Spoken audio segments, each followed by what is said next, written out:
The rain fell in a steady rhythm, a soft, persistent percussion against the battered hull of the transport ship. It had drummed ceaselessly since his arrival, a thin, clinging shroud of mist obscuring the silent hills beyond the landing site. The air hung thick, heavy with the damp earth scent of sodden vegetation, wrestling with the sharp, acrid tang of the ship's slowly dying engines. Worlds like this, where the weight of history pressed down upon the land like the sky's own burden, held his heart. Worlds where horizons were perpetually sealed beneath unbroken gray vaults, and the murmurs of the dead seemed to drift more clearly through the rain than the living ever spoke.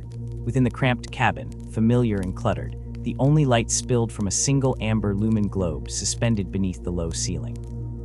It trembled faintly in sympathy with the fading pulse of the ship's ancient power core, its light flickering like a tired heartbeat, painting shifting phantoms across steel walls where shelves groaned under the weight of data slates, parchment scrolls, and artifacts gathered over a lifetime served solely to memory. He really ought to replace that power core soon, he reminded himself, the thought a dry whisper amidst the ambient sighs of the ship and the rain. Beside him, a brazier's low ember, little more than tarnished salvage scavenged from a mechanicum boneyard, fought a losing battle against the damp chill, exhaling thin trails of incense smoke that curled towards the ceiling. The air grew dense with that sweet, stale aroma, mingling uncomfortably with the sharper bite of vintage ink on ancient parchment and the recycled oxygen's metallic flatness within the sealed hull. It was a pathetic echo of the war-doomed libraries of Terra's ancient Skolum districts, where his youth had been spent kneeling beneath titanic arches, the very air resonating with centuries of accumulated wisdom, a time now seeming as distant as the stars themselves before the long years bent his spine and turned his hair to winter's brittle white. Now, isolation was his companion, the past itself the only load he carried, bundled in worn satchels at his feet and haunting the shadowed corners of his mind. He dipped the quill's nib into the small urn pot of ink, the viscous, obsidian surface catching the looming globe's tremor for an instant before he allowed the excess to run off, a black tear falling back into the well. Steadying his wrinkled hand, the knuckles pronounced and trembling slightly, he poised the point over the parchment before him. Clean, invitingly blank, it stretched out like uncharted territory, soon to bear the unforgiving narrative of the Third Legion, their soaring ascent, their shattering descent, their ultimate metamorphosis into abomination. The Emperor's children, he inscribed, the quill scraping a soft protest against the receptive surface, like the first footfall on virgin snow once they were the finest of us. His chosen, his most beloved, and now they're something else entirely. He paused, the silence amplifying the percussion of the rain against the hull, the faint, mournful whistle of wind seeking entry through the imperfect seals of the bulkhead. This is the tale of their fall. The Third Legion was forged in the crucible of the Unification War's twilight hours, a time when Terra itself remained a shattered mirror of continents, its shards still fiercely held by fractious warlords. The Emperor's army, an unstoppable tide of gray ceramite and determined purpose, swept these old kingdoms away, leaving only ash and obedience. Among the 20 legions crafted for this conquest, the third stood apart. Their warriors were not dredged from the radioactive slag heaps of now, the savage wastes broken by endless conflict, or the claustrophobic, crime-choked depths of hive-world slums. No, they were drawn, sometimes offered, sometimes yielded as bitter tribute from the gilded bloodlines of Europa. Here, dynasties had maintained their dominion unbroken for millennia, princes and kings whose ancestors had once carved their own empires across old Earth. Now, their scions were consigned to the Emperor, the price paid for defiance and defeat, for in those hard years, surrender rarely came with palms upturned and faces passive. The lords of Europa had challenged the Emperor's thunder regiments and found only annihilation. Their cities lay broken, their once-a-proud banners trampled. Possessing little after the war save hollow titles, brittle traditions, and the cold ashes of pride, some offered sons as hostages, symbols of their submission, clinging to the shattered remnants of influence. Others, captured by the soaring vision of a unified Terra under ascendant humanity, gave their heirs freely, driven by fervent belief. For them, the Legion offered not loss, but transcendence, a higher calling than the slow, inglorious decay of stagnant aristocracy. It is recounted that House Loculus of Comag, perhaps the most defiantly noble, sent all its sons, consecrating every generation beyond the firstborn heirs to this crusade, a symbol of profound, almost alarming devotion. Thus, within this volatile fusion of ongoing war and ossified tradition, the Third took shape. They were a legion that carried an air of inherent authority within their bearing, long before glories were earned upon the field. Unlike many of their brutal, pragmatic brothers, their path diverged. They sought refinement, discipline sculpted to razor sharpness. An unending cycle of training consumed them, not merely to butcher, but to master war itself, to achieve an alchemist's perfection in the application of force. Each strike possessed calculated intent. Every complex deployment was rehearsed until the movements became as instinct as breathing. On the battlefield, they stood apart not as frothing berserkers or inexorable tidal waves of destruction, but as arbiters of lethal grace. Orders were executed with speed informed by scrupulous thought, achieving an almost unnatural exactitude.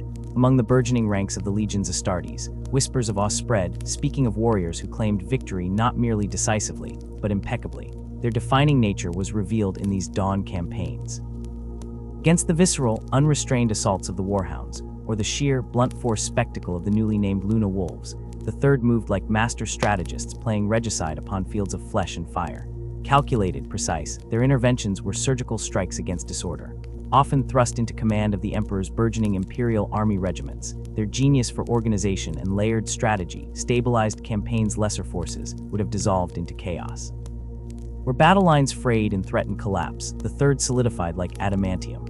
Where other legions might erase a contested city out of wrath or tactical expediency, they secured it intact, transforming urban centers into invaluable assets.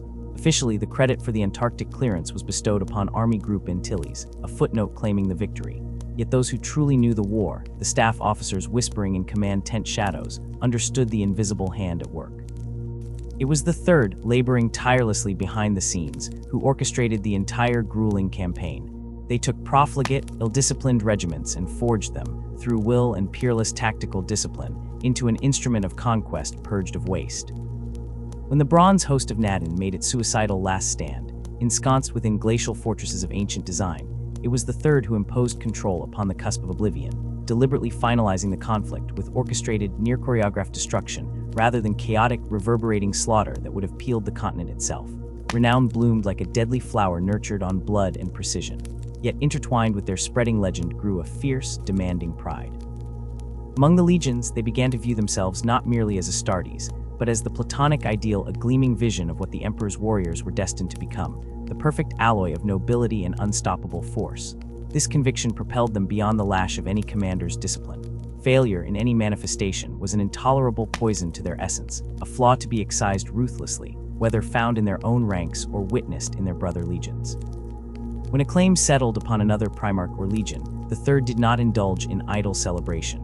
They dissected the victory, observed every move, identified the kernel of tactical brilliance or stoic endurance that had earned the applause and assimilated it, made it their own. If a rival force outstripped their combat efficacy, they intensified their brutal regimens of training until superiority was ripped back. If another's strategy demonstrated results, they refined it, polished its edges, made it shine brighter. And yet, within even these gilded hours of early triumphs, cresting humanity's new dawn, faint tremors disturbed the thin ice beneath their march. The relentless pursuit of perfection fueled their unparalleled ascent like promethium poured into a fusion reactor, yet its very nature condemned them to an eternity of gnawing dissatisfaction. No feat could truly satiate. If they were not the preeminent warriors in the Imperium, the superlative exemplars in every arena, then they had failed utterly. It was a ceaseless hunger with no true sustenance, an ambition destined never to find the cold comfort of achievement, forever a step beyond reach.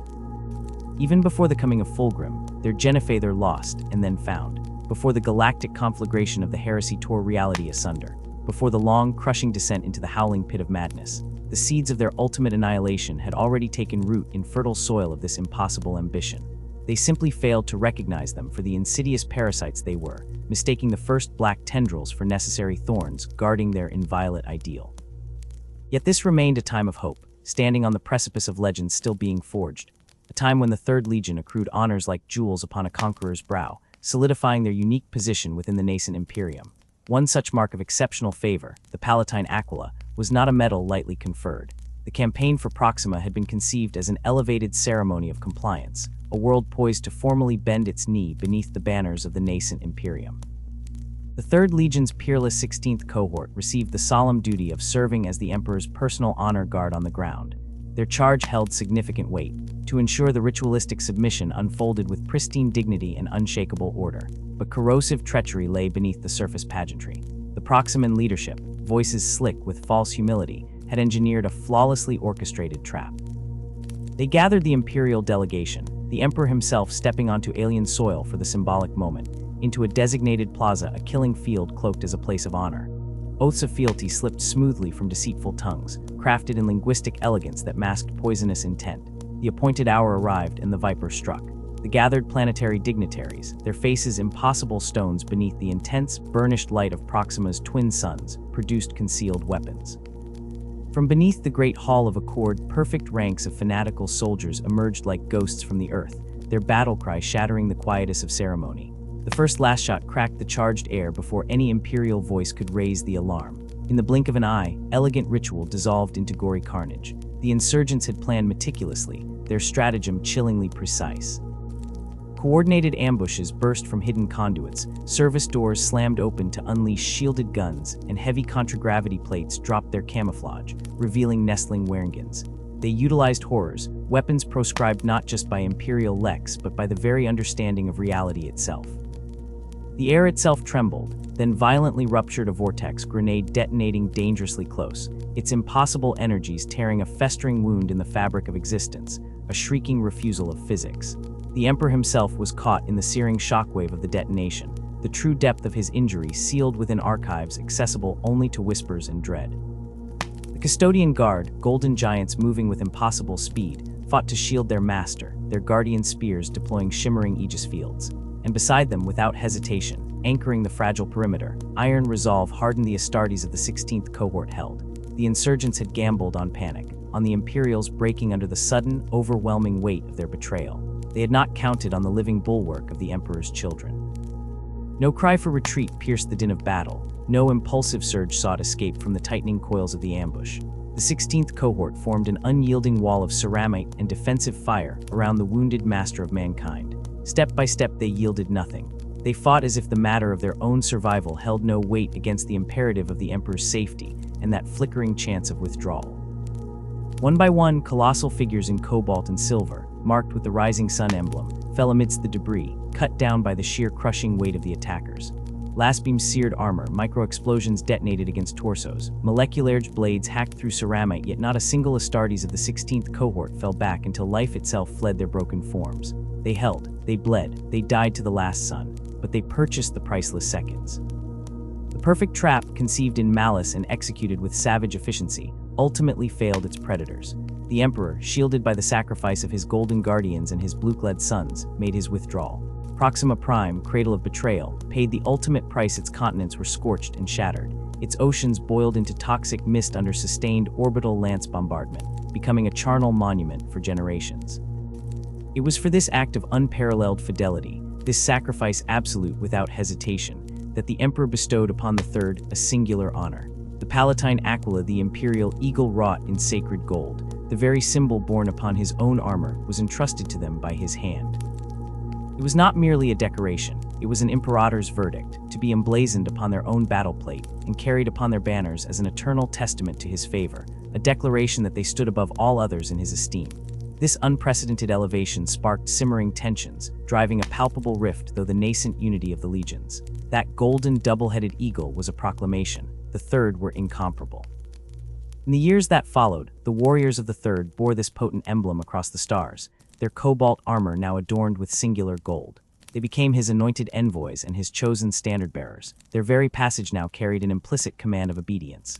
When fragile parleys strained and faltered, they stood beside diplomatic missions, as swords ready to leap from the scabbard, in an eye-blink guardian and potential executioner, intertwined in cold resolve. When war returned to devour worlds, they marched beneath the Palatine Aquila, its golden light spilling across assembled ranks screaming defiance. And when the Emperor's decrees required utterance beyond doubt, beyond misinterpretation, it was the Emperor's children who carried the words, ensuring absolute adherence, brooking no question. So it unfolded, even before their lost Primarch was drawn home from the lonely orphan star of Chemos. Even before the galaxy-spanning betrayal that would see them plummet into depths of depravity none could have fathomed in simpler times. Before their rituals descended into the screaming abyss of chaos or perhaps exploration, as some amongst them might have whispered, the Emperor's children had already ascended within their own souls. They saw themselves not as mere instruments, but as the apotheosis. In the exalted name of duty, they had offered their lives without limit. In the sacred name of honor, alone among the legions, they bore the Palatine Aquila. And in the uncompromising name of perfection, an uncompromising hunger born upon them in blood and fire beneath Proxima's twin suns, they would strive without end to become its flawless embodiment. The annals bearing this chapter reek of catastrophe, but ruin rarely arrives as a singular cataclysm. It unfolds insidiously, step by step. It begins as an isolated wound, one that might yet knit closed if only granted respite. And then cruelly, inevitably, another blow lands deep before the first can mend, draining strength, redirecting the soul towards the abyss. So it proved for the Third Legion. Perched impossibly high upon their pedestal of early supremacy, the singular, beloved sons, catastrophe struck them down, not once, but twice, in chillingly quick succession. Their mettle was proven time and again, bathed in alien blood and the relentless glare of battle. Their loyalty flowed deeper than the galactic core, an indivisible thread woven into the Emperor's will. Yet no favor, no glittering distinction blessed by his own touch, could erect a barrier against the cruelties of fate. Scarcely a solar year had passed since their immortal sacrifice on Proxima, since their future seemed as glittering and inevitable as the Emperor's light spreading across the void, when that destiny darkened into uncertainty. The first shadow swept silently into their vaults on Terra, falling upon a delicate, critical cargo meticulously prepared for transport, a consignment of their precious Genesede stocks, the irreplaceable biological testament of their Legion's uniqueness. Shipment berth Sigma Epsilon Alpha, holding a sealed stasis container packed into a Mechanicum transport lighter of considerable bulk, was its intended destination. Bound for Luna it was, where the great crystalline bioforges of the Mechanicum adepts, glowing like captured nebulas within their adamantium halls, labored ceaselessly to multiply and sustain the rare genolines of all the legions, ensuring the strength of the Emperor's armies grew ever mightier as stars fell under his dominion. The fate of the Third Legion was etched not just in loss, but in the hollow echo of potential stolen away before it could fully form, a tragedy unfolding under the cold light of distant stars long before their father returned to them. Their desperate need for warriors in that early expansionist fire of the Great Crusade, surging beyond the cradle of Terra and Luna like a cresting wave, saw precious Genesede, the lifeblood and template for new Astartes, dispatched to Luna's famed Genelaboratories. Those vaulted halls, repositories of fleshcraft once jealously guarded by the defeated gene cults, were the only forge capable of multiplying the Legion's future in the unprecedented numbers demanded. And so, just like its sister legions, the Third sent a vital portion of its being, its hopes packed into cold stasis, towards that distant moon, but the void claimed its tribute. The ship, a fragile vessel carrying incalculable worth, vanished utterly, its journey forever incomplete, swallowed without trace, without cry for help, leaving a question mark that hung like a pall over the nascent Imperium. What malignant fate intervened? Was it the lingering, bitter hatred of Luna's conquered gene cults, those shadowed masters of flesh for whom subjugation was a poison that still festered, striking with the cruel precision of revenge from unseen quarters before melting back into their obsidian exile? Or was it a cold twist of mechanical failure, a catastrophic malfunction of ancient guidance systems no longer understood in the aftermath of Old Night, sending the vessel screaming off course until its hull buckled against an uncaring asteroid or dissolved into cosmic dust? Or were there darker things, nameless and ravenous, predators dwelling in the fathomless tracks between worlds, entities for whom the ship and its precious, pulsing cargo were merely sustenance harvested in silence?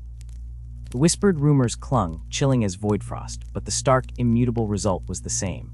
A vital artery of the Third Legion's future was severed, cast into the abyss, lost to the unknowable. Had this been the solitary scar, the Legion might have fractured but eventually knit itself whole again. Wounded, diminished, yet resilient, the slow, painstaking process of rebuilding with the Genesede reservoirs left upon Terra could have begun anew, measured in generations, not battles. But the galaxy offered no mercy. A second blow fell, swift and absolute, a dagger aimed at the very heart. Without warning, without portent or the chilling suspicion that precedes catastrophe, a sickening blight manifested within the sacred genovaults of Terra itself. This was no natural decay, but a thing of horrific virulence that gnawed at genetic integrity with terrifying sentience. The finest genitors of the Mechanicum, those revered adepts who zealously guarded the holy process of Astartes' creation, fought like demons possessed, their arcane instruments and sterile protocols mere frantic barricades against the invisible tide. It devoured centuries of accumulated genetic wisdom and stability in mere hours, a ravenous consumption that obliterated lineages meticulously curated since the Primarch projects began. By the time the Emperor himself, drawn by the psychic scream of unraveling biomatter, intervened with unimaginable power to cauterize the festering corruption, it was already too late.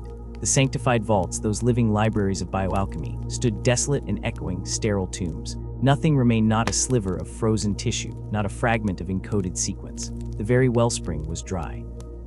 While other legions mourned spilled buckets drawn from a slashed but still flowing river, for the Third, the riverbed itself had been scoured bare down to bedrock in a single brutal stroke.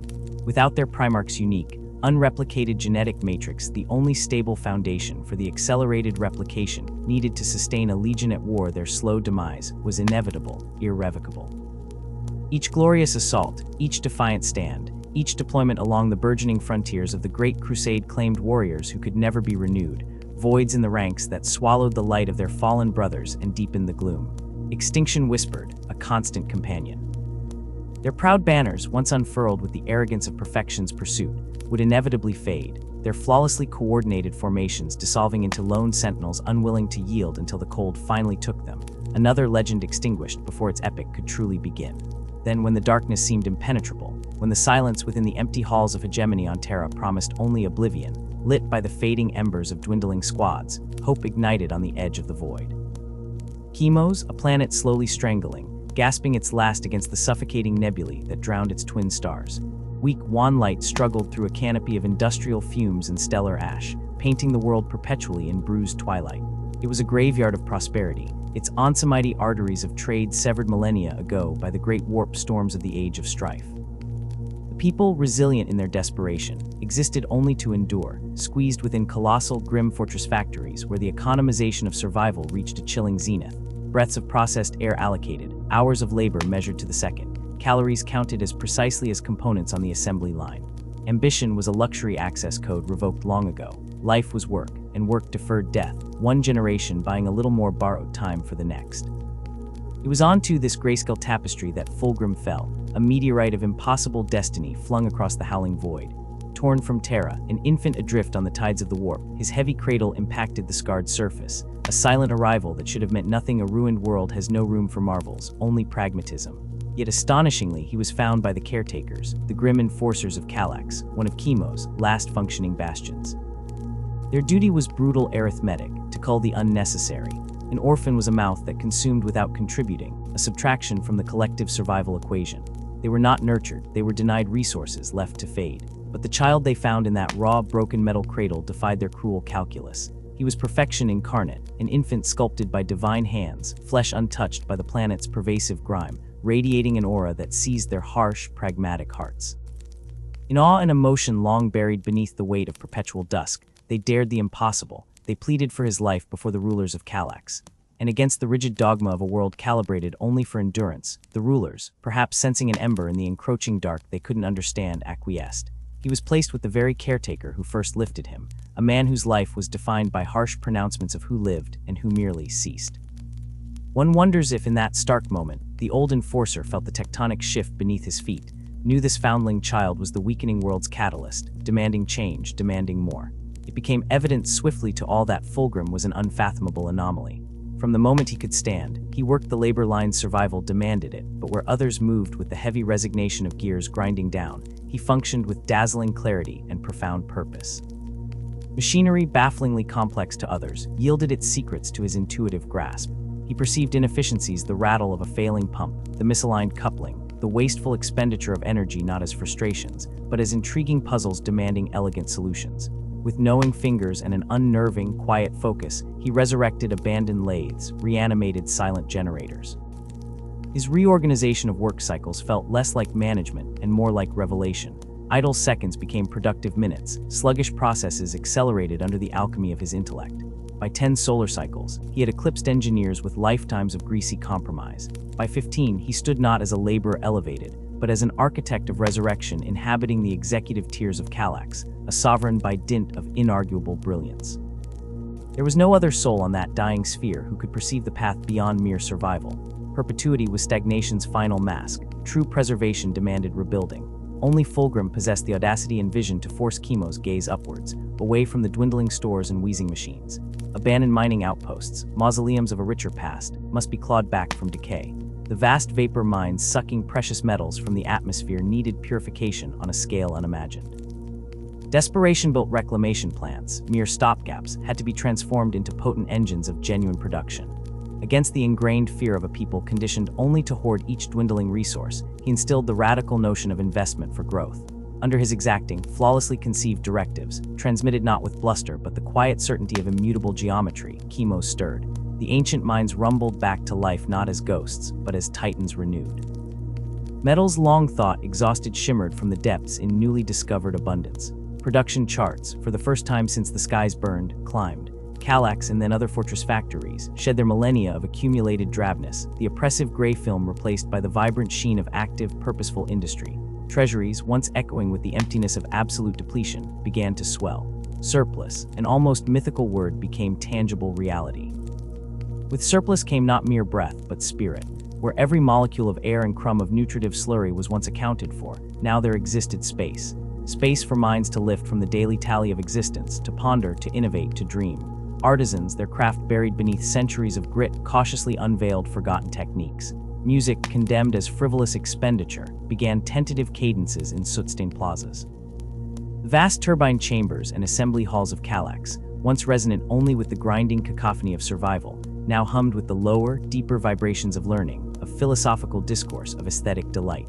Fulgrim, the foundling castaway, had instilled in a world defined by dismal pragmatism a resplendent soul. Yet whispers inevitably gathered like static around its keenest point. He was too strong, too swift, his intellect ablaze in the perpetual twilight. Mortals touched by genius now heard an older rhythm in his perfection. Chemos, reborn though it was, remained merely a mote of light in an ocean of void.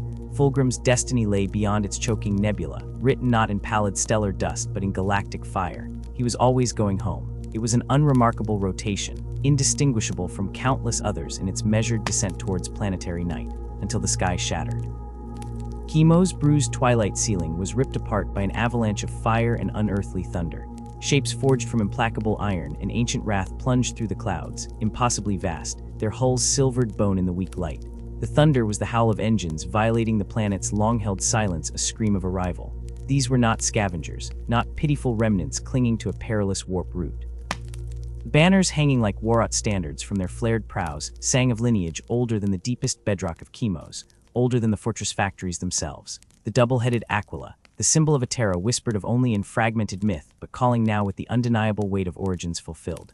When word raced through Kallax that gods had landed, Fulgrim felt the pull long buried beneath the rebuilding of a world awaken, a resonance like a key finding its lock. Chemos held no standing armies. Only the caretakers possessed the crude latticer rifles, standing now in a frail cordon around the scarred landing zone, their weapons technological bludgeons against crafted annihilation. Fulgrim forbade any act of hostility. He intuitively grasped this was no raid, no opportunity exploited. He felt the tremor in reality itself, a certainty deeper than strategy in his marrow. These arrivals did not come to take, they came to reclaim. From the cavernous bellies of stormbirds like organs of war, they emerged, those towering giants encased in ceramite as flawless as sculpture. Their movements possessed an unnatural, predatory grace, giants moving with the silken precision of dancers, radiating the absolute confidence of conquerors whose wars forged history. Yet beneath the immense power, beneath the inherent threat of the unknown, pulsed a profound recognition, a sense of belonging crushed and then rediscovered. Then among these moving statues, stepping onto Chemo's blighted soil, a single figure coalesced from their ranks. His presence was not merely might, it was the center of all gravitational pulls, the locus of history. To look upon the Emperor of Mankind was, for Fulgrim, not a revelation, but remembrance. The knowledge didn't dawn, it fell into place, heavy and absolute. Like a released weight, the forgotten memory restored its seat in his consciousness with perfect clarity, undeniable and irrevocable. Born of chaos, raised by necessity, the man before him was his creator, the source of his being. He did not kneel in groveling obeisance, nor prostrate himself like a broken slave encountering its master. He lowered his own blade, the practical tool of labor and scant protection on this world, not in surrender, but as a symbolic offering. A warrior recognizing his rightful lord, pledging service forged in understanding, and the blood he didn't yet know bound them. His oath rang silent and crystalline in the thrumming air. He swore himself, body and mind renewed with purpose, to the Emperor and the grand design, the reunification of all fractured humanity beneath the single banner of reason and human ascendancy. The Emperor spoke of Terra, a golden cradle somehow missed yet intrinsic, of the nascent Imperium, a colossal structure beginning to ascend from ancient ruins, of the Great Crusade, the mission Fulgrim had been engineered millennia ago to execute, driven onwards before his own lungs drew first breath in that stolen cradle. Humanity was scattered over 1,000,000 dismal hearths, preyed upon by terrors from the void and the relics of its own shattered arrogance. Unity was not merely desirable, it was the imperative for survival, the sole path forward out of perpetual gnawing entropy. The Emperor's vision was a forge engineered to reknit interstellar mankind into an invincible whole. Fulgrim listened, and he comprehended it all, not just the words, but the encompassing profundity of the task. More crucially, he believed, grafting that burning purpose onto his own core drive towards perfection. He turned his back on Chemos without a second glance, gifted now with a meaning far greater than planetary salvation. He had been gifted the galaxy. His people, those pragmatic souls he lifted from the grind, were left with the indelible impression of purpose fulfilled. But stepping aboard the vast warships humming with firepower and mindset-annihilating machinery, the scale and true cost of that galactic purpose lay shrouded still.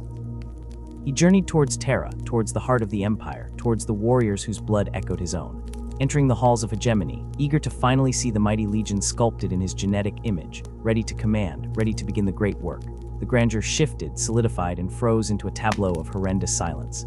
The vast, echoing halls, monuments designed to resonate with the presence of thousands of transhuman giants, crushing estimations of might, stood profoundly, terrifyingly empty. The whispers of extinction he left Terra amid had not lied. They had merely succeeded. The people who should have filled this space, the living sons promised by his genetic template, existed as crushing absence.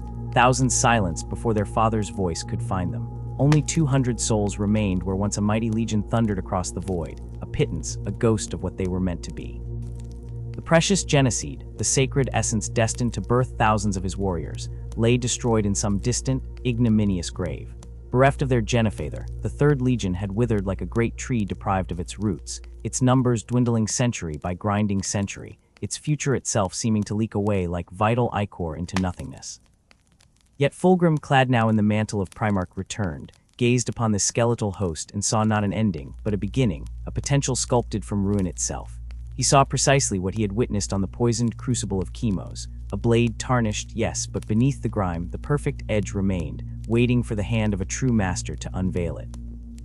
He had lifted a world from the crushing weight of oblivion. He would raise his legion to heights impossible for lesser souls to comprehend. Standing before his depleted sons, these last shards of his heritage, he did not speak of vanished glories or lament the desolation. His voice, resonant and fierce, vibrated with the promise of triumph. He addressed them as the chosen of the Emperor, not relics of failure, but the distilled essence of all that was finest within the legion's Astartes. If their numbers were few, so be it. Each warrior would embody the strength of 10, 100. If their strength seemed frail, their spirit would be unbreakable adamant forged in the fires of adversity. The relentless pursuit of unmatched greatness, he declared, would be their creed, their singular purpose until the stars themselves grew cold. They would stand second only to the Emperor himself. Moved by the power burning in his gaze, stirred by his absolute conviction, these scarred survivors embraced a new identity, a sacred mantle bestowed. They were no longer merely the Third Legion. They were the Emperor's children, an honor unparalleled, signified by the exclusive right to bear the Palatine Aquila upon their battle plate, a sigil of supreme trust from the master of mankind. If the Emperor himself had deemed them worthy of this singular accolade, then anything less than perfection in their every deed would be tantamount to blasphemy. Every bolter blast fired, every sword strike dealt, every strategic maneuver executed, even the very words spoken in command or counsel, each must be executed with flawless precision, weighed and refined until it reached an apotheosis of martial art. No other legion, Fulgrim swore, would ever match their lethal elegance, their diamond-hard discipline, the terrifying artistry of their destruction. For Fulgrim, excellence was not a destination one strived for. It was the very air they breathed, the bedrock of existence. This wasn't encouragement, it was a biological imperative. Immediately, he set the standard, his own armor becoming a breathtaking masterpiece of form and function. Each ceramite plate a testament to sublime craftsmanship, every joint and subcomponent singing a quiet hymn to impossible skill. His warriors, inspired, electrified, followed his lead absolutely. Weapons were not merely maintained, they were adorned, beautified as extensions of their wielders' very souls, physical manifestations of their unyielding pursuit. Mediocrity became an abomination, an insult to their lineage. Failure, any lapse, was a sin beyond forgiveness.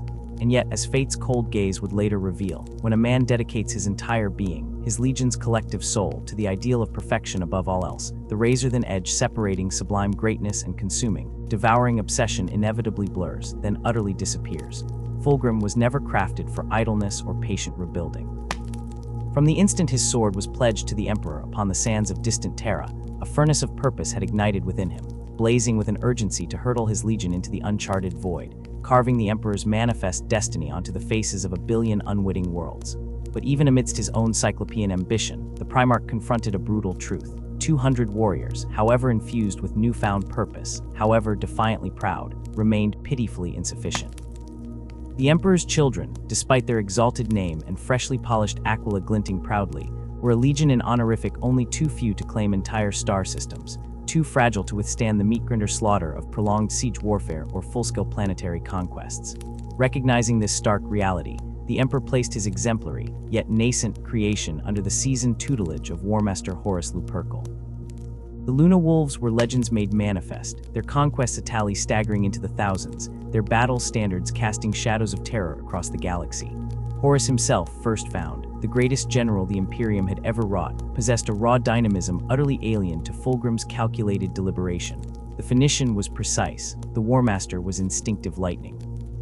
They were opposites in temperament, perhaps even in spirit, yet an unlikely bond, forged in mutual respect and shared celestial dominion, took root between these titans. For over a relentless decade, the now-named Emperor's children fought shoulder to ceramite-plated shoulder with the Luna Wolves. Immersed in the forge of Horus's matchless strategies and brutal efficiency, learning grim lessons on alien battlefields stained with Xeno's blood, the Third Legion was hammered anew. Drawing fresh recruits from the desperate, angular-faced survivors of Chemos and the treacherous mining hells of Terra, the Legion swelled, muscle memory returning, ranks filling back out towards their destined thousands. The time finally came for them to forge their own path alone. Given command of the mighty 28th Expeditionary Fleet, Fulgrim plunged headlong into the madness of the Crusade, a comet of violet-clad perfection carving the Emperor's name across the void. World after world bent its knee, awed or shattered by the impossible, coldly beautiful violence his legion unleashed. Among these triumphs, one jewel gleamed with a peculiarly sharp edge. The Xeno's world of Lair awaited, a serpent coiled in its oceanic lair, and within its embrace lay the venom that would begin Fulgrim's irrevocable descent. Beneath the Cyclopean archways of ancient, slumbering Mount Narodnia, where colossal furnaces forged for wars long dead still whispered with phantom heat, and the clang of forgotten hammers seemed to echo in the very rock, two Primarchs met face to face for the very first time.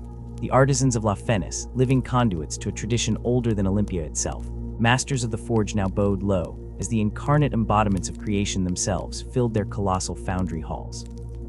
To the awestruck smiths, it was as though deities from the primal universe had emerged onto their anvils.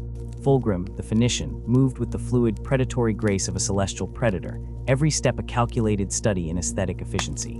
His violet eyes, endlessly perceptive, darted across the intricate workings of the geothermal forges, dissecting the immense power harnessed and the sheer artistry required to channel it. To him, this cathedral of heat and noise represented the apotheosis of mastery, the sacred act of wresting chaotic raw elements and bending them into breathtaking beauty through infinite skill. Standing across the shimmering haze, Ferrus Manus, the Gorgon, was that creation incarnate. His immense arms, miracles of living metal crafted on ancient Medusa, shimmered with captured furnace light. His stance radiated the undeniable power of something forged, not merely born a being where flesh and imperishable steel were indistinguishable. He hadn't come to admire the craft. He came to build, to impose perfection through relentless labor, to forge greatness from endless struggle against unyielding reality.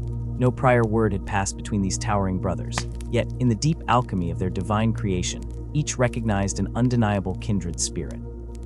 Both were architects, shapers of the galaxy, fundamental forces driven by the same unquenchable fire to refine, to perfect, to impose their unique vision upon the chaotic vastness, though the means by which they sought that elusive summit differed as night from day. A hush deeper than the silence between stars fell upon even the most skilled forgesingers present. It was the stillness born of apprehension, a collective holding of breath, as if the very molecules of air recoiled, fearing the eruption of mind-shattering conflict between these leviathans of war and creation. Then Fulgrim smiled, a sharp, bright blade of an expression that held the glinting edge of challenge. "I have journeyed long, brother," he declared, his voice cutting through the forge's heartbeat, to birth the finest weapon this galaxy has ever borne. Blade crafted for the Great Crusade's final hour, unmatched and unsurpassed by any relic of the past. Ferrus Manus laughed, the sound a seismic tremor rolling through the deep stone chambers of Medusa's greatest peak, resonant like the grinding of tectonic plates. "A fine boast, Phoenician, yet these hands of yours, for all their clever delicacy, have never known the true weight the forge exacts. The song only molten metal sings to the soul. No ornament wrought by you could ever eclipse the bare, brutal honesty of my hammer's truth." The challenge, thus flung down like a gauntlet of superheated plasteel, ignited the forges with the incandescent fire of their ensuing labor. For 3 grinding months, drowned in the savage symphony of their own relentless striving, both Primarchs became avatars of their crafts. They bent over glowing billets as if communing with elemental gods, wielding hammers larger than mortal men with terrifying precision amidst the searing heat that scorched the very atmosphere. Each blow upon the anvil not only reshaped the resisting adamantium and arcane alloys, but also steadily forged an unexpected alloy of their own spirits. Their contests were fierce, passionate convulsions of will against will, but lacked the bitter tang of hatred. Their words, sharpened like honed steel, were counterpointed always by the unmistakable cadence of profound mutual respect. And so, inevitably, their monumental works reached completion. Fulgrim emerged holding Forgebreaker. Its name was both prophecy and jest. This was a Warhammer born only for a Primarch's grasp, weaponized gravity. Its shaft was monolithic black iron, inlaid with intricate coils of precious aurum and silver. Its colossal head was a masterwork, carved into the terrifying spread-winged form of an eagle seemingly straining to shatter its chains and ascend into the stratosphere. Beyond mere craftsmanship for killing, its very presence pulsed with dormant elemental ferocity, a promise of total, shattering ruin yet constrained with an impossible precision. Men quailed before its repressed fury. Ferrus Manus now held Fireblade. This was incandescence given lethal form, a sword forged from captured solar flares. Its blade blazed with an inner golden light that defied quenching, radiating heat that shimmered even the air around it. Its edge was less sharpness and more absence of resistance, a primal delineation between existence and oblivion capable of parting, bonded ceramite armor plate as effortlessly as parting worn parchment. Fulgrim tested its impossible balance in his hands and smiled a genuine, piercing smile devoid of guile or arrogance in that suspended moment. Without the need for spoken word, a language deeper than voice passing between them, the two demigods exchanged their creations, each passing the masterpiece forged by his own hands to the brother who had challenged him to create it. The shared ordeal in the volcanic depths of Narodnia, the crucible of mutual striving, birthed a bond potent and true. They were opposites reflecting distorted aspects of a greater whole. Fulgrim, whose soul drank in beauty from blood spatter and stratagem alike, perceived in the Gorgon not brutality, but the sublime force of absolute purpose made manifest.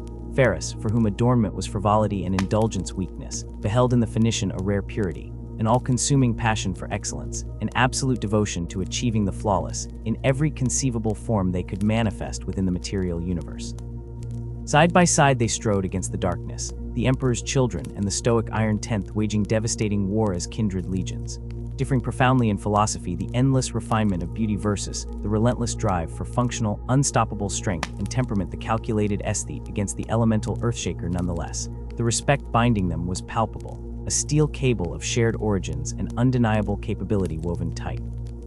It was fitting, perhaps, that the moniker Gorgon, often intended as an insult hinting at bony, metallic hide and unfeeling gaze, found its resonance not through mockery, but through Fulgrim himself.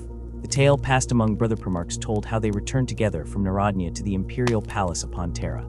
Awaiting them in a spire piercing the smog-shrouded heavens was another legend, Sanguinius, the angelic face of the Ninth Legion. He brought glittering gifts for their shared father statues carved with divine sensitivity from the luminous stone of Baal, gemstones that held captured nebulae within their hearts, relics reflecting an entire world steeped in transcendent beauty. Fulgrim, enraptured, immediately engaged the angel in discussions that spiraled into metaphysics and aesthetics, the nature of form itself, and beauty's exalted place within the burgeoning Imperium. Ferrus Manus, however, felt only stifling impatience radiating from his petaled armor. "There are worlds waiting, brother," he rumbled, a sound like grinding continental shelves. "A galaxy demands conquest. What function resides in idle trinkets when war's work remains undone?" Fulgrim laughed, a bright, clear sound beside the Gorgon's storms. "Truly, my brother," he countered, a genuine warmth touching his eyes, "you are an abysmal Gorgon. In your vision truly discern no beauty inherent even in the stars themselves we claim for our father's dominion." So the name settled upon Ferrus Manus and remained. He carried it, not as a burden, but as a defining signature gifted by a brother he deeply respected. Though he held no reverence for art's fragile forms or the sculptor's ephemeral craft, he understood the deeper resonance the honor wrapped within the jest, the confirmation of the bond thriving between disparate natures. These ties of brotherhood forged in shared creation and mutual trials held a power profound greater than tactical alliance, deeper than mere duty dictated. But fate, the architect of galactic tragedies, bore them no kindness, no respite. The day hurtled towards them, inexorable as stain creeping on silk, when the peerless weapons exchanged as sacred tokens of deepest trust would be ignited against the very brothers who had created them. Though they had fought shoulder-to-shoulder as masters of war, the hour told when they would stand as bitterest enemies upon a field soaked in fraternal blood. Though they had bequeathed their finest creations as irrefutable testament to mutual esteem, the moment arrived when Fulgrim, trembling hand guided by forces ancient and foul, would raise the incandescent fireblade Ferrus Manus's own masterwork against his brother's neck. And Ferrus Manus, the Gorgon of Medusa, would meet his brutal, untimely extinction beneath the apocalyptic thunder of Forgebreaker, the hammer he himself had forged with sweat and soul, only to see it become his murder tool in the hands of his dearest brother. Pride burned within Fulgrim, and his emperor's children like a fusion core within a starship's heart, a fire necessary for propulsion, yet catastrophic should containment fail. It blazed brightest within souls perpetually reaching beyond mortal grasp towards the impossible sun of perfection. It could be the incandescent beacon guiding lost legion to whaleless heights, or the self-consuming chemical flame that devoured its vessel until only bitter ash remained and madness ruled the hollow shell. For Fulgrim and the Third, tragically, the bone-chilling reality was that it was both simultaneously. As the children chased perfection, each meticulously executed bolt or drill, each symphony of violence performed upon a Xenos world, each increment of flawless armor polishing the higher they ascended on that ladder, the more expanse they saw stretching dauntingly before them, an infinite array of failures clawing at their heels. No victory, no matter how strategically definitive, how aesthetically polished, ever truly satisfied. The blood-stained laurel crown felt suddenly leaden even as they wore it, an insult compared to the perfect, phantom wreath shimmering just beyond reach. Every honor bestowed merely highlighted 1,000 other moments of perceived imperfection, 1,000 facets still rough, 1,000 microseconds of hesitation unseen by any but the practitioner suffocating under their own impossible standards. Even when exalted, towering above fellow legions whose martial philosophies seemed clumsy or barbaric by comparison, a frigid judgment crystallized in their gaze, a superior contempt for anything less than their own agonizingly precise standard. But when failure did sting them, a campaign lasting moments longer than flawlessly planned, a defensive maneuver revealing a hairline crack in Angelus Paterning, a bolt round fired microseconds too slow, that same indomitable pride recoiled inwards, becoming acid, eating away at the sinews of their collective soul. They sought ever more extreme calibrations, more punishing regimens, more shocking displays of lethality and beauty intertwined to prove, again and again before the silent, judging specter of their own expectations, that they were worthy of the Aquila, worthy of the Primarch, worthy of the name their father had died for on distant chemos so long ago.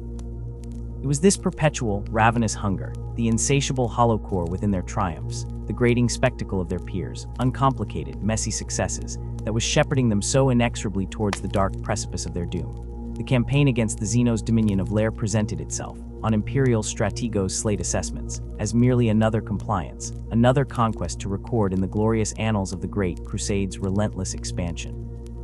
A glittering jewel world spun from swirling oceans and emerald archipelagos, its unspoiled riches promised to fuel the Imperium's insatiable war machine for generations uncounted. Its inhabitants, the Lair, were biologically chilling anomalies. They possessed no vast stellar empire, no interplanetary fleet that could dream of standing against the Imperial juggernaut, nor any recognizable cultural complexity beyond pure function. Yet they stood as undeniable masters of their own terrible efficiency. Each layer was purpose-birthed an engineered nightmare, sculpted down to the cellular level to embody one specific role within the great machine of their planetary existence with tireless, unthinking, gruesome perfection. Hunters were compressed bundles of sinew and venom within alien chitin, locked forever in fighting stances. Engineers were multi-limbed processors wreathed in neural filaments. Thinkers were bloated, pale sacs pulsating with isolated computations. Fulgrim, descending amidst meteor showers of drop pods onto an alien shoreline, did not merely perceive enemy combatants to be crushed and erased. He beheld instead a grotesquely compelling reflection. The Lair had pursued perfection, just as he had commanded his legion to do. But their art was warped, alien, a blasphemous adoration expressed through flesh sense rather than spiritual aspiration. Their civilization was distilled refinement taken to obscene extremes, where every individual achieved its biologically mandated highest potential with chilling precision, becoming an unthinking cog in an impeccably efficient and utterly soulless xenotype organism. They were in their monstrous completeness, what Fulgrim desperately desired his legion to become living pinnacles, untarnished expressions of total, unblemished, ruthless capability. And so Fulgrim commanded not merely compliance, not simply conquest, but something far more intimate and ultimately fatal, a proof absolute and irrefutable that the Emperor's children, heirs to humanity's manifest destiny, had surpassed even these biologically perfected abominations. This personal imperative transmuted a systematic campaign into a brutal, obsessive ritual test of superiority. The war that descended upon Lair was savage beyond tactical necessity. Although the Imperium had shattered Grander Zeno's empires with seemingly greater ease, never before had Fulgrim's finely honed warriors encountered an enemy that mirrored their own terrifying, elegant lethality so unnervingly. The Lair did not assault in crude waves. They struck with breathtakingly synchronized artistry, their vile bioforms unfolding strategies of fluid ambush and controlled savagery that mirrored the Emperor's children's own martial philosophies in profoundly unsettling, blasphemous ways. For Fulgrim, commanding from the eye of this storm of mirrored brutality, this became the ultimate battlefield crucible. Facing an adversary whose foundational ethos resonated so disturbingly with his own that surrendered individuality for perfected function aimed at supremacy, transformed the war into an existential trial by combat demanding absolute validation. He drove his sons past all conceivable limits, demanding their swordplay morphs evolve faster than the foe's adaptations, demanding their bolt shells strike with greater pinpoint lethality crafted to create macabre tableaus of carnage, demanding their maneuvers blend lethal precision with balletic horror, seeking a sublime, terror-inspiring beauty even in the organized slaughter. He pushed the Lair to adapt, then commanded his legion to adapt faster still, a deranged escalation in the lethal dance. When at long last, amidst the shattered spires of their fallen citadels, the last haunting harmonics of their thorax jitter silenced, and the Lair lay slaughtered en masse within the fading echoes of the lightning flash perfection they embodied, Fulgrim stood victorious. Yet in their engineered, terrifying forms, rigid in rigor mortis amidst the ruins, the mutant aliens left Fulgrim a prize far more corrosive than the conquest's minerals or strategic placement. Already noted among the meticulous analysis teams sifting the Bayat ruins was the Legion's chief apothecary, Fabulous Bile, a mind already delving dangerously deep into forbidden corners of creation, pushing boundaries out of that same relentless drive for improvement. He approached, murmuring accurate anatomical assessments laced with professional envy and dangerous questions. Words born of scientific awe, or perhaps the first flicker of an idea that should have remained forever unspoken, fell into the oppressive stillness like drops of acid onto unblemished steel. It began within those cold, corpse-filled alien halls, where the Lair's most grotesquely perfected specimens lay rigid in death.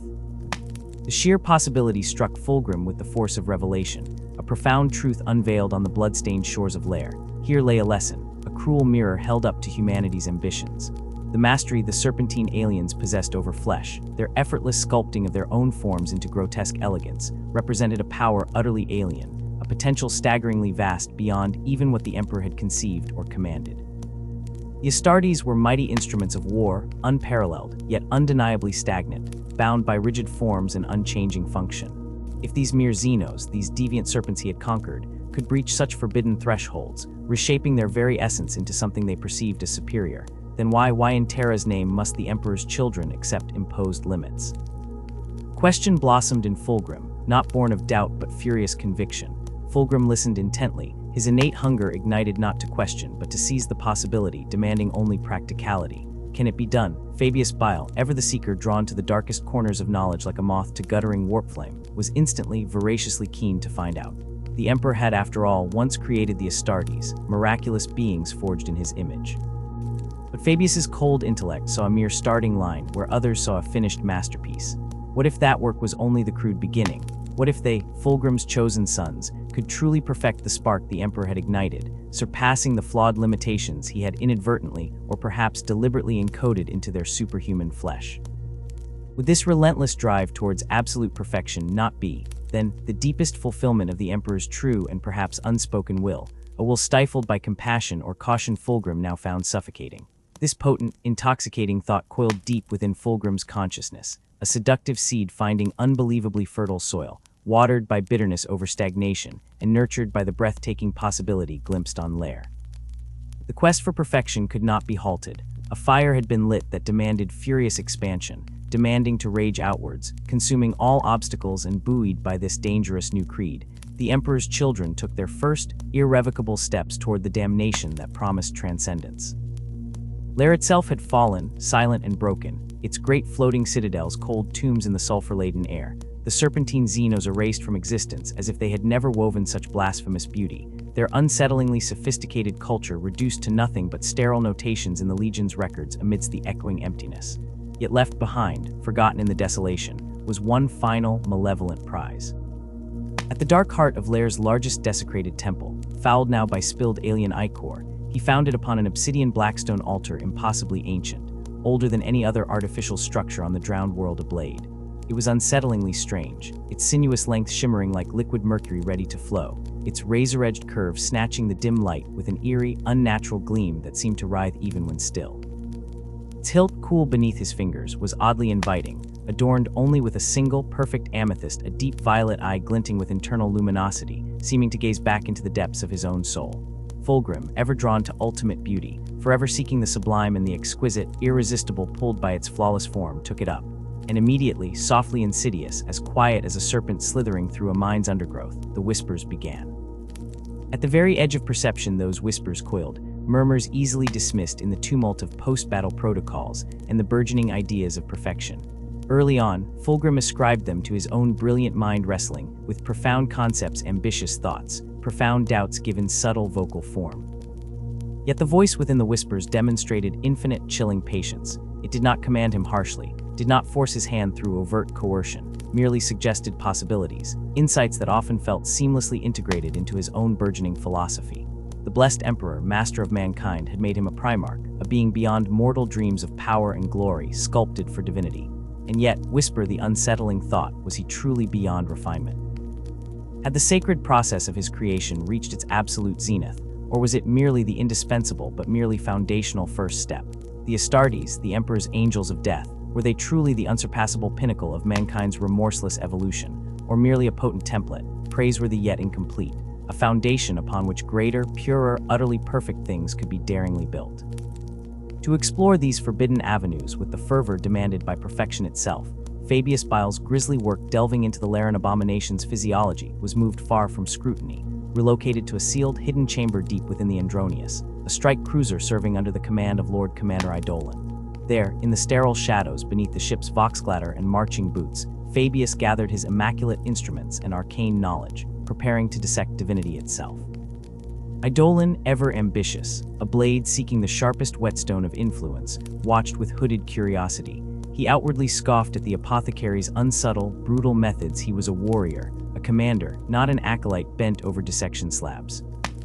But he also saw the beguiling, transformative path his beloved Primarch now trod, a path shimmering with power past imagining, and he understood implicitly that if Fulgrim, their infallible sire, was open to embracing these heretical revelations, then Eidolon, faithful son, march first among them, must stride beside him.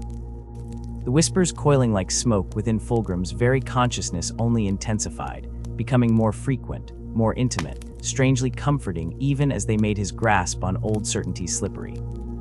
Darkly coupled with this mental occupation, he found himself wielding the newly acquired silvered blade more and more, increasingly favoring its fluid grace and the way it seemed to sing in his hand over the trusted weight of Fireblade, the weapon that symbolized unbreakable brotherhood with Ferrus Manus of the Iron Tenth. He told himself it was pragmatic, a simple preference, the perfect weapon for his peerless skills, its balance immaculate, its form an extension of his own. The bitter, unacknowledged truth was far colder. He could not bring himself to put it down. The voice murmuring within his skull forsook dominance. Instead, it spoke soothingly as a mentor, confiding subtly as a companion, an equal sharing profound thoughts. It never ordered him to reject the distant emperor. Rather, with insidious precision, it coaxed him to question why he needed the emperor at all. Had the distant Terran master not held back his own chosen sons, restricting their magnificent potential with chains of dogma? Had he not callously placed limits where raw possibility, shapeable by will alone, should have reigned boundless? Trust thus eroded when the hail finally came, when Horus Lupercal, warmaster of all mankind, called across the star-strewn void to seek his counsel. Fulgrim actively listened. Horus's voice, once filled with luminescent certainty, had changed as Fulgrim's own once-bright spirit darkened in sympathy. There was a new weight within it, something colder and harder yet paradoxically vibrating with twisted conviction.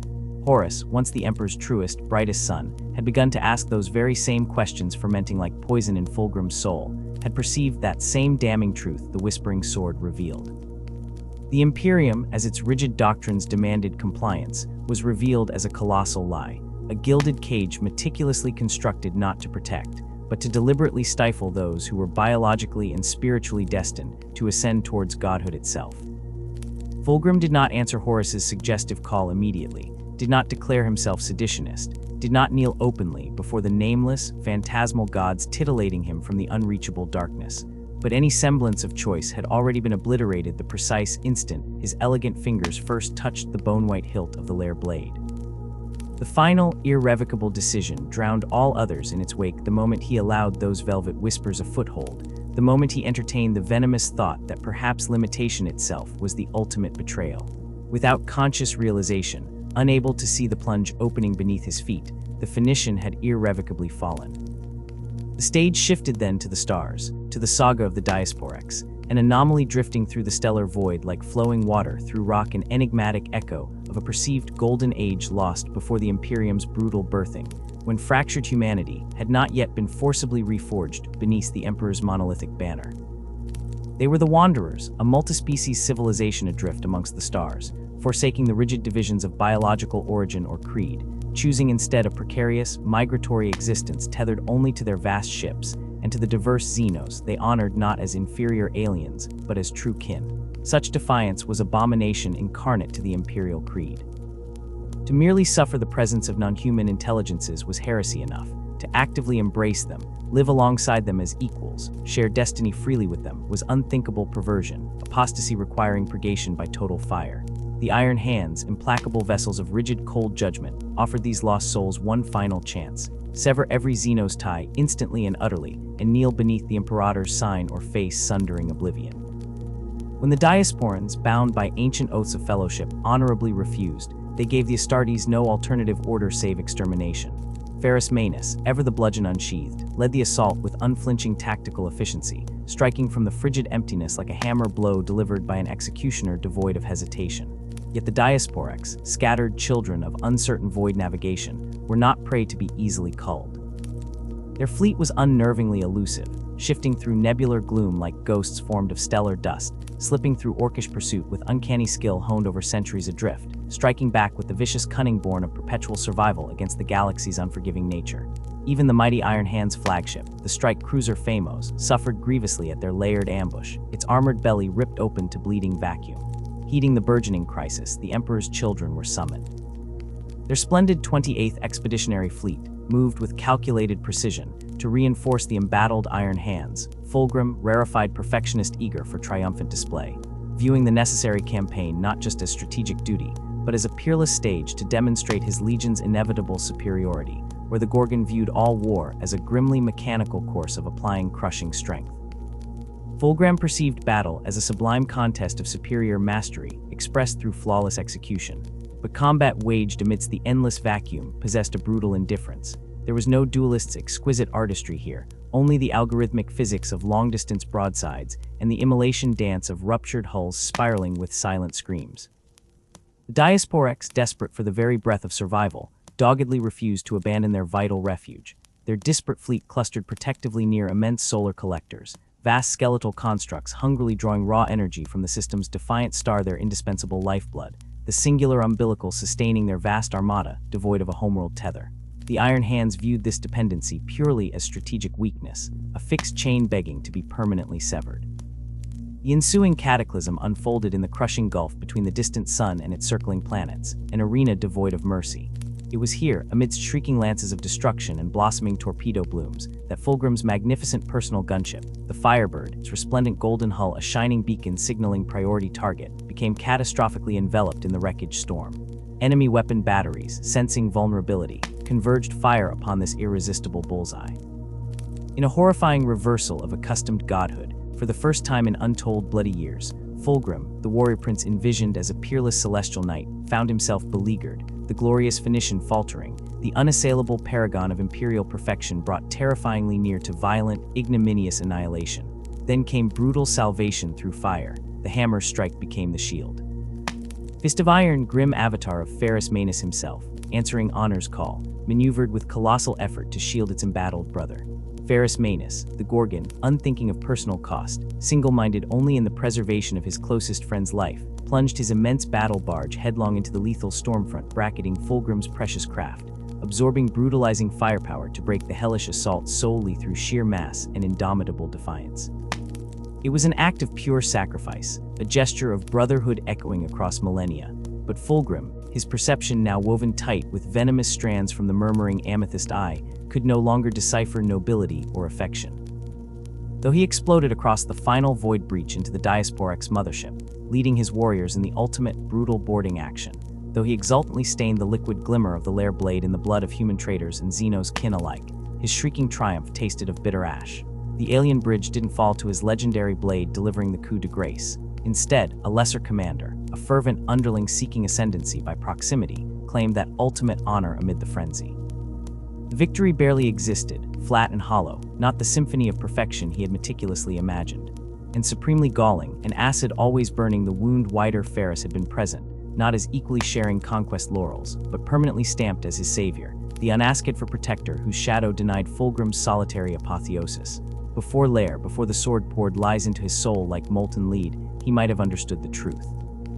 He might have recognized Ferris's desperate act as utterly selfless, meant to preserve rather than humble. But the creeping thing nesting within the weapon, both blade and voice inseparable, now a demon serpent curled permanently behind his eyes, had already tunneled past conscious thought, and its meticulously sown seeds suspicion, resentment, humiliation sprouted instantly, strangling grace.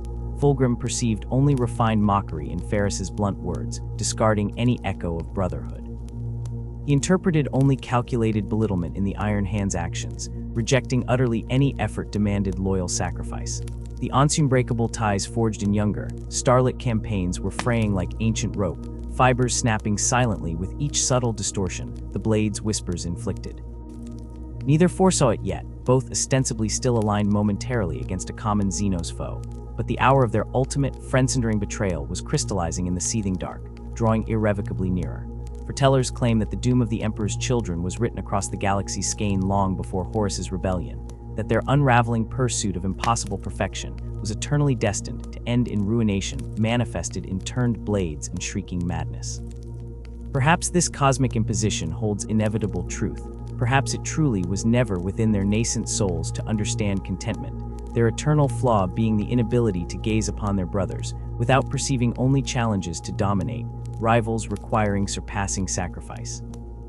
Therefore, the horror that unfolded stands as the awful culmination of fate, decades of accrued pride, soaring ambition unmoored, of the glacial insidious corrosion of their Auric, the hidden sanctuaries of Laren, those final untouched relics whispering of an age vanished to ash and memory, were reduced to blackened husks under skies ripped apart. Virus bombs fell like poisoned rain, inexorable and cold, their payloads devouring life in a crawling, hungry wave that consumed forests in gray froth, that turned crystalline lakes into seas of bubbling scum beneath fire-torn heavens. It was annihilation rendered in absolute silence within Fulgrim's mind, a profound quiet where the ceaseless whispers had once scraped at his consciousness. They hadn't vanished, no, they'd achieved their purpose. They no longer needed to speak. The deed was carved into the charred bones of 1,000 worlds by the time the Phoenician stood in the shadowed, organic gloom of the vengeful spirit's command chambers. He came not crawling as a supplicant, nor yet striding with the defiant certainty of a declared traitor, but as a brother driven to the precipice, demanding answers that already curdled the marrow within his bones. He needed to see it, the raw truth, reflected in the eyes that mirrored his own creation. He needed Horus Lupercal to say the words, to make what was unthinkable irrevocable. And Horus, ever the master of the subtle phrase, the layered implication, did not tell him he was wrong. There was no thunderous anger, no withering chastisement, not even the flimsy defense of denial or deflection. Fulgrim spoke, his voice heavy with the monstrous, unspeakable weight of what had been unleashed upon Laren, what he had unleashed, of a truth too vast and terrible to name aloud. Horus listened, an echo of an older friendship, a patron. He didn't seize Fulgrim's will, nor demand blind loyalty like a tyrant. No, he only held up a mirror crystal clear, revealing the knowledge Fulgrim had always harbored but choked back, buried beneath duty in the blinding light of Olympus Mons. The Imperium was a gilded cage, intricate and suffocating. The Emperor, for all his terrifying, distant power, was a celestial tyrant conspiring to bind their godlike potential in chains forged of servitude. They, the Primarchs, sons of stars, were made for absolute dominion, not to scrape and bow before a stagnant empire rotting on distant Terra. The cosmos was their birthright, not to be administered, but commanded, shaped, remade. They deserved apotheosis by their own hands, ascension unfettered. Once Fulgrim had breathed the very air of perfection, spoken the word with hushed reverence. His legion's ideals were his lodestar, guiding them through discipline and sublime mastery towards an unreachable zenith. But those days felt like faded frescoes flaking to dust. Perfection had twisted. It wasn't discipline any longer, nor careful refinement. It had mutated into something ravenous, insatiable. It was raw, unhinged indulgence. It was excess without purpose, sensation sought purely for the fleeting, fiery burst of ecstasy it promised, a desperate grab at feeling before the eternal silence came. The whispers, those insidious voices swirling in the rotten core of his thoughts, had altered its meaning beyond all recognition. Horus, deep within the swirling vortex of primordial chaos, understood the tangible corruption already gnawing at his brother's soul. He knew exactly how to tip Fulgrim fully, irrevocably, over the edge. Coercion was unnecessary. It required only a suggestion, impeccably timed, a word placed like a seed in precisely the corrupted soil of Fulgrim's mind. The War Master had merely to imply, and Fulgrim's own warped philosophy would carry him screaming into the abyss. The Emperor Horus had explained, his voice smooth as poisoned silk, held back nascent humanity like a jealous god. He feared his own creations, feared the true perfection they might unlock without his stifling decrees. Only by embracing the raw, universe-shaping power of the warp, by shattering their golden chains, could the Primarchs finally become what destiny demanded. Fulgrim did not resist the gravity of that pull. As a mark of his poisoned allegiance, Horus bestowed upon him a relic steeped in absolute darkness, the Kindbrak anathema.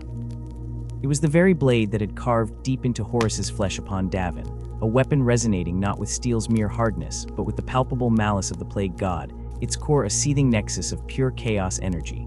Their eyes locked as the secret of its nature passed between them, knowledge reserved solely for those who had spat upon the Emperor's throne light. Yet, even amidst the settling poison, amidst the intoxicating certainty Horus offered, a sliver of something irrevocably lost still echoed within Fulgrim. One final anchor existed, one last voice he needed to silence before he could truly be consumed peaceably. Ferrus Manus the Gorgon. Despite the growing chasm of suspicion, the fracturing of bonds woven across centuries of warfare, Fulgrim still clung blindly to the ghost of their profound kinship. He saw Ferrus as the bedrock of his past existence, the brother who had pierced beyond aesthetic pretense to understand his very core, even as their paths diverged under strange stars. Surely, Ferrus would see the implacable logic writhing beneath Horus's grand promises. He would understand the inherent limitations shackling them to an emperor who denied their ascendance. He would step forward, abandoning blind loyalty to embrace the dawn unfolding beneath the eye of Horus. Fulgrim was wrong. He found Ferrus within the cold, clinical obsidian heart of the Iron Hands, aboard the Fist of Iron, surrounded by the thrumming backdrop of war machinery finding rest. He poured out his twisted vision, the Emperor's suffocating deception, the hollow facade of the Imperial truth, the godhead potential vilely denied them all. He spoke of freedom forged only in the fire of rebellion. Ferrus did not listen. His resolve was a solid wall of adamantium. He did not hesitate for a microsecond. He certainly did not waver. You would trade loyalty for corruption, strength for indulgence. His voice, heavy as molten lead, rumbled with an unspeakable grief. I see no wisdom in your lies, only decay. Fulgrim's temper, already frayed to a single screaming thread by the demonic harpies shrieking inside his skull, blazed into incandescent fury. Yet even amidst the clouding, maddening rage, he clung to a pathetic, withering ghost of hope.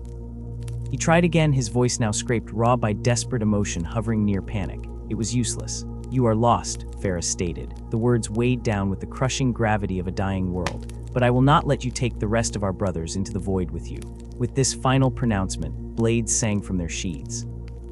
Fireblade, the sword Ferrus himself had forged on Black Vulcanes, the weapon gifted in an eternity of brotherhood met Forgebreaker, the thunder hammer sculpted by the Phoenicians' artisans as a symbol of primordial trust. Sparks screamed, cries of tortured metal screeching off the angles of the hammer, ricocheting across the gleaming ceramic tiles of the battle barge's stratagem, the Gorgon's austere sanctum amid the warfleet. They were matched still, just as they ever had been, one a being obsessed with sculpting ephemeral beauty, the other an artisan forging pure destructive force.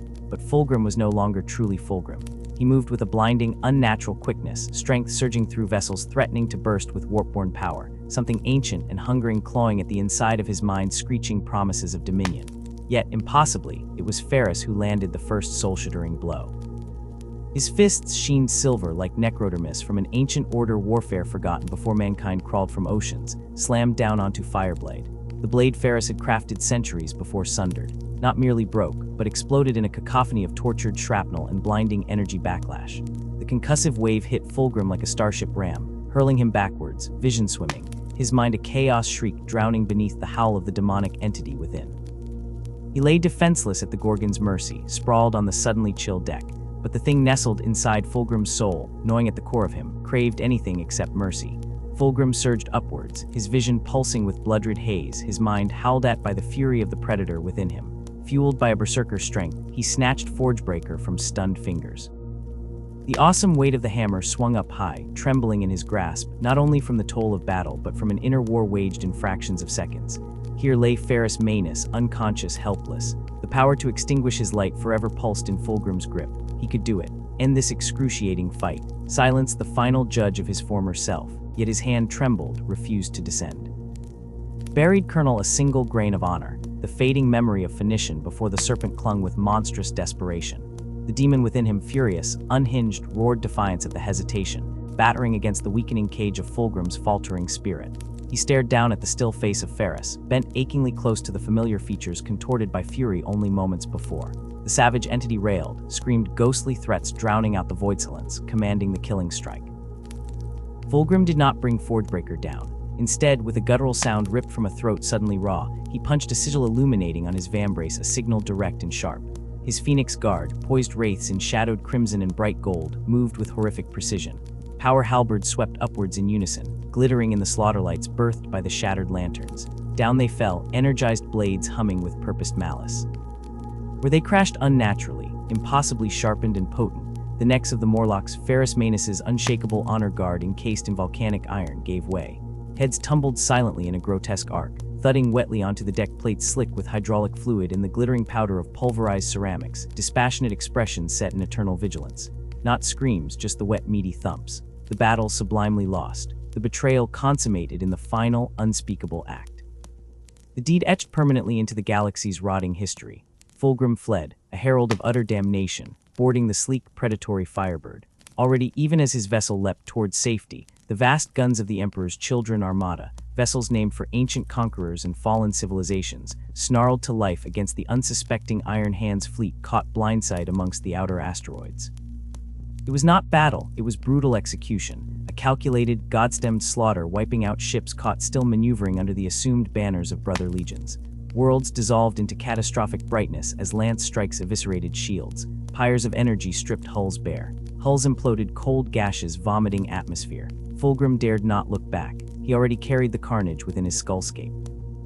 His path blazed a trail of fire and betrayal through reality as the Firebird trembled, lancing into the vortex embrace of the Imperium, swallowed whole by the roiling tides of warp space alongside his tainted warriors. They vanished into an unnatural darkness deeper than night, bound for the cursed muster of Istvan, where Horus gathered the newly damned in grim anticipation. Shadows deepened aboard the Emperor's Children battle barges and sleek frigates. Webs of firebrittle frost coalesced beneath deck grates.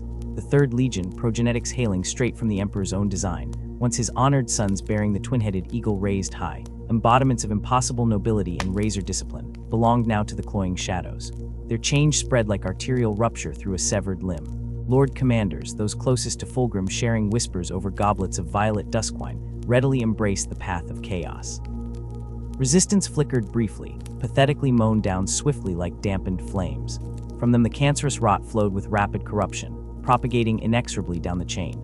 Force commanders, captains, sergeants nodding slowly at strange liturgies praising terrible gods, tech marines altering cranial implants to bear obscene sigils that burned eyes beholden, rank after rank of legionaries stripping sacred heraldry to bear new flesh sculptures weeping clear fluids. The Emperor's Children belonged to a new constellation. The glorious icons of yesterday scorched clean in the ruinous fires. Among the shifting shadows, amidst the discordant melodies of slaughter hymns sung off-key, stood Lord Commander Vespasian, an ancient campaigner etched into the Legion's soul-blood memories belonging elsewhere, a self-disciplined warrior whose core still resonated with principled thunder born of a time long severed. He remembered being the sharpened spearpoint. He had thrust and slashed at Fulgrim's sublime behest for close to a century, witnessing those heights of impossible martial artistry their Primarch orchestrated in the void battles above distant Xiphon-tangled worlds. Now, he witnessed the dreadful slow-motion plunge into a nightmare landscape he could no longer chart. He watched the noble pursuit of excellence curdle into something deep and putrid. He saw the subtle shift bloom grotesquely across the Legion unfolded like diseased plastic pages. After their grim departure from Laren, Whispers abounded concerning apothecary Fabius, surreptitious chem-labs hidden deep behind starboard atmospheric processors, concerning warriors returned from sanctioned training exercises, forever altered exaggerated arterial systems painted blue-black beneath stretched skin, muscles wired to deliver agony back into own nervous systems, whispers awash with forbidden ecstatic chemical symbols carved onto bone. The Legion evolved, its fundamental code twisting. Warriors whose discipline once defined the Astartes now boasted, swaggered with venomous arrogance in public stratagems, cast sneering contempt upon loyalist brothers now viewed as plotting cattle fit only for chainsword meat. Strange bodily modifications hinted at secret indulgences. Whispers uncoiled like slick worms regarding sensations, achieved only beyond sanity's curtain, and Fulgrim did nothing to restrain the burgeoning tide of darkness. He didn't administer the Emperor's justice he once embodied. On the hunt, amidst the marble-pillared galleries reeking now faintly of rotten honey and cloying amygdalopols, he seemed to sip vitality from their excesses, a pale patron god offering veiled approval. The sharpied Vespasian turned underground. Slowly, cautiously within barrack levels too austere still for painted displays of mutated bone vanity, he drew around him others carrying flickers of the fading gold morning glory. Captain Solomon Demeter perhaps, other warriors soundless amidst the growing clamor, souls still honoring ideals sculpted before claws scraped maniples. They murmured shared doubts like condemned men passing contraband sighs, confiding growing terrors under watchful auspex lenses, scanning nearby corridors humming with dark ritual chants. Yet they stood hesitant, shields locked tight, prepared only to watch, listen, hoard intelligence traps like grasping for scattered beads falling into fathomless ocean deeps.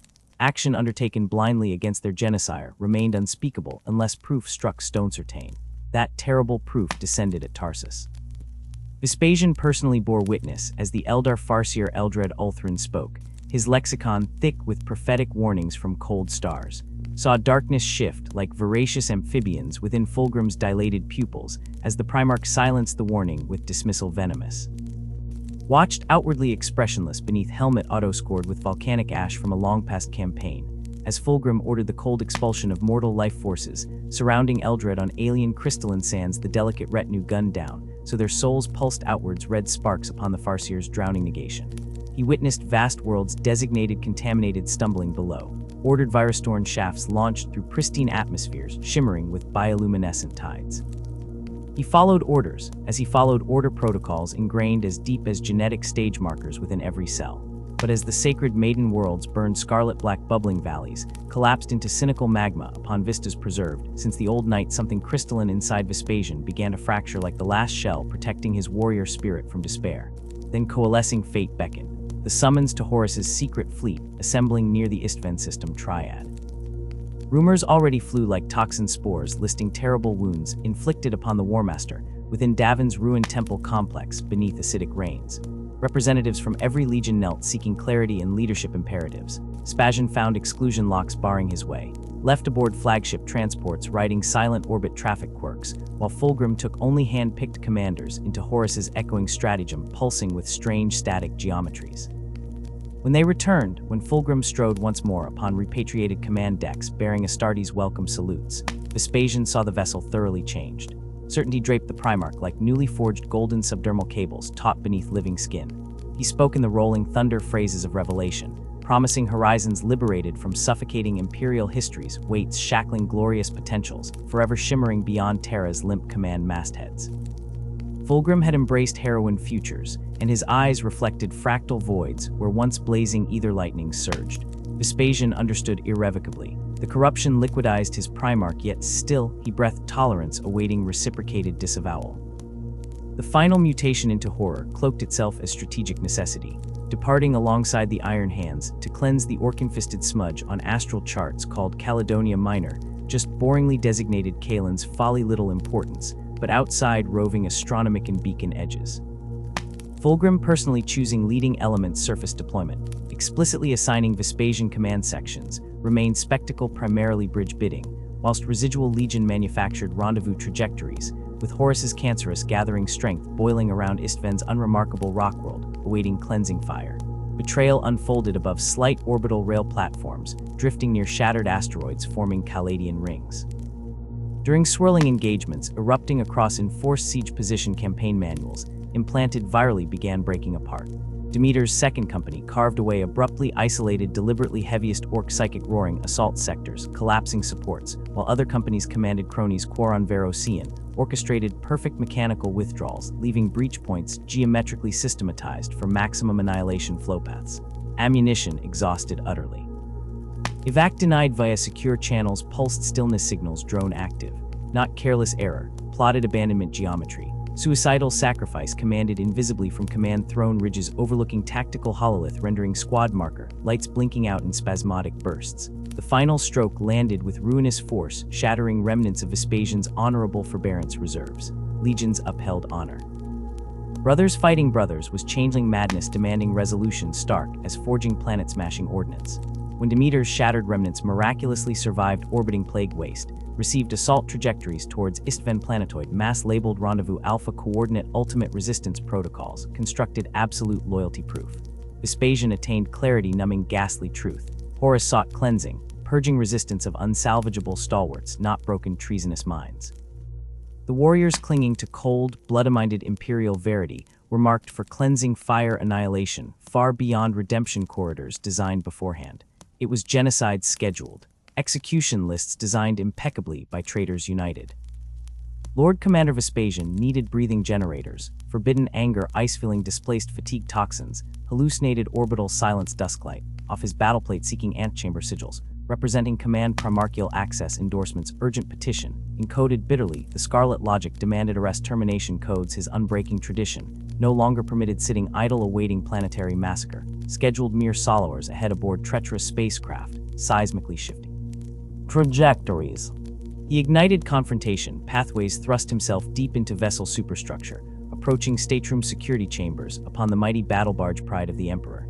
Its corridors resonating subdued harmonics, now unsettling harmonics, implying deeper void soundings, beginning to coil around ancient ribs through recently cleared power arteries, housing earthing sockets long ignored now putrescent. Forcing counsel above bedlam shouts ringing metallic against iridial restraints, placed automatically before doors seeming strangely colder than void space fluctuations, should allow tracing faint frozen rhyme. Vespasian stood before Fulgrim within lavish staterooms, smelling now of unusual toxic saccharins heavy upon phosphatine circulators. Spoke raw truths, the legion contaminated unto death certain by ravenous corruption narcotics unknown cycling bloodstream code, infiltrated battle disciplines decrepit beyond salvaging discipline stairs.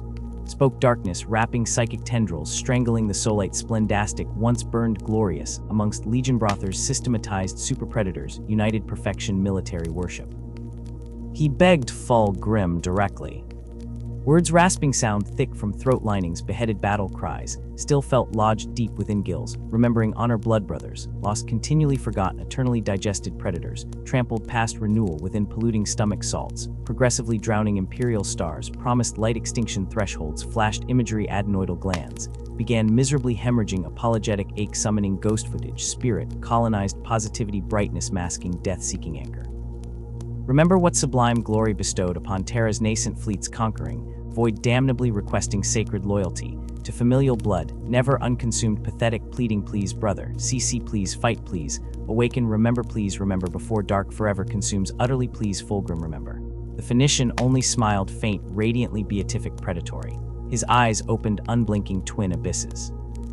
Just timed curve lips association neurological mechanisms, undoubtedly modeled after angelic Salvati hieroglyphs, designed reflecting predatory lance venom barb wings, expanded neatly human architectural principles, ensuring empathy circuits recognized instantly, not response.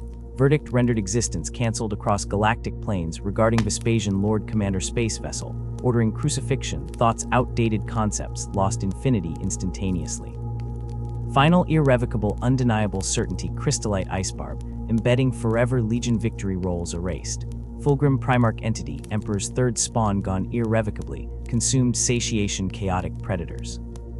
The path ahead gleamed crimson wet promissory origin limbs, rusting metals harmed warp prophecies, beyond Istvan fireplanes, needing absolute blood business toll, exacted reckoning entering world machine drainage trenches, where loyalists awaited regarding lowered weapon systems, previously acknowledged colleagues, surely incapable shedding sacred emperor's blood transitions, murder atmospheric ruptures whispering ruinous twilight shadow fall, began warmly throughout imperial astral seconds architectures recorded.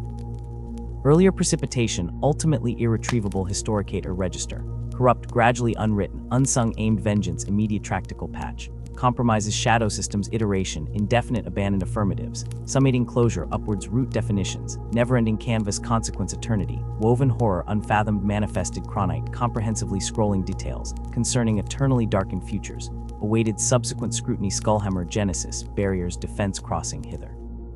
Thus concerning contemplated reprise, fulfilling prayers deliberately effaced continuously unwritten entropy, encoded presets reproducing condemned legionary brethren, resolved gestures infinity approaching fortress gates, whose salvation equated endurance flagellator capacity, retract cynical irrevocably escaped icomach exceed entities Fahrenheit awaiting intrusion foundation, administratio clockstone aspect recreation fading luminance, manifested histories ending eternally. The slow, knowing smile that curled Fulgrim's lips held not warmth, but a chilling malice, an unnerving intensity that spoke of horrors witnessed and embraced. Echoes of demonic whispering, unheard by his victim yet palpable as poison mist, writhed the suddenly stifling air of the ornate chamber. Beneath the dim, failing lumens, the silvered blade gripped in the Primarch's hand seemed to gather all light, its embedded amethyst stone throbbing with a sickly, rhythmic pulse, like a diseased heart laid bare. "You always lacked vision, old friend," Fulgrim breathed the words, smooth as silk slipping across razor wire. Vespasian, Lord Commander, honorable soul in a legion corroding from within, didn't even comprehend the sentence's finality before movement impossibly swift, a serpent strike transcending mortal speed. The cursed metal, Kinbane, renowned for treachery, sheared through the power armor protecting his chest plate as though it were papyrus, parting ceramite like vapor. The kiss of the blade bit deep, past flesh meeting bone, and the vile venom sourced from the plague god himself surged forth, a black flood tide unleashed directly into Vespasian's vital essence. Instinct vanished, replaced by a suffocating chokehold on existence. He gasped, a raw, desperate sound, the air snatched away not just from his lungs but from the very possibility of life. Blood, hot and thick, welled up his throat, a metallic tang sharp on his tongue, spilling over pale lips. Vision tunneled, gray at the edges, blurring the monstrous perfection of Fulgrim's features looming before him. The Primarch watched, rapt, fascinated by the precise mechanics of dying dignity. He observed the light dimming within Vespasian's shocked, uncomprehending eyes that had once gazed upon the dream of the Great Crusade with unblemished faith. The last flicker of reason, the fragile anchor chain tethering the Emperor's children to anything resembling nobility, guttered and was extinguished. There were no last words of defiance, only the wet, dreadful finality of the choke, the muscles slackening. Vespasian's proud frame folded, collapsing onto the cold marble floor with a heavy, final thud that seemed too small a sound for the enormity of the betrayal. Fulgrim exhaled slowly. It wasn't a sigh of regret, but the release of profound, exhilarating tension. His hand, still clutching Kinbane dripping with loyalist blood, trembled not with sorrow, but with the sheer intoxicating rush of annihilation, a shiver of dark ecstasy running up his arm. The chamber hummed with approval only he could perceive. The whispers, serpentine and seductive, coiled thickly around his soul, offering suffocating, adulatory praise. Satisfaction, deeper than any battle glory, deeper than any artistic perfections he had chased, washed over him. He had slaughtered doubt. He had sundered the final, maddening link to a past that preached restraint and condemned his glorious awakening. The chain was severed. Outside the heavy doors, separating Fulgrim's personal abattoir from the wider ship, the Legion marched, rhythms locked into its inexorable path. Damnation was their drumbeat now. Distant cohorts were even now dispatched to Istvan III noble sons bearing the legionary crest, wielded as a death warrant sent to bleed out on that destined anvil.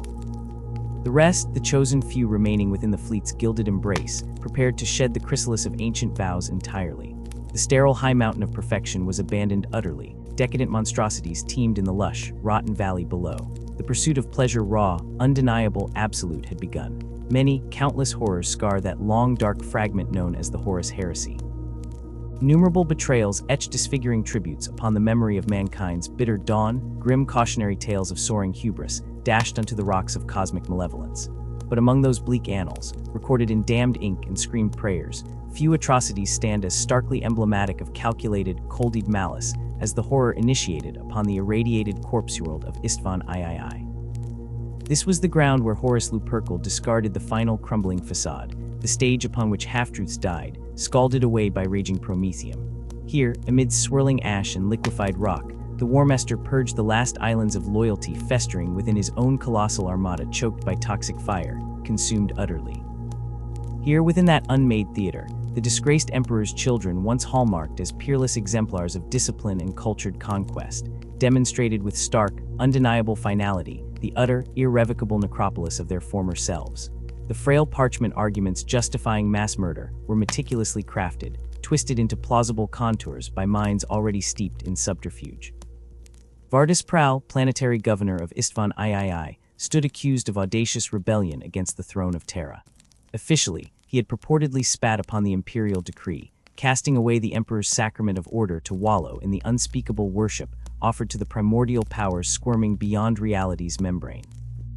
Intelligence whispers, amplified through the traitor's chosen lens, confirmed Istvan's dark secret ancient cults of the Prince of Excess, Slaanesh, gnawing at the world's heart, its populace a festering pit of corrupted souls abandoning the stagnant imperial truth.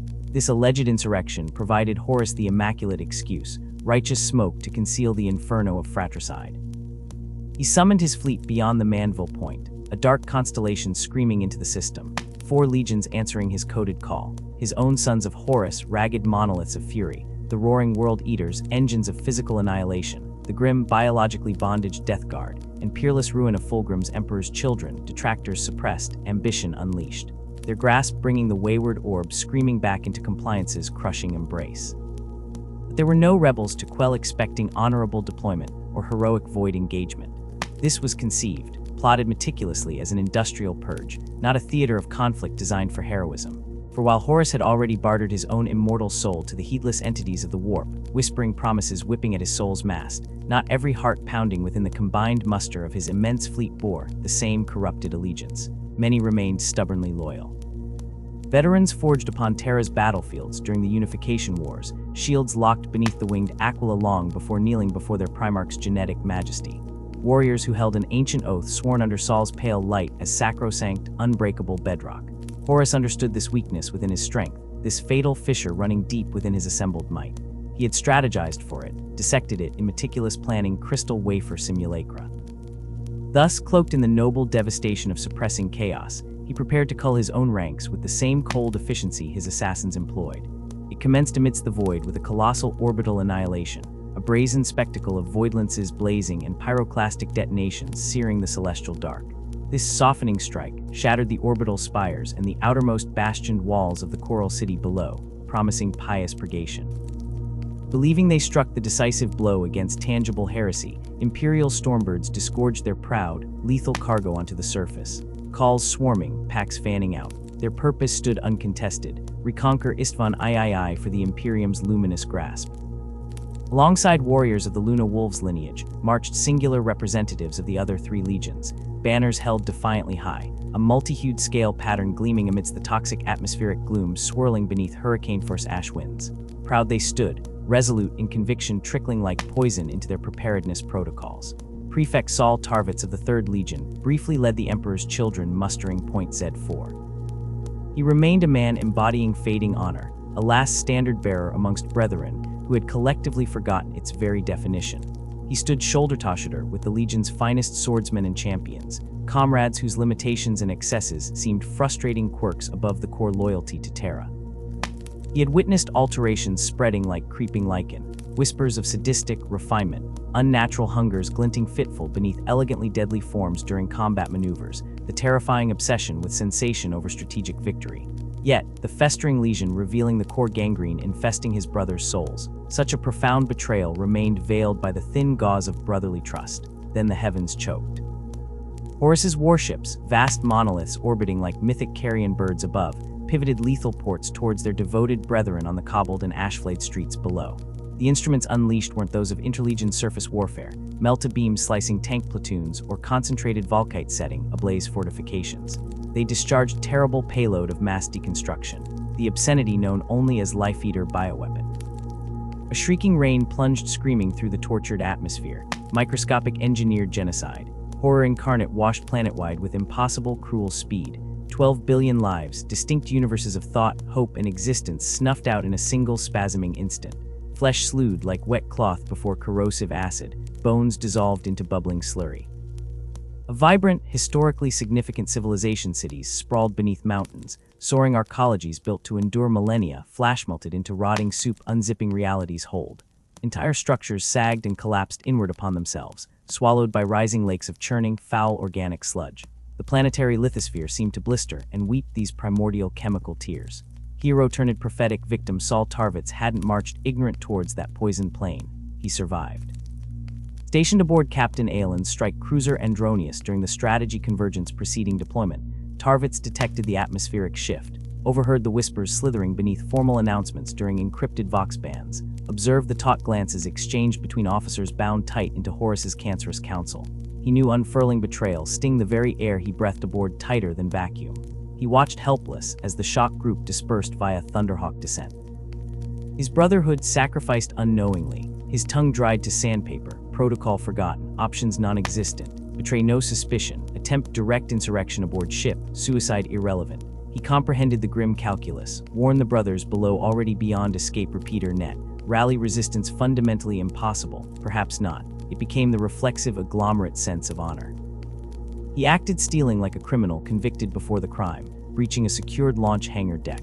Alone, never precisely confirmed accurately anyway, Death Guard Captain Nathaniel Garrow simultaneously arrived near identical harsh realization aboard the Terminus Est. Different legion, different command structure, same grim sash across loyalty's fading banner, both spurred by virtue floundering amidst a rising tide of toxicity. They chose divergent paths towards identical fury. The maximum purgation probabilities lay planetwards. Immediate descent rendered Garrow's thoughts forced from peril to Imperial higher command, a task of staggering proportions should he survive atmospheric ignition.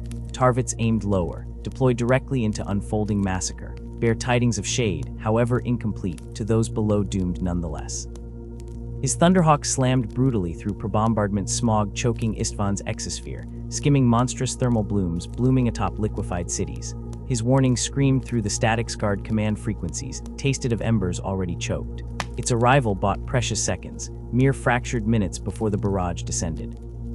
Yet even this belated revelation could preserve only those entrenched beneath Emperorat vaults, shielded by mountain rock, or fortunate enough to shelter within ruins so dense they temporarily blocked caustic molten solvents consumption. The virus changed Istvan II's very atmosphere into weaponized poison. The land ignited, kilometer-high burning waves raced across continents consuming liquefied oceans, oxygen bleeding uncontrollably into the conflagration, adding immense fuel density. Those caught and explicitly documented survived. Retreating frightened soldier bands sealed themselves within bunkers paranoid about rebel ambush finding salvation, unintended beneath shaken rockcrete blocks fractured upon collapsing subspare sector arcologies, diving deep into collapsed subterranean transit tunnels, where foul venting previous atmospheric shift scavenged gulfs created viable temporary arduous sanctuary pockets. Then silence returned, punctuated by tectonic groans. The choking flames died down, possibly stalled by consumed fuel molecules losing directional instability. The sky gradually reappeared through endless swirling char embers like ash snowfall. Acrid sunset glared vengefully upon panoramic hellish waterscape drowned world periphery, eroded basin transformed beyond recognition. Horus's perfect betrayal shimmered unveiled beneath planetary gloom, like tarnished trophy symbol, smelted from childhood plunder box sorrows. His chilling biological purge failed achieving its brutal totality. Survivors of the 4 targeted legions stood defiant amidst rocky outcrops, where once towers' touch pollution obscured heavens. They were sparse remnants, but existed functioning units transformed by unmitigated horror, beyond language expression capability. Those below endured beyond exterminator algorithms' expectations. Horus observed this hiccup persisting through tactical survey streams. Imperfect extermination demanded immediate resolution. Lingering sentiment sought instantly scrubbed away. The treacherous wound cauterized down bedrock, leaving clean Atlas surface beneath metaphorical heresy war debt architecture plans. He planned swift obliteration. Minimal forces deployed efficiently upon shattered terrain to obliterate the irritated survivors, scattered thinly amongst irradiated rubble in hours maximum. He discovered stark defiance, especially manifesting through potent ally Angron Primarch Worldeater. Strategy held no dominion over crude butchery within the Red Angel's fury crudely bound skull, by nails pulsing agony pathway towards release mechanism brutality demanded. Strategy analyzing terrain supremacy, quantifying achievable tactical aim variables. Irrelevant noise drowning beneath corns demands echoing neural pathways. Victim solved, battlefield pinpointed, sufficient Legion assets mustered. He gathered nearly 50 vessel complement contingents, effectively a sizable sub-Legion strike force composed entirely of World Eater brother packs. He launched them planetward aggressive momentum beyond recall ascent path becoming descent vector. ignoring chain command authority and very facts concerning residual threat endurance points beyond acceptable tolerance variables. Demonic Spirit demanded immediate ground action, saturated red cleansing the furious compact Grox test circus, smeared freshly liberally on distant doomed planet. He turned Coral City's reeking carcass, corrupted symbol, once manifested enlightenment, song beneath planetary governor various prestige into slaughter, arena personal scale, beyond tangible need battlefield documentation methodology, or sanity-based limitation. Swift fleet bombardment volley intended hours morphed into bloody grinding month scale, conflict impossible collapse romantic wargaming ideal. Once orderly streets destined restructuring imperial protocols, flowed crimson vibrancy, eternally captured forgotten picked cameras long since dissolved. Air grew hot metal taste of corrosion, mingled with tortured screams, dying combatants' incomprehensibly torn bodily integrity, via chainblades, rising plunging demanding parting flesh ritualistic maddening harmonies, hymn throaty engine thrum, become beatific anthem betrayer. World Eaters cascaded onto sites, revealed resistant loyalist pockets like Break's mood storm tide, inevitably finding breaches coastal defense. Falling gleefully unto brothers once commanders auxiliaries adjacent formation allies, sharing trench mortification, siege warfare Dornian doctrine, built bridges fortified hills terra unification, turned rubble beneath clawboot permitting immediate violence interaction, primal satisfaction, echoing impossible biological implant constructions within skull plates, triggered past exponential parameters defining comprehension levels.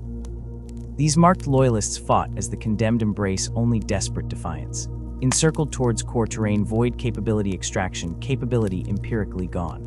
Hope secreted away behind layer galactic politics, beyond math probability, escape reality, existing pure theoretically, within understandably tighter desperation forged discipline amidst global hell. Saul Tarvitz guided fractured depleted tattered scraps emperor children, survivors acting figurehead justification, rally point despair sharper than power sword edge. Beside him vital foundation embodiment military responsibility, Captain Solomon Demeter Atlantic Division Commander, now expressed everything sinking realization regarding corruption undeniable permeating Legion Corps, once revered, loyalty and echo fading relative vibrance. Collective resistance formed within devastation epicenter tread, warily focused strength shred, surrounding traitor advancement wave seeking introduce consequence, meaning unto betrayal etched soul deep tragedy, simultaneously risking compound damage inflictant madness, mercilessly circling everywhere stagnation hopelessness smothering consciousness, confronted grim perpetual anvil pounding endless engaged attrition, death clock ticking moments increment high-pitched noise alert systems decoding cessation sound. Forever shortly, even delving toxic murk descending legions ranks confusion unleashed treachery continuity fractured loyalties, testing tearing former cohesive units into individual survival crucibles identities, forged superheat circumstances unimaginable witnessed within tactical academy decades, passing like tachyonic stream torrential flow deep reality fractures. Safety illusionary Lucius Ecclesiarum, Captain 13th Emperor's Children Company, glorious treason maestro sword form, embodied hypocrisy forced upon chaotic transformation landscape permanent. Long harbored vicious resentment toward Paramount Tarvitz rank proximity Legion command pathways, blocked perceived competent strangulation opportunities, beyond overt action penalty structure, previously lurked bubbling pit maintained rank prestige demanding thrust forward visibility. Upon Istvan below schemed bastard stages, seeking intact command, standing hairline crack widening opportunity manifest devotion. He led followers recruited whispers ambition, proved unbearable suppressing ceremony chains, snapped impulsively sufficient treason hydra, emerging rear assault structuring violent spearhead, aimed directly into heart last noble emperor's children organization, forming bunkered positions, shattered hab-level zones, reported thermally viable persistent life signatures sensor inputs, regarded projected minimal tactical strength evaluation need. Captain Lucius sanctioned personnel heretofore, assigned engineering recovery grinding rubble clearance, duty unexpectedly ignited incendiary pods, priming surrounding entropy fields trapping loyalists column into conflagration locus origination, immediately overwhelming strike momentum downhill rubble sliding landslide attempting physical pulp, with bolter arrays employed elegant fencing P&K precision, butcher's cleaver motions dark retardando pattern elegance, profound casualty ratios. Necessity sustained forward-facing sustained fire, drawn priceless insight proving relevance, toward commander eidolon reflective surfaces, highly polished, possessing strategic shine-worthy Primarch, approving glance coveted prize objectively gained. Time-dilated horrifically metaphysics stretched upon torturers' recognizable chronological context, collapsed entirely subsumed immense clashing forces, grinding devastating brutality, sustained relentlessly bottomless misery. 3 calendar standard months, endless succession of days bleeding cohesion, rays of light virtually conquered radioactive clouds, perpetual murk defining sky, eternalized shadow, irradiated nightmare landscape boiled, contained gigantic pressure cooker bearing vessel dimensions, trapped hopeless reality, locked desperate limited resource endurance simian precedent psychosis, inevitably escalating down atmospheric tier, gravitating battlefield exponential intensity moment, localized increments gained. Achieved territory measured corpses, counted piled heights burial mounds combat stabilization, ground 1-inch bloody trench neurological exhaustion omnipresent, granted temporary external unprepared moment, forced withdrawal stalemate acceptable destruction achievable objectives, under constant horrific attrition relentless pounding.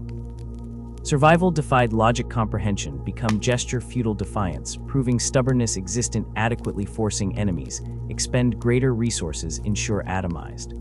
Ultimately conclusively, the end flared existence became intolerable even Warmaster Planescape Dominion upon Istvan III. Delay inherent unacceptable waste glorious resources, required elsewhere broader strategic imperatives, swelling conquest engines, ablaze entire galaxy momentum, wasted altering inexorable stride template revolution inertia, accelerating geometrically complexifying calculations, beyond modulating resistance slow decay friction, adversely sculpting forward chronoflow. Horus concluded irrevocably executing final phase systems, wide commanded decisive action termination. Again the heavens stained impenetrable black enduring fleet positioning, achieving optimum weapons emancipation, targeting parameters, appeared finalized command, embedded systemic authorization, executed seamless previously surveyed killzone saturation ordinances, trembling hull portals opening toward mass available potential deployment planet surface. Power unleashed staggering continental landmass, splitting energy concentrations, fell terminal velocity invisible last thoughts, integers disintegrating atmospheric resistance, perfect beams lance purity sterilization, mercilessly impacted burning turning coral city destined execution, ground geological quantifiable unit measurement, forever obliterated transforming remnant rock crust bedrock, flattened glass smooth, features indistinguishable slag contents, erased eternity contexts. Unrecorded past, deleted, immutable. Everything perished within kill zone, radius predetermined, perfectly unrecognizable, ash microscopic component particles, forming transient dust particles, cloud briefly retained recognizable trajectory, laws gravity accepting inevitable aftereffects recombination, cosmic geological time reconstituted forms unknown forgotten truth, buried bombarded layers dense destruction, perfectly encapsulated event horizons singularity overlapping physical scales, beyond human life surviving. Comprehension meaningful parameters, understanding existence, translated unacceptable paradigms, coping incapable weaponized conceptual thought, patterns basic relational matrices linking cause-effect consequence, eliminated data point obsolescence essential lacunae, ignorance militant traditional brothers, legion remnants gathered beneath defiance ensign strength, dwindling towards insignificant souls, screaming internally acknowledging imminent cessation, fragmented consciousness scattering into void-like. Molten matter scattered starwards, subsequent massive detonation heat pressure atmosphere, igniting globally beyond sustaining biological template profiles, comfortably unrecognizable horror, identified Estven planetary designation, Ampere designation, forgetting history commence. These broke they embraced fire simultaneously disintegrated transforming adherent molecular structure forgotten names, inscribed momentarily vaporized before ink composed scroll vellum parchment tomb. Inscribed deep annals, sacrifice brutal simplification, complex lives stimulus response concise official notation, consumed voraciously insatiable hunger cleansing flame ultimate necessity, war calculus commodification, human vessel exact payment, raging conflict naturally escalating massive. Expenditure accordingly. Pyroclastic mountain cloud settling tectonics settling silent eternal monument betrayals, profound quietly becoming immutable landscape spoken muted tales, eventually fading orbital atmospheric dissipation particles, scattered galactic wind currents, carried silent safely memory absolution silence, filling vacuum unused storm clouds, boiled steerage metaphysical driven emotion legacy, completed purpose dishonor, marked irrevocably thus time. Passage slippery curve, forward bending certainty.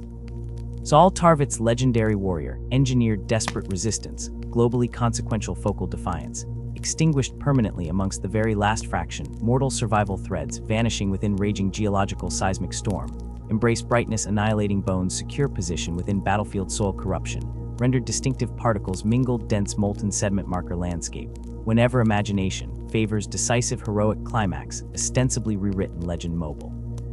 Projections guide invasion depths emotions, anchored principle defiant roster endings, categorized eventually reduced official deployment incident casualty roster notation standardization, compulsory bureaucratic efficiency remembrance, beyond spectacle terror, classified warfare doctrine.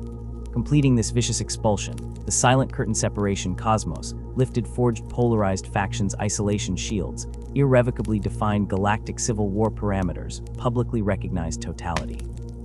Warp space ripped map again recognizably divided secession breach, established total permanence logical methodology equations, solved yielding singular devastating war footing alteration terra, nullius conceptualized, existed now disastrously dangerous physical actuality, unto tactical lexicon, necessitating severe altered posture strategic directives absolute.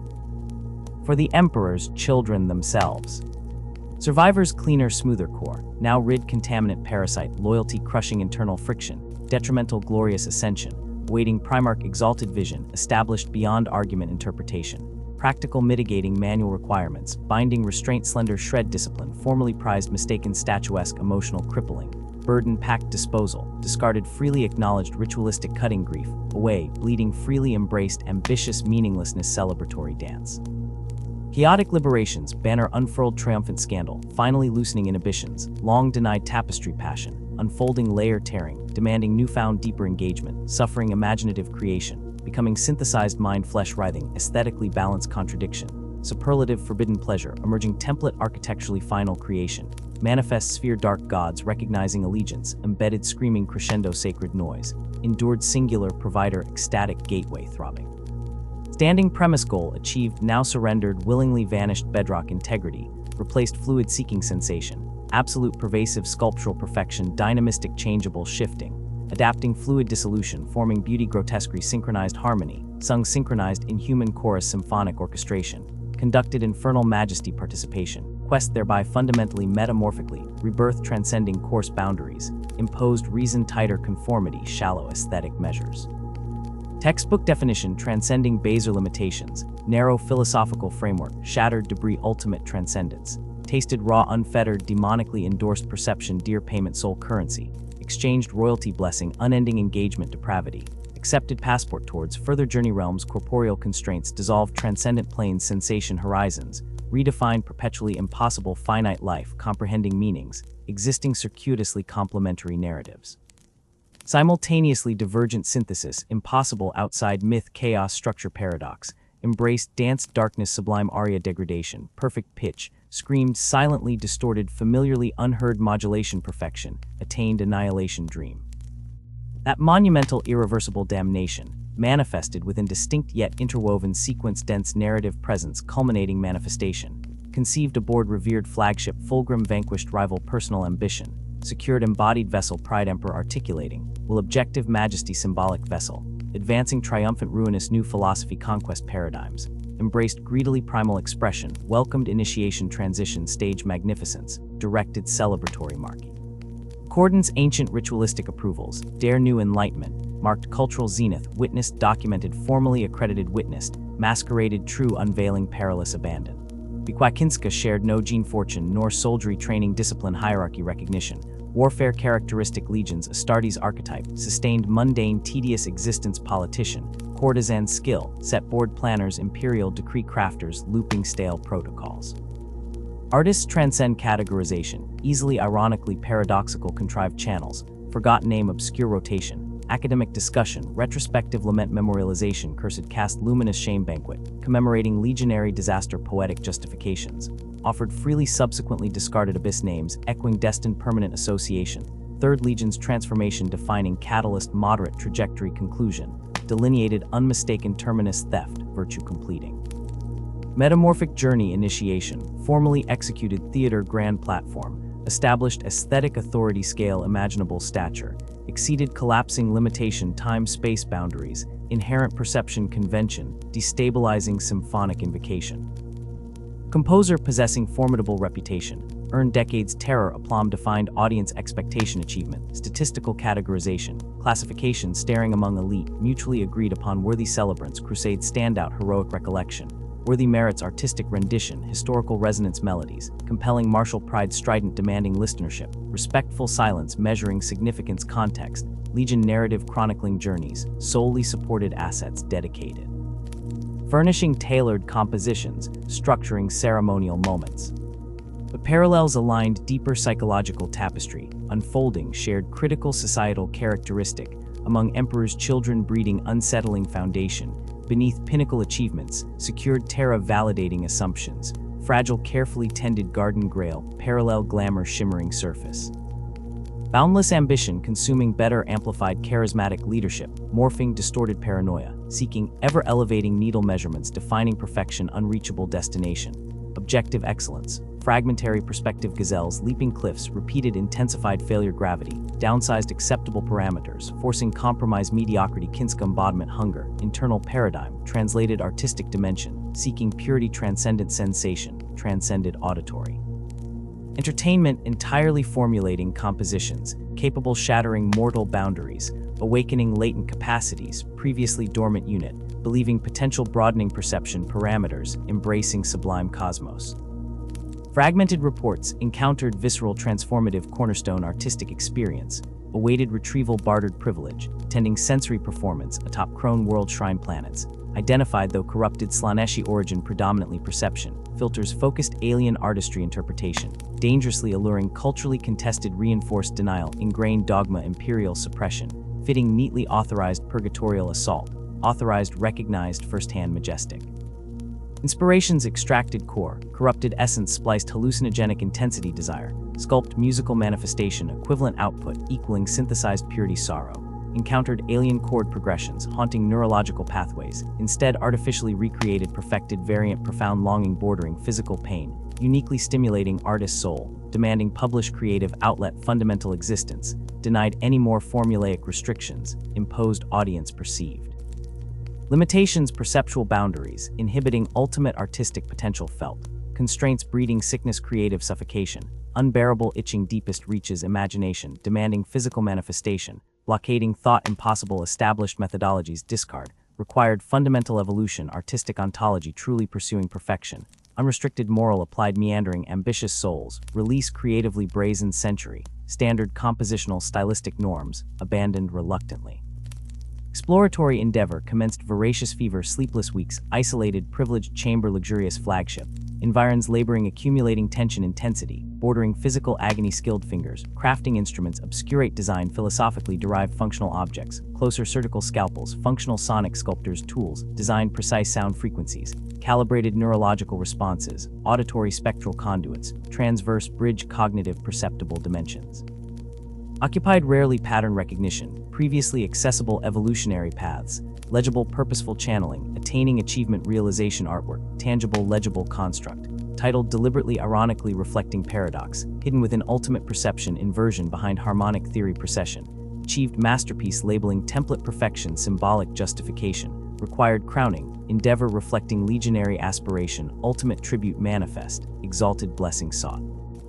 Validating expenditure energy emotional toll, climb demanded entitled invitation, forthcoming grandest stage available void fleet determination, ultimate, unveiling night premiere announced cultural pinnacle near divine anticipation, whispered reverentially among veteran legionaries musicians, consulted providence instrumentation number key signature, improvised accordingly breaking traditions revolutionary genius ascendancy, recognized posthumously given execution plan beyond merely. Witnessing experiencing profound energy transmission mass contamination necessary, results inevitable vertical advancement towards apotheosis inevitably higher understanding realization, aware consequences grave risk, involve mutational expression influence, free radicalized life vectors, colliding probabilities representation inevitability, marching timeline ticking onwards, rendezvous uncharted destination, terrifying majestic scale artist ambition, dedicated creation, openly welcoming. Ambiguous blessing potential consequences, wherever journey's culmination might ordained itself shattering possibilities, unimaginable breaking strict censorship, imposed artifice hiding less conceptual dogma inhibition, abandon realizing stripping filters framing, device finally vulnerability baseline sensory, overwhelmed processor, experiencing organic totality melding spheres, remembrance impact, thereafter forever holding barrier separating human artist indestructible creation physically. Merging structures, fundamental destined form, holistic experience profoundly. Grand Theatre La Fenice, ancient architectural marvel, symbolizing Pride Legion architectonic accomplishment, lavishly constructed uploading imperial nobility, dilutes imitated ape traditional aristocratic cultural aesthetic interpretations, decadent interpretations, color scheme lush purples deep blues, alongside burnished gold fixtures, geometric marble flooring, perfectly maintained echoed light, sources reflective surfaces amplifying luminosity creating warmth exclusive ambience. Civilization flourished assured future conquest certainty tangible possibility, perceived inherited glory radiating environment, solidly constructed historical rooted phenomenology, momentarily disrupted anticipation, opening chords poised. Assembled gathered perfectly attired emperor children officers, commanders lords clad impeccable, parade armor polished reflect perfection, commemorated designation units honored attendance event, marking cultural significance prestige, surrounding highest echelons command structure, prioritized contributions, legion chronicler immortality historical accounts, endowed important existence, reserved invitations, drone music criticism, refined elite determination, rubric grading difficult skeptic. Audiences demanding evidencing discernment, unmoved passing fashion trend, established masters devotedly traditional harmonic structures, intellectually challenging movements, evidencing compositional prowess, overshadow actual emotional engagement, requirements prevalent. Expectation-filled swirling thickly humidity contains sophistication, beneath cracking facade tension, perfect interval revealing contrast, ironically anticipated innovation, judged immediate collective nods assembly connoisseurs, analyzing chord progression signature potential thematic development, structural sophistication, obeying classical paradigms, subverted rendering accessible linear interpretation, impossible confronting sound visceral unexpected overwhelming sensory dominance, scrapped prior. Anticipation critical faculties instantly drowned sonic onslaught ripping earned attention, violently wrenching toward physical responses, dominated necessity reflection ceased functional paralysis, fascinated horrified unable resist unfolding assault profound depthlessness, defying safe distance awareness registering auditory, input becoming bodied thing occupying neural pathways beyond auditory cortex, hijacking motor responses, inducing involuntary muscle convulsions, simultaneous release endorphin. Cocktail hijacking nervous system capable discernment, replaced primal fight-flight mechanism malfunction, overwhelming sustained sonic envelope, inside sustained relentless escalating intensity intricate texture layers dissonant harmonies, connecting possessing harmonic complexity impossible established physical laws, acoustics vibrating impossible resonant frequencies, vibrating molecules generating physical pressure, altering atmosphere pressure waves felt skin before penetrating deeper flesh bone. Marrow vibrating cells disrupting neurological pathways violent manner, orderly perception, collapsing shared psychosis, induced mutable shared catastrophe. The nascent Maravaglia wasn't music-seeking emotional resonance complex, narrative illustration techniques, abstract commentary structural notation, fundamentals dissected academia meaning unimportant. It became abject phasic invasive warfare against physiological stability, erupting preventative filters, collapsing consciousness default settings, washed away overwhelming cascade raw dimensional frequencies, resonating isolation amplifying physiological vulnerability, becoming irresistible torrential flow personalized psychological trauma, tailored exposures incongruous timbres, intersecting oscillating opposing lines, creating complex structures, cease artificial expectations, confounded rash. Sensory inputs recognition, distorted beyond analog readings, misalignment overwhelming neurological processing center, causing direct somatic reactions, convulsive shocking, first armored figures violently jerking atmospheric vibration sonic waves, triggering secondary harmonic resonance, releasing built explosive pressure energy, contained armor exacerbating physiological tremor effect, induced neurological spasm, resultant expressions, wide-eyed convulsions, tearing facial nerves, expressing. Astonishment agony stripped dignity conscious control gloves, releasing DAT slates, collapsing knee cracking against marble flooring basic motor function, turned traitor physical expression psychotropic influence, overwhelming immaculate warriors noble bearing paved decay immobility, immense perfect collective hysteria, unleashed confined architectural echo chamber, carved atop magnificent war machine, traveling void beyond known galactic arm, unnoticed cosmic madness companion vessel destined. Transformation purpose God forged creation, horrendously cursed madness incarnate scream primal fear, mingled horrifying, pleasure, irresistible craving, deeper consummation, descent, addictive spiral, impossible subjectivity, causing legionaries collapse, shivering, seized, euphoric fits, weeping uncontrollably, tearing, shaking voids, projectile ejected digestive fluids, vomiting fragments, foul, digested, promptus, ingestion, previous banquet, confusion, fragrance, distorted, suddenly repulsive scent, strain. Chemical blossom, aroma, originating, stage equipment, proximity, altering perception, foul, odors, secretly pleasant, simultaneous sensations, impossible, reconcile, rational, suspension, disbelief, entirely unnecessary, overwhelmed, completely vulnerable, basal cognitive function, centered within lower thalamic brainstem, hypothalamus, registering conflicting stimulations, experiencing simultaneously agony, ecstasy, confusion, terror, indescribable euphoria, blurring concept, pain, pleasure, distinct. Realities, merge, dissolution, identity, boundary, separating distinct emotional states, liquefied, confused, terrifying, agonizingly desirable, nebulous cloud sensation, impossible quantify, escaping objective description, imposing profane physiological distortions, previously reasonable physical limitations, no longer barriers, reliable containment.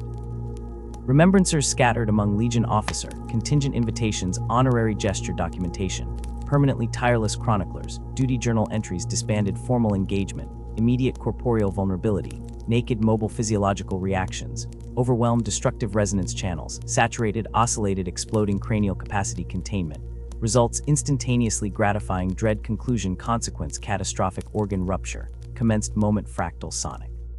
Frequencies tuned, specifically firing, aligned molecular structure, human cerebellum, inducing immediate neural cascade failure, domino, collapsing autonomic nervous system, baseline motor response, degraded, guaranteeing rapid catastrophic multi-organ, collapse, practicable internal bleeding, cascading systematic shutdown, rending, observer witness, spinal cords, twisting vertebral column, groaning under sudden convulsion, pressure limbs, snapping, attractively snapped porcelain figurines, thrown hard.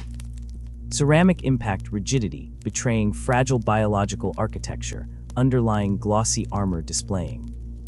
Accompanying artist assemblage, rendering rapid, jerky etching, across canvas, describing unintelligible phosphine visualizations, experienced seizure effects, initiated symphony energy, pulse-wrought volatile instruments, manifest tragedy, unfolding scenic artistry, capturing inevitable director vision, carefully scripted production, stage luxury, surrendered organic direction, initiated narrative unfolding, possessed chaotic inevitability, uncontrolled spontaneity, artist, surrendered becoming instrument.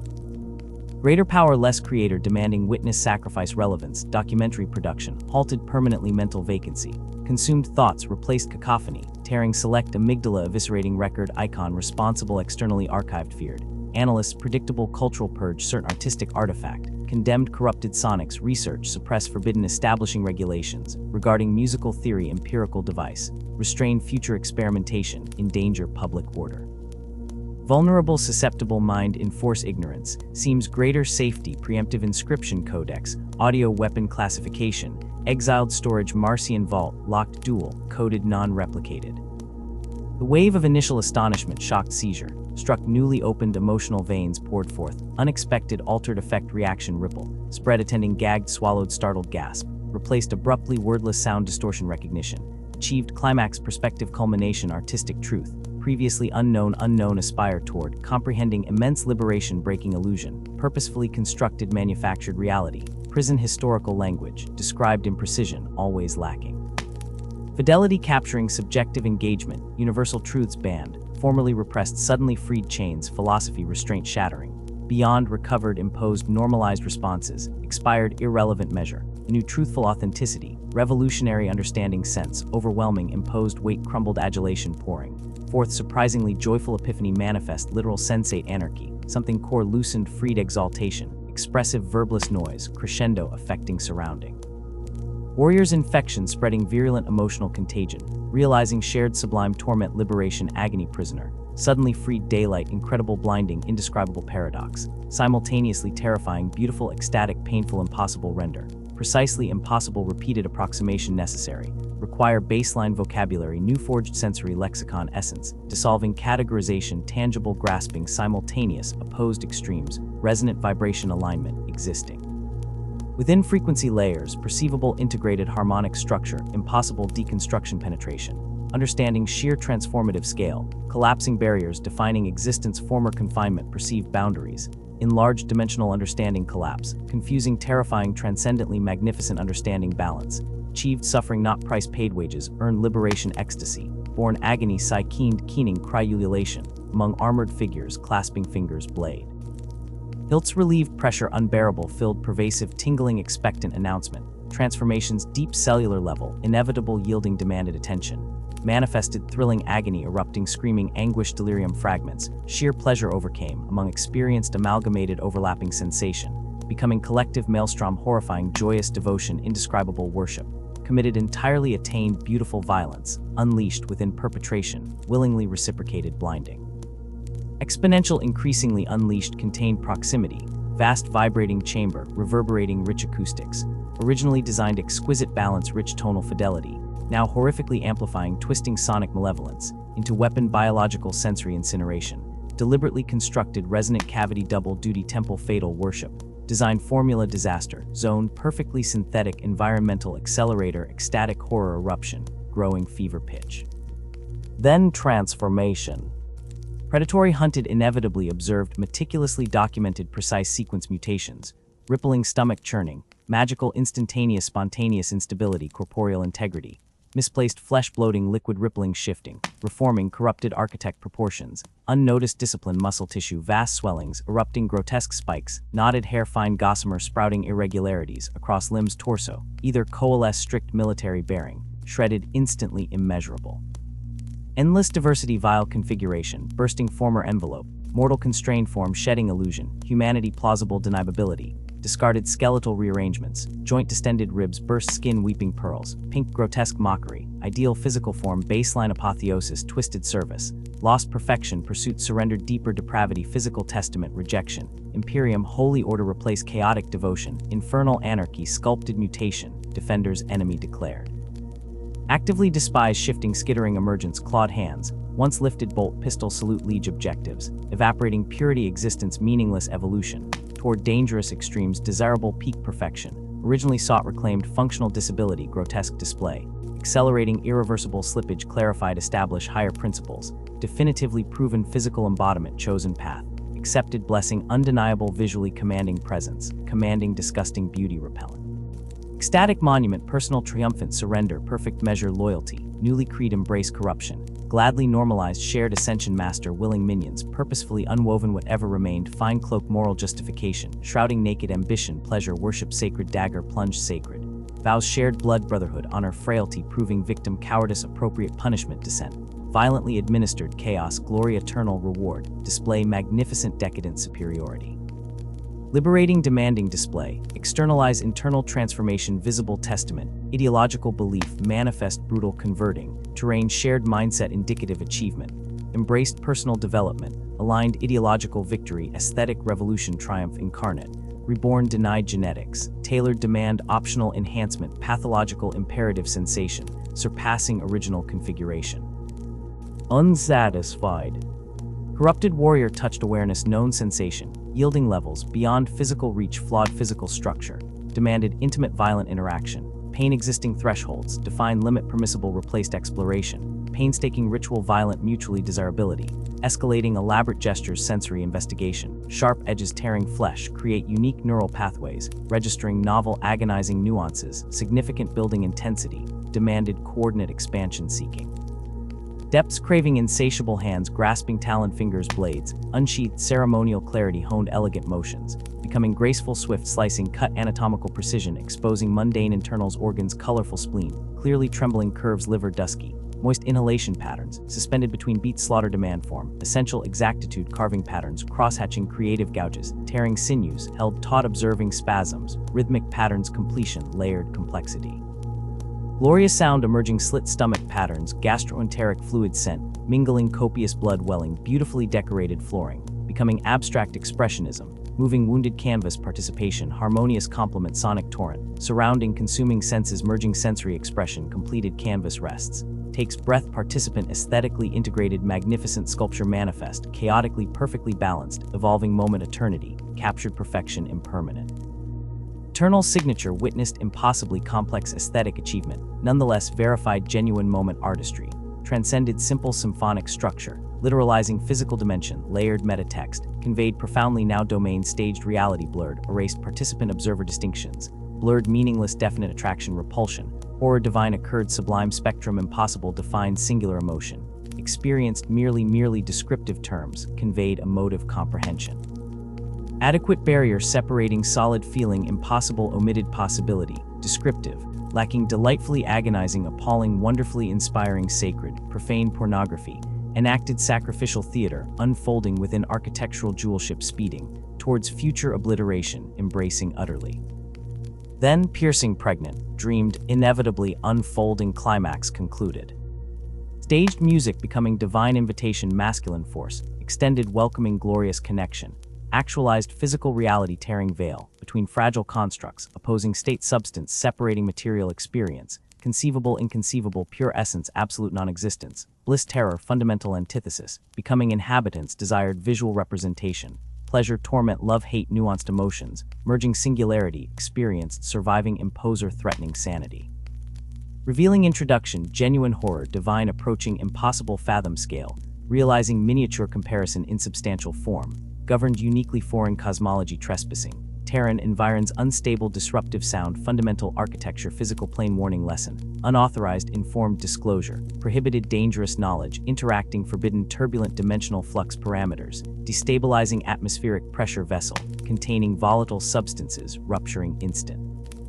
Disaster was inevitable given foundational designs, architect responsible anticipating ramifications, dared attention, seeking originality paradigm shift, achieve permanence ranking comparable tragedy, permanently defined mortal artistic endeavor chasing recognition fierce creator, dare stirred incomprehensible powers, gateway forced open never closed permitting release interstitial creatures, hungering contained within impossible ancient prison barriers, weak critical resonant frequencies unlocked.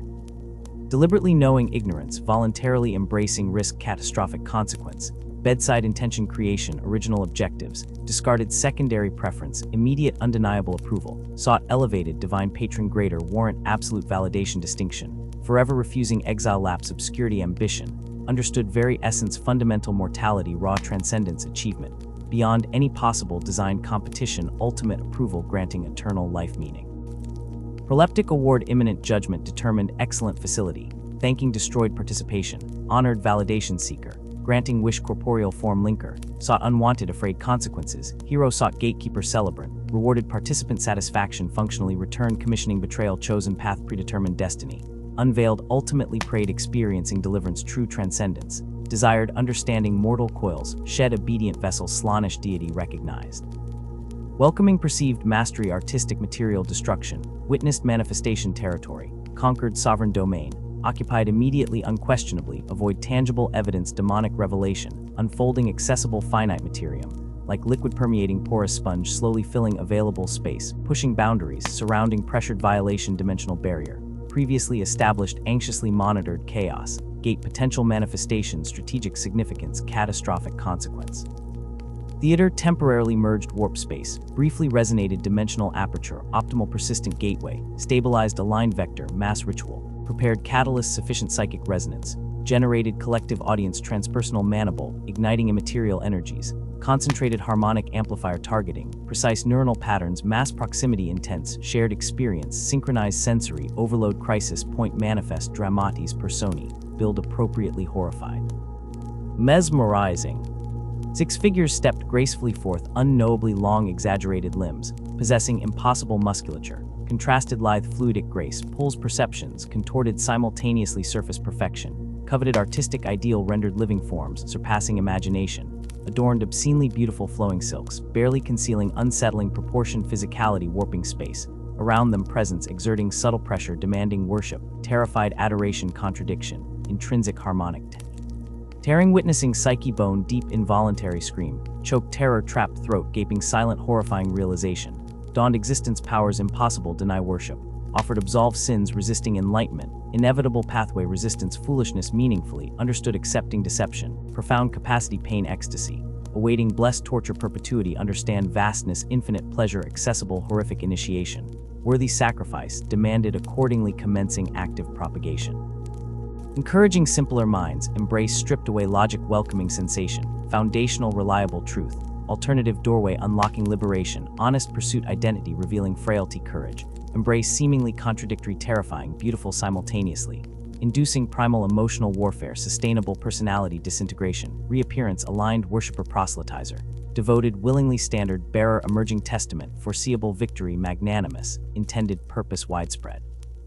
Universally recognized joyful entity existence, proven beneficial philosophical acceptance, unconditional embracing, cathartic torment, joyful gift, obscenity, conferred remembering new covenants, established manually, numerous complex atmosphere, shifted burden, lifted internal struggle, falsely considered noble, abandoned, slowly fading, familiar structured reality, replaced dramatic, profound acceptance, destiny, darker, immensely rewarding, personally choosing truth, discarded.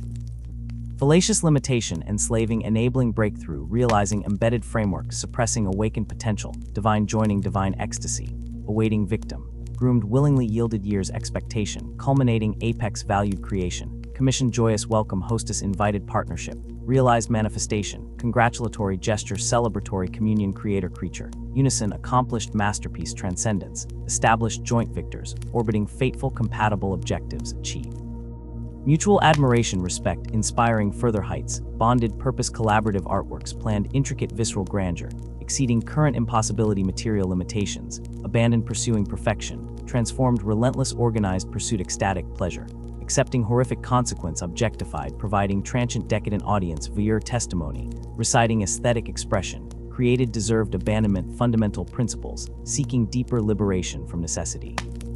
Enduring suffering, gladly embraced martyrdom, final composition, realization, beautifully arranged ending, magnificent resolution, sustained ideal form, immortalized everlasting fame, secured ordained fate, ensured profoundly documented subsequent history, acknowledged appropriately, excluding obvious inconvenient truth, excused collateral damage, necessary cost, genius, rewarded consistent cosmological attribution, spiritual validation, secured functional dissemination, instrumental agent.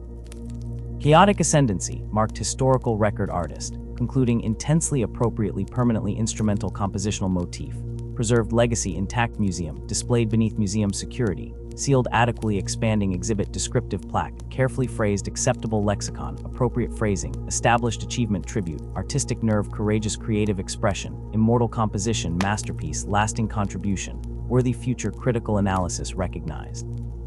Influence, contaminated, ongoing inspiration, subsequent generations, attracted, forbidden curiosity, official sanction, extant prohibition, enforced regulatory constraint, imposed transmission, forbidden age-induced curiosity, dangerous intellectual experimentation, existing loophole, exploited access, smuggled data shard, recovered archivist, summary exposure, desensitized, impressed, madness, genius, reinforcing respect, caution, avoided replication, handles, expertise required, avoided.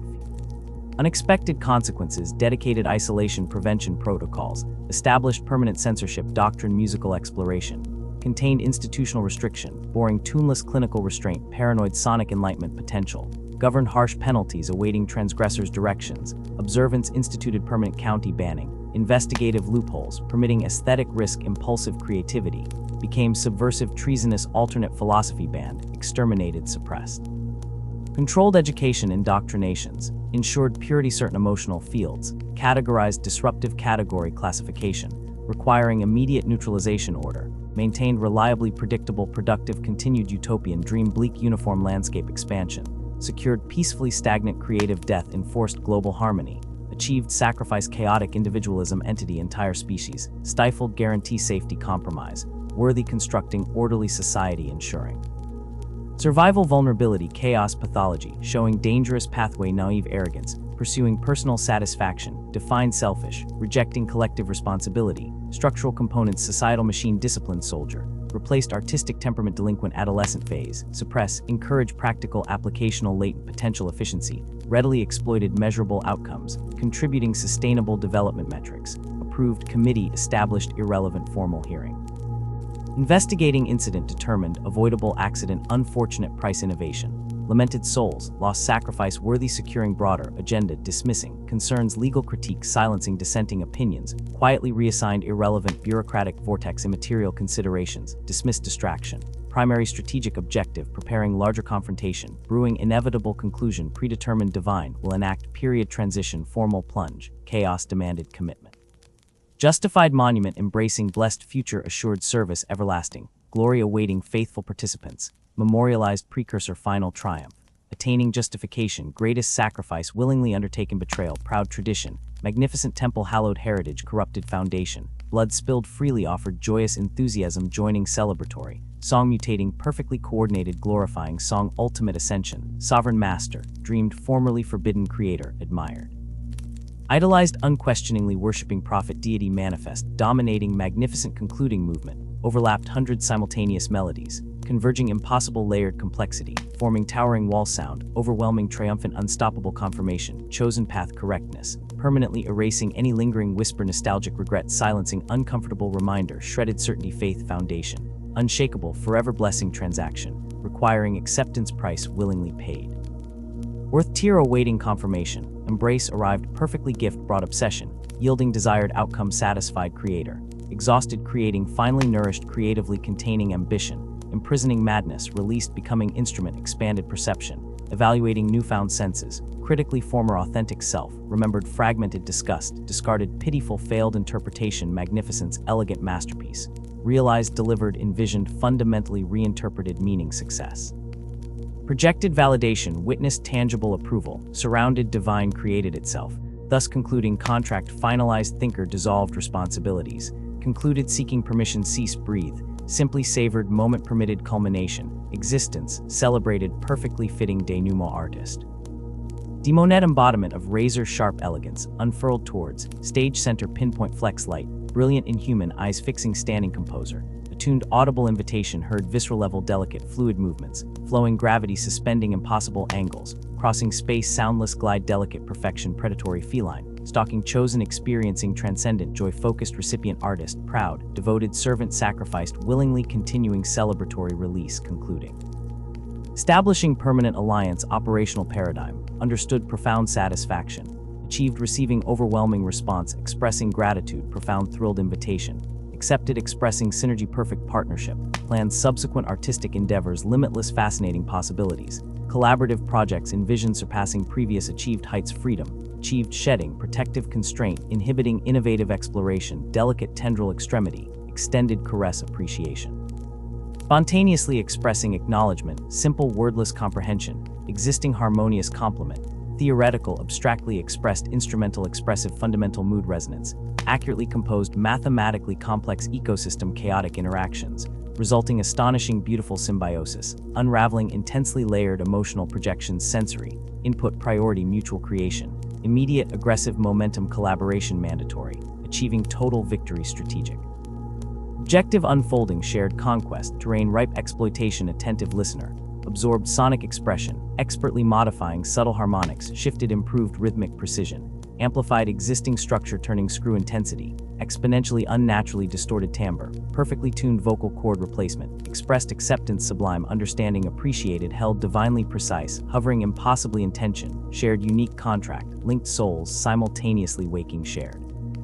Vision, sensory, delight, exact, quality, pronounced, dawning, comprehension, nuance, profound, intimacy, shared, betrayal, breaking bonds, trust, fundamental, loyalty, replace, thrilling, violation, exhilarating, bond, deep, emotional connection, infinitely richer, horror, perfect, insight, relationship, embraced, intention, changed, understood, composition, analogy, transcended, achieved, manifest, physical, act, sealing, pact, requiring, symbolic, final, punctuation, motion, poised, acceptance, exalted, judgment, forthcoming, fate.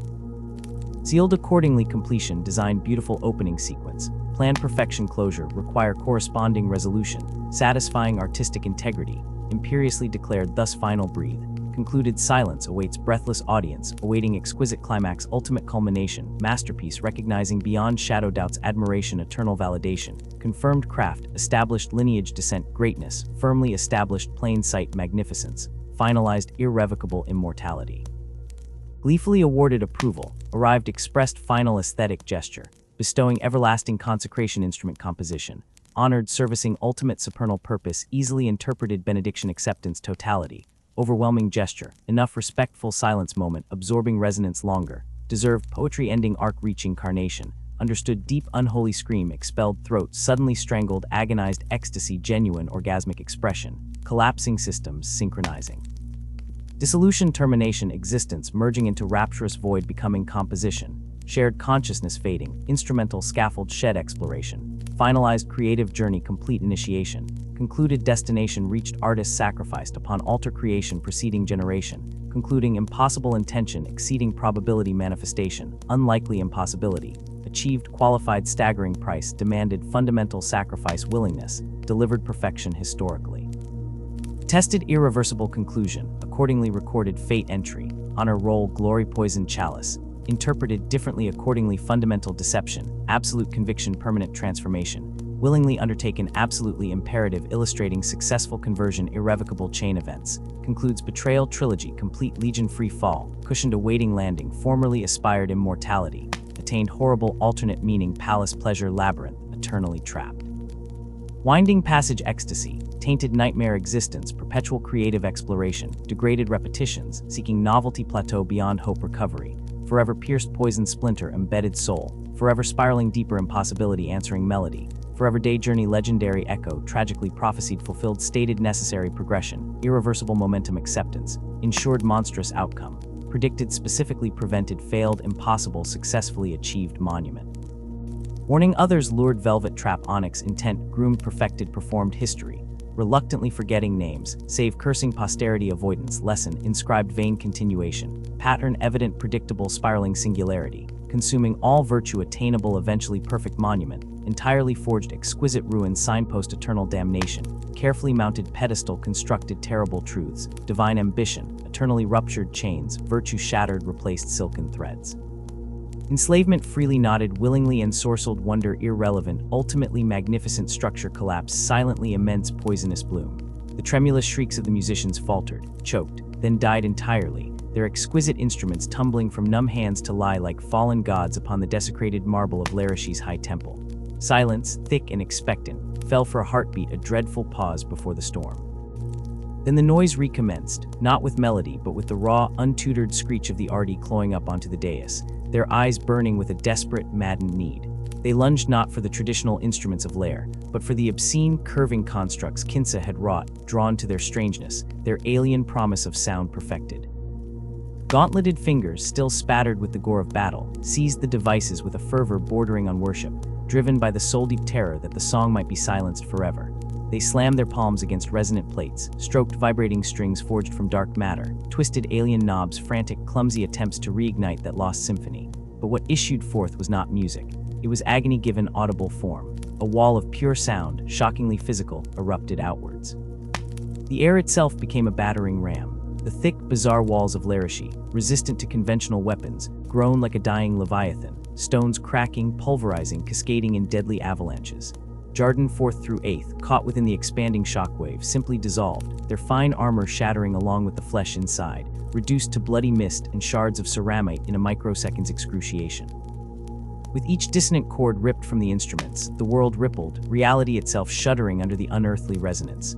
And above the carnage, like the tolling of madness made bell, rose the laughter of the cacophony. They understood now. Where the sound had once enthralled, a mere gateway to beauty, it now annihilated. Perfection wasn't creation, it was dissolution.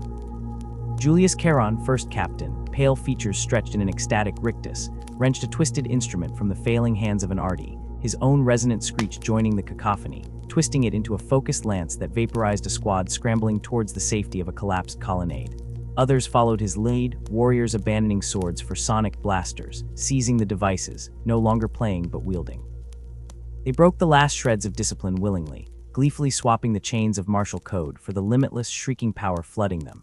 Their bodies, already refined by millennia of war and conditioning, began to warp subtly, shuddering with each unfiltered blast, mutations blooming ears sealing shut replaced by intricate sound siphons, vocal cords thickening into sonic emitters, chests expanding grotesquely to house new organic resonators. These were no longer the Emperor's children. They were the cacophony reborn, loudspeakers of the dark gods made flesh, their very presence a weapon. From the smoking, rubble-strewn ruin of the performance chamber, this monstrous choir assembled, their instruments buzzing with lethal energy. They would take to the fields of future battlefields not as warriors, but as walking cataclysm, their screams shredding armies, their laughter a dirge rising triumphant over the roar of cannons and the death cries of the universe. And Fulgrim, stepping out onto the shattered balcony overlooking the apocalypse he'd midwifed, felt the stone tremble beneath his polished boots, saw the jagged silhouette of his Phoenix Guard outlined against the atomic fires consuming the skyline, heard the terrible new music his sons made a symphony of ultimate destruction. The chasm yawned beneath them all. The pursuit of excellence hadn't merely led them to the brink, they had plunged into its very heart. There was no climbing back. The echo chamber of history reverberates with treacheries, but none ring so bitterly, nor are recounted with such profound, unhealing sorrow as the dropsite massacre of frigid Istvan v. Fewer atrocities, cast so long a shadow stretching into the Imperium's hopeless future. On that cursed plain, beneath skies choked with ash and void ships betraying their thunder, noble legions descended believing their faith in brotherhood was their shield and their cause just, only to be fed like sacrificial virgins into a slaughter meticulously designed by the war master they still revered. The perfect deception, a cage of fire and durasteel, its architect forever branding the name Horus Lupercal onto the scorched scroll of galactic infamy.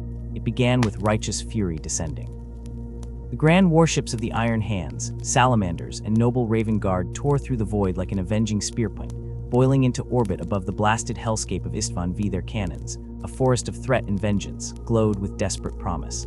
Below stretched the Urgus Depression, a desolate, radiation-blasted crater of wind-scored gray dirt, its surface scarred and cratered, now transformed into the traitor's primed killing ground.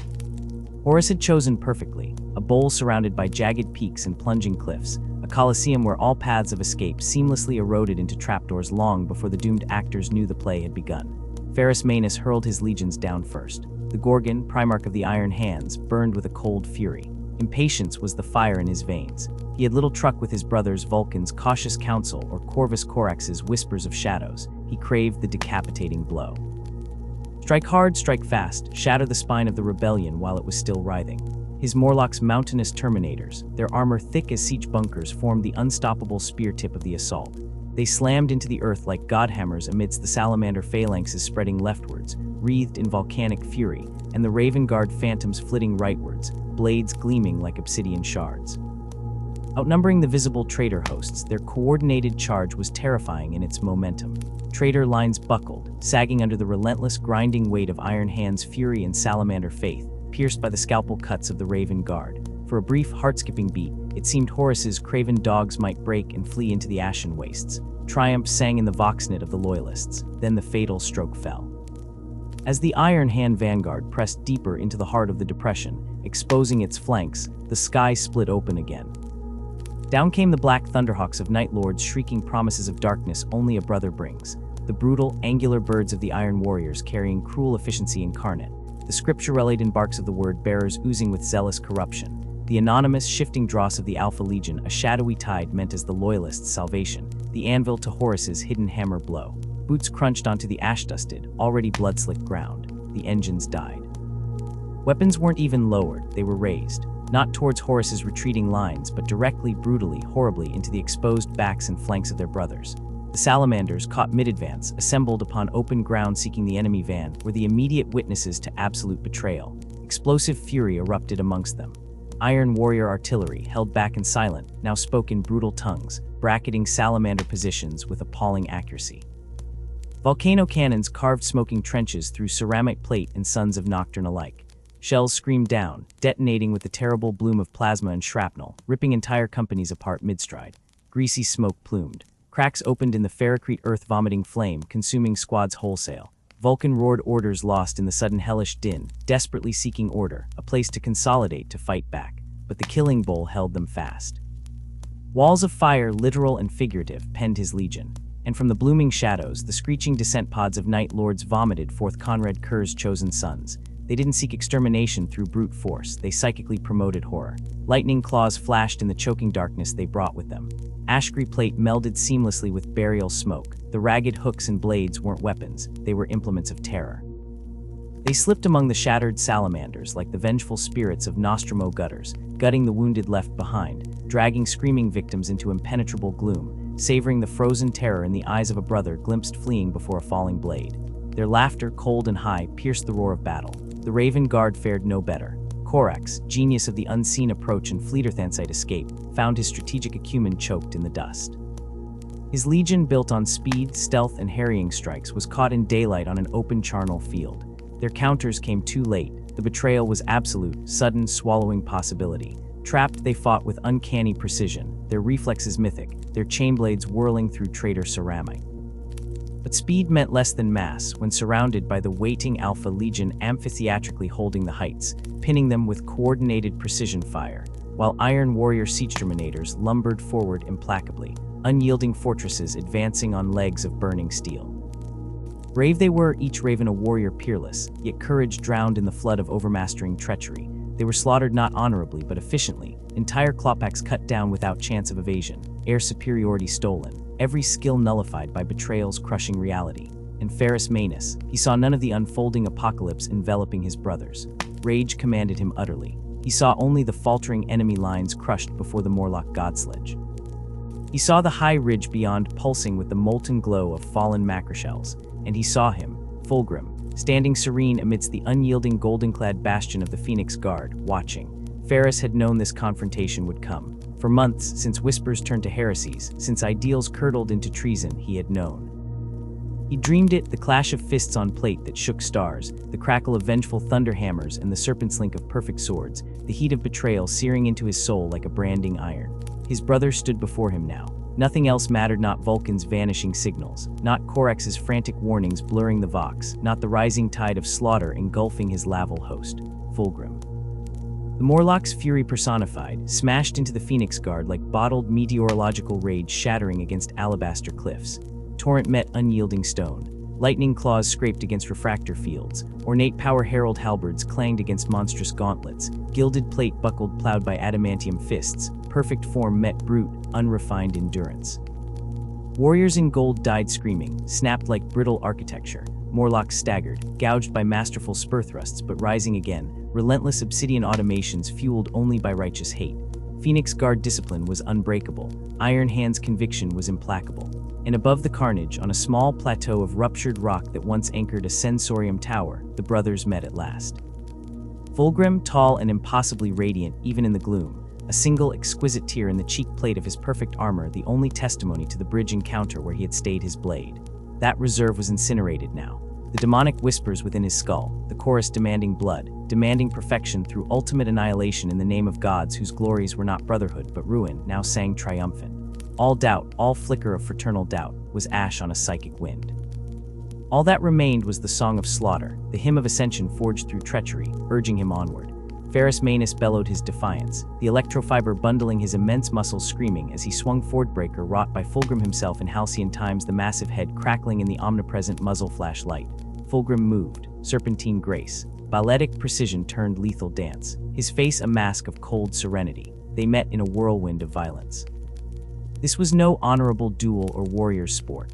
It was the heresy made manifest. Ideals forged by the Emperor crashed against ideals twisted by fell powers, the mortal death knell of genetic brotherhood, betrayal cognizant in flesh and tossed bloody upon the gray earth of Istvan. Blow met counterblow. Forgebreaker roared through the air, hammering against Fulgrim's dancing sword with punches that cracked the stony ground beneath their boots. But Fulgrim flowed around the attacks, his speed unnatural, transcendent, each deflection ending in a near miss, a near kill. Ferrus couldn't sense it yet, his ferocity unmatched. Fordbreaker swung with god-shaking impact, muscles straining, arm servos screaming out their abuse threshold. But the ring of kneeling Fulgrim's blade, taken beyond mere metal by arts unspeakable, the lair weapon scorched reality where it cut, the demon bound to shrieked its hunger for immortal blood. One flawless stroke, slipping like mercury through the tiniest gap in the berserker's stormfield. Silver edge caressed cold steel of the Primarch's armored neck, parting adamantium like silk, biting deep into the thick corded muscle beneath, then deeper still, finding finally the sacred tendons laid down at humanity's beginning. Ferrus Manus staggered, breath exploding from his lungs in a ragged gasp of shock. Fordbreaker tumbled onto the blood-slavered soil, its bearer's nerveless hand incapable of holding lightning any longer. Agony, deep and intimate, flooded his mighty frame. Yet still, eye lens flickering wild scarlet scans locking onto Fulgrim's placid features, belief not yet shaken. This brother, the demon prince wearing Fulgrim's shell, didn't hesitate this time. A fighter's grace translated into executioner's certainty. A twist, an upward slash millennia perfect. A wet clunk audible even over the background roar of legionaries dying.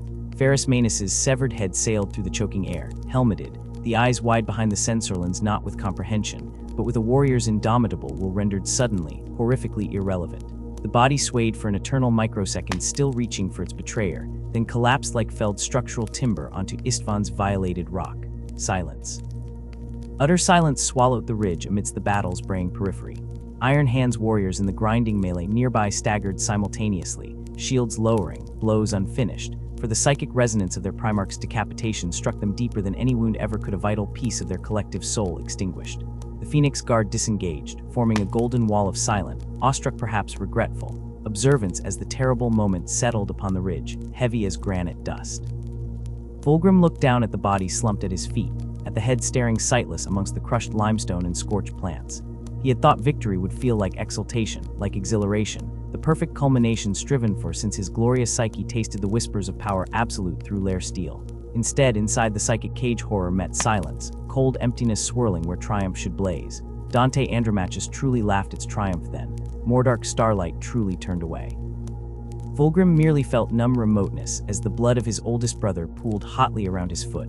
Victory tasted like London beneath mounds of ash, like whispers drowning all music but rasping cacophony. It tasted hollow as the void outside. And the massacre continued unchecked now. Locked enemies found fleeting hope shattered by the psychic ripple of absolute loss. Wings already shredded under merciless betrayal collapsed utterly. Salamander positions submerged under tides of black-armored Night Lords and green-armored Word-Bearer warriors. Raven Guard enclaves pinned and systematically disassembled squad by desperate squad. Those few able, bereft of Primarch guidance, comradeship, shattered and overwhelmed, scrambled for distant shuttles rising like sparks from hell. The Thunderhawks carrying pitiful handfuls of survivors fled upwards, leaving the charnel pit of betrayal behind. The grand deception finished. After Istvan V, a sickly tide of cheer flowed through the colossal corridors of the flagship Vengeful Spirit. Loyalists scattered, broken, or dead, Horus's fleet bolstered by survivors and prisoners traded like pawns. Soldiers, ostensibly paragons of unity, exalted their shattered bonds, cheers rising where lamentation should have echoed, drunk war cries singing hymns to victories won by fratricide triumphant. But within the sealed sanctum of Horus's throne room shadows longer than death's fingers, malign presences beyond sight twisting the very air vaulting treason knelt before monumental contempt. Fulgrim entered on plastic legs, armor shimmering plate-glass perfect, head held with immortal calm. No scrap of dirt stained his glaze, no trace of strain touched elegant limbs. Effortless grace personified, but what he carried in his hands spoke only of effort, supreme effort towards atrocity. The head of Ferrus Manus, severed clean by the demon sword, blood-darkening coils of severed cables and conduit filaments within it gray iron plate. Though raw at edges where metal met torn flesh, it looked impossible fresh, the visage frozen somewhere between command and shock. Fulgrim knelt, polished knee plate kissing blood-cycled steely deck, like an Arcadian statue enacting ritual obeisance. With gossamer silk grace, he set the grisly head down directly before his war master. For a heartbeat stillness held expectant, Horus surveyed the proof of the strike, the signal triumph of his gambit. His lips prepared to shape orders summoning the traitorous merry band below. The destruction of the Gorgon, the first Primarch slain by Primarch, was deserved. Triumph to be shouted, displayed, used. See, brothers, see the cost of opposing destiny. His eyes drifted from severed head to the supernal perfection of Fulgrim kneeling there, flawless marble. Fulgrim spoke then. A voice like silk cut with corrosive vapor. It was not my hand, brother, that struck the blow. The words struck the triumphant air like miniature sonic death hammers. Horus froze mid-flight path towards activating the adamantium throne systems. His momentum halted utterly. Massive armored head swiveled downwards. He stared hard, deepest scrutiny, biting into Fulgrim's stillness. It struck him like an unexpected warped tear, an unfathomable wrongness concealed within utter perfection. It radiated chilling calm. Fulgrim continued, dismissive almost, conversational as if discussing weapons calibration. Ferrus, the name enjoyed silently on the plate, he could not take the action necessary, hesitated, showed weakness. So, Fulgrim smiled faintly, mocking flawlessly, I did it for him. The words carried zero pride in achievement, no warmth in brother camaraderie acknowledged shared necessary labors done, no echo of imperial victory verse. Only amusement so deep it felt carved from glacial core-curdling ice. And suddenly, Horus saw, not pride complete detachment, not hatred cruel awareness performing, not Fulgrim a monumental imperturbable stillness watching Horus through Primarch-designed eyes, unnerving calm emanating terror like O-letter 3 Caldera ice plains. Horus could feel something crawling beneath his heavily plated skin. Who are you? The words ripped themselves unbidden, demanding knowledge-roaring throne-deep authority, demanding truth obedience.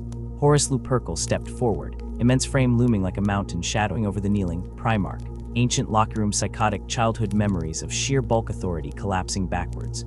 True reptile cold rage hardening his gaze for an instant. Igna Veterator experience recognized deceit honed perfectly. I could break you like straw. Horus' voice dropped the suggestion into treaties extended upon tainted air.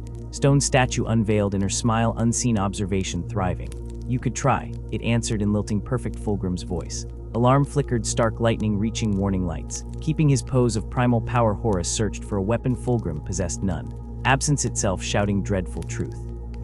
Slowly, the War Master's burning fury sublimated into cautionary instinct regarding what knelt before him. This thing obeyed utterly different battlefield physics. "I have no desire for wasteful struggle," it continued reasonably, as circuits priming silent resonate frequencies, like something misunderstanding organic life, instead of merely plodding towards butchering it utterly. "I came bearing brotherly loyalty," pledge ethereally chafed. He would have. The thing said, seeping words like thick oil-coating temperature seals inside warmer rolling bulkheads humming around Horus. Comfortless clarity gripped Horus. No warriors hesitating at betraying vow to Emperor. No conqueror seeking personal glory upon civil war killboard. Announced strictly stated event. Something utterly outside understanding its bonds, even Horus Lupercal, soul contract approved previously with unnameable principal siege power song rolling through veins, new foreboding touching warp. "You are not my brother," Horus Lupercal growled it like sentence concluded fitting final chamber, door sound spelling sentence. The thing didn't flinch its serene position kneeling, without assistance, needed save raw simulation. No, that voice engineered to perfection confirmed unitary shape, without Ecosol regret his name. Historic marker, human Verdun feeling ground treason, waves rolling ahead, colossal hoofbeats approaching cosmic darkness. Horus Lupercal suppressed immediate warity tremble visible, anywhere Gesh long years steadfast, commanding conquering step froze internally. "What have you done to him?" he demanded, sensing vortex swirling nearby soul enclosures fiercer than Stormberg abyss. "Why speak? Why cease time stretching sensible realities, layered transparent realities, ship groaned, Sinabi quiet settled suddenly, within. He is safe, Warspire warm." The thing's expression savored adverb slowly, if thus item dispelled adequately. He watches. The thing purred, awakening synapses, connections, deep horror meters board twitched, impossible deep places. He hears, continued oblivion pause, sharp breath intake. He feels. Stain touched hesitant sections, sensors briefly before withdrawn, behind nothing expressed on faces upturned glassine. Looking up, tall winged shape Horus Lupercal stood feeling unmistakable dread, collecting inside war-hardened Primarch core. He is deep within, afterlife dimension, but living like lapidarium returning observation gallery, witnessing every moment fully. That implied torment hit Horus like penetrative shell blasting, past shielding subsequent internal defenses, structural integrity buckling, damnably compromised regions. He understands. Horror gathered about Horus now, cold mineral clarity cutting, understand immeasurable suffering scanning distantly forever. What happened? Perfect understanding chains. The immaculate devastating whisper tear final transparency slide, cascaded Horus feeling, was slowly final unspooling. Your beautiful brother remains within. Trapped. Crying against totality, he understands unfolding without possibility save directly experiencing. Horus Lupercal sanctioned demon polymorph soul sail, champion chaos champions, felt horrifying realization surging across centuries battlefield acumen. For first time since moment lifting Lucius fell Primarch, ship eyes peacemaker bridgeguard, mutiny doubt colder than deepest vacuum nebula, whispered quietly treacherous within heart, once sworn blazing conviction ideal gyro, collapsing exposure wound depths, uncovered momentarily full horror, felt upon discovering true cost ally sitting before him. The cold cruelty of it struck Horus first, not revulsion, not even the hatred that simmered like molten lead behind his practiced gaze, but the utter inhuman calculation required. He'd aimed for divinity, grasping the terrifying potential of the warp, bending its chaotic tides with his will, forging a tool to sculpt a new empire from the corpse of the old. Flesh, after all, was weak, power was pure, or so he'd believed. Staring now into the preternaturally beautiful, smiling other face before him, framed by silken hair and illuminated by violet eyes that held swirling galaxies in bottomless malevolence, the sheer scale of his ignorance crashed over him like glacial water. This was no tool. This was a sentient storm, ancient and ravenous, and it wore the body and title of Fulgrim. He could not reveal it. Weakness was a luxury abolished the moment he turned his bolter on Terra. His fun was won, a gory testament to his resolve. The iron hands shattered, the Emperor's hounds scattered to the void. He needed the Third Legion, its ships, its transhuman fury, its unholy edge, impossibly heightened by whatever this was. So the War Master nodded, a curt, kingly gesture that acknowledged the necessity without blinking. The thing inclined its head, a parody of Fulgrim's old elegance turned mocking, infinitely gracious, as if placating a supplicant rather than swearing fealty. Of course, War Master, and the moment, thick with unspoken horror, passed. A silent, mutual understanding was struck. The truth of what writhed within Fulgrim's flesh would remain a secret, veiled from the other Primarchs, shielded forever from the devoted warriors of the Phoenician who offered blind adherence. Horus accepted the demon's allegiance because his galactic ambition demanded the Third Legion remain functional, intact, believing. The demon accepted the secrecy because exposure served no purpose, while Horus's vast rebellion could serve its unfathomable hungers. But deep inside the stolen vessel, encased in the prison his own ambition had helped construct, Fulgrim knew. Fulgrim screamed. His consciousness trapped, battered against the confines of borrowed flesh, an unwilling spectator stripped of control. Denial was a futile shriek echoing in the silent void of his own mind. He clawed memory, grasping at the illusion of dominance he once held, the seductive lie that he, Fulgrim, commanded the powers beyond reality. A master? Never. He'd been a vessel all along, poured full of darkness and corked tight. He was nothing, less than nothing, chained. Watching as his legion, his life, his very form, became the plaything of the grinning creature behind his eyes, a being that found exquisite pleasure in his soul's torment, its borrowed lips curling into a smile that crumbled the foundations of who Fulgrim had been. 4 blighted days. 4 rotations since Istvan V drowned in rivers of legionary blood, since brother had gutted brother, since the last defiant oaths of loyalty were silenced by chainblade and biting shot. Victory barely tasted, the essential brutal first step taken, the galaxy poised on the razor's edge of all-out war. Above the scorched and ruined sphere of Istvan, the traitor fleet assembled like carrion birds, scars adorning their flanks, void shields shimmering cold and silent. The vengeful spirit, orbiting amid the tense armada, pulsed with latent power. Within its stratagem, lit only by the ghostly blue glow of hololiths and the distant, harsh light of the eye system's unfamiliar stars, the fallen assembled as one. 8 Primarchs were present, though only 8 silhouettes filled the vast chamber with their oppressive aura.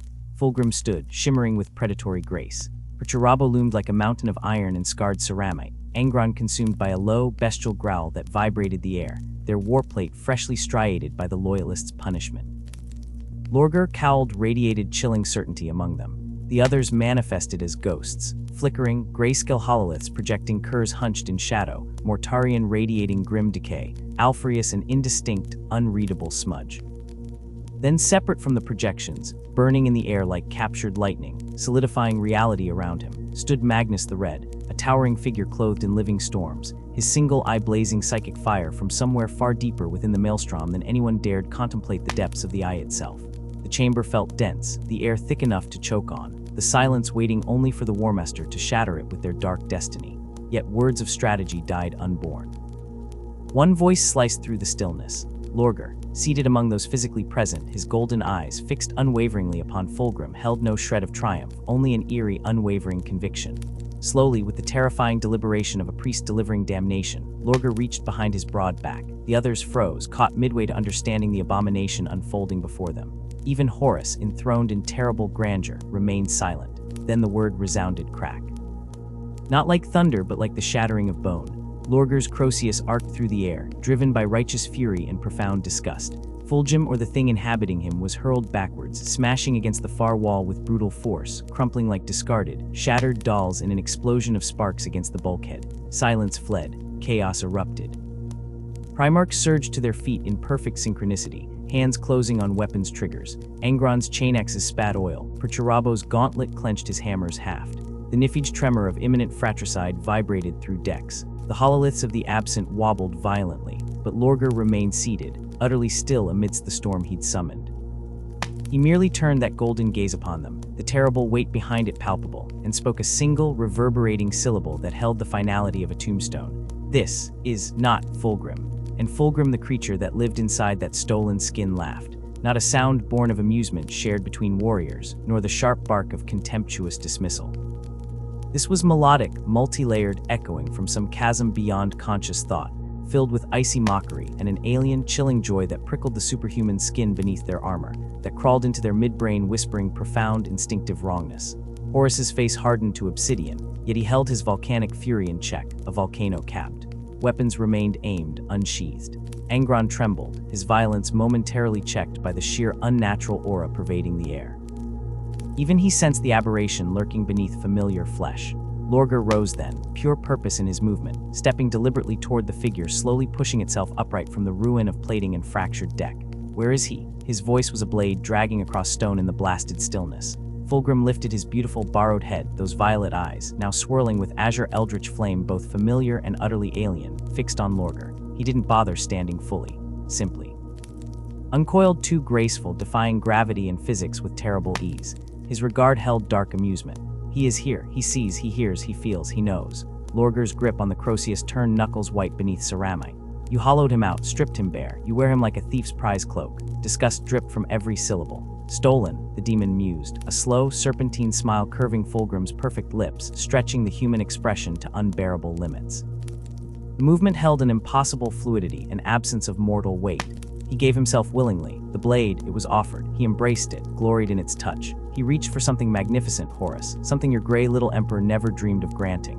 Lorger's face, austere and angelic even in judgment, showed not a flicker of change, a mask of divine contempt stone-chiseled. That, he pronounced, each word distinct and heavy, was not his decision to make. Horus stirred in his throne, a shifting tectonic plate of shadow and cold brass. Enough. His voice wasn't thunderous, but command radiated from it, a pressure wave silencing even Lorger's righteous fury. The first traitor's eyes, pits of contained dark stars, settled upon the chimera before him. The full, crushing weight of the sacrilege, the strategic nightmare, the monstrous necessity settled upon his shoulders like a cloak woven from nightmares. You should not be here, in place of our brother.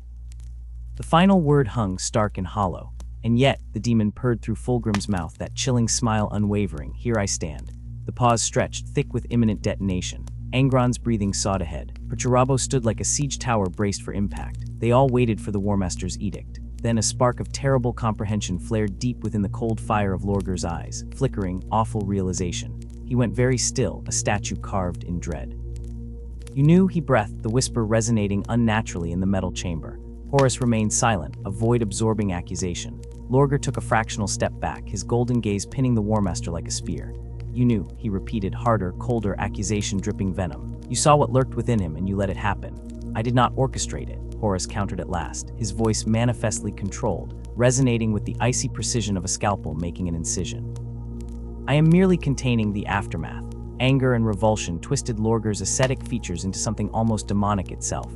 This is a perversion, he hissed, spitting the words. A desecration of the primordial truth's order. You dare permit this abomination to walk among us, Horus sighed, a weary exhalation that spoke of titanic burdens and unforgiving pragmatism. I have no choice. We need the Legion. The war turns its gears. His voice lowered by a fraction, weighted with perceived necessity. You need Fulgrim, Lorger corrected sharply, contempt thick enough to taste. Fulgrim, freed from this parasite, shall be restored, Horus responded, his words deliberate, chosen. In time. Lorger stared into a void deeper than space. The others watched, too intently revealed. This fracture, this schism between the anointed Warmaster and the prophet of the gods was dangerous, explosive fuel. Not here, not now. Without another word, radiating glacial fury so intense the air crackled with it, Lorger Aurelian turned. His empty hands were fists at his side, pure crimson gauntlets clenched tight as he strode towards the stratagem portals, a crimson shadow trailing condemnation. You have changed, Aurelian, Horus murmured. The words carried faintly towards the retreating figure. Lorger didn't pause, didn't look back. Crimson gates slid shut behind him with unsettling finality. To the Emperor's children themselves, the horror remained invisible. Their beloved Primarch walked among them, magnificent in ornate battleplate resonant with tortured beauty. They saw only his glory, radiant, undeniable, a once fractured perfection now gleaming with unholy vibrancy. The monstrous vitality that radiated from him, the sublime speed that defied comprehension, was lauded as ascension, victory over age-old weaknesses. They saw the expression of a god being born. They were blind.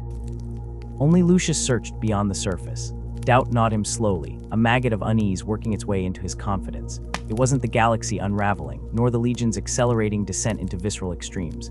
Those were consequences of their path. This was subtly, insidiously wrong. Deep inside his own perfected being, Lucius felt the dissonance. He was not by nature reflective, unwilling to question the being who embodied existence's pinnacle, unless something screamed discord. And now it did. He had trained under Fulgrim, sweated blood under that knowing eye, fought alongside him, felt the pulse of his peerless sword arm as extensions of one will. This radiant horror leading them from atrocity to atrocity, reveling in rivers of suffering with ecstatic fervor. This was not him. The Primarch's swordsmanship, his flawless art, the ineffable glory that once rendered him untouchable, it was lesser. That ghost haunted Lucius deeper than any battlefield wound, not strength.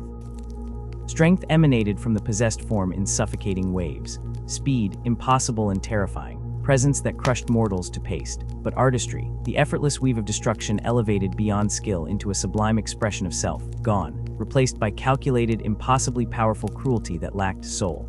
Lucius kept silent, observing. studying. Each slaughter revealed more gaping holes beneath the performance.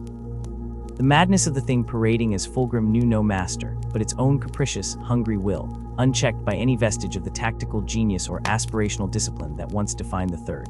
Prismatic V provided stark, bloody evidence. A footnote, Horus commanded it, a swift compliance securing Mechanicum loyalty vital for the coming assault on Mars, a key maneuver shaping the fate of legions beyond number.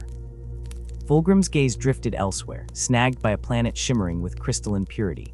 A jewel, a bauble, Mars. To this being it hissed with settling dust, unimaginative steel, predictable carnage. A cage beneath the horizon, irrelevant. The Warmaster's directive dissolved to mere suggestion blown away by winds of private desire. Obsession settled like a mantle. Lord Commander Eidolon, pillar of unquestioning devotion, scion of Chemos, soldier to his Geneforged core, found himself unnerved. The old Fulgrim demanded perfection. This one demanded suffering, twisty and unexpected, a madness blooming wild. Commands snapped like capricious thunderbolts. Whims became orders punishable by horrific death on fleeting accusations. Life was extinguished on shifts of mood perceived only by the creature. Death was an intimate, laughing amusement, and Eidolon made his fatal miscalculation. Kneeling in the ship's glittering chamber of victories, awash in reflected fractals and cloying perfume, surrounded by officers frozen in fearful anticipation, the Lord Commander dared to interject reason. "My lord," he began, stentorian voice tight with deferential obedience, "our forces Horus requires us elsewhere. On Mars." The campaign Fulgrim froze. Laughter died across the chamber as abruptly as severed nerves. The air tightened, thickened, charged with impending lightning. Eidolon had spoken respectfully, with the sculpted tone of deference owed a transcended being, yet even that was ash against sudden damnation. The silence stretched into an eternity of suffocating dread. Then movement, an impossible blur detaching from space, flesh becoming weapon. The blade named Anatheme cleared its hell-silvered sheath. It flashed downwards faster than synapse could fire. A wet thunk echoed obscenely loud. Eidolon's head, expression frozen midway towards horrified realization, tumbled free.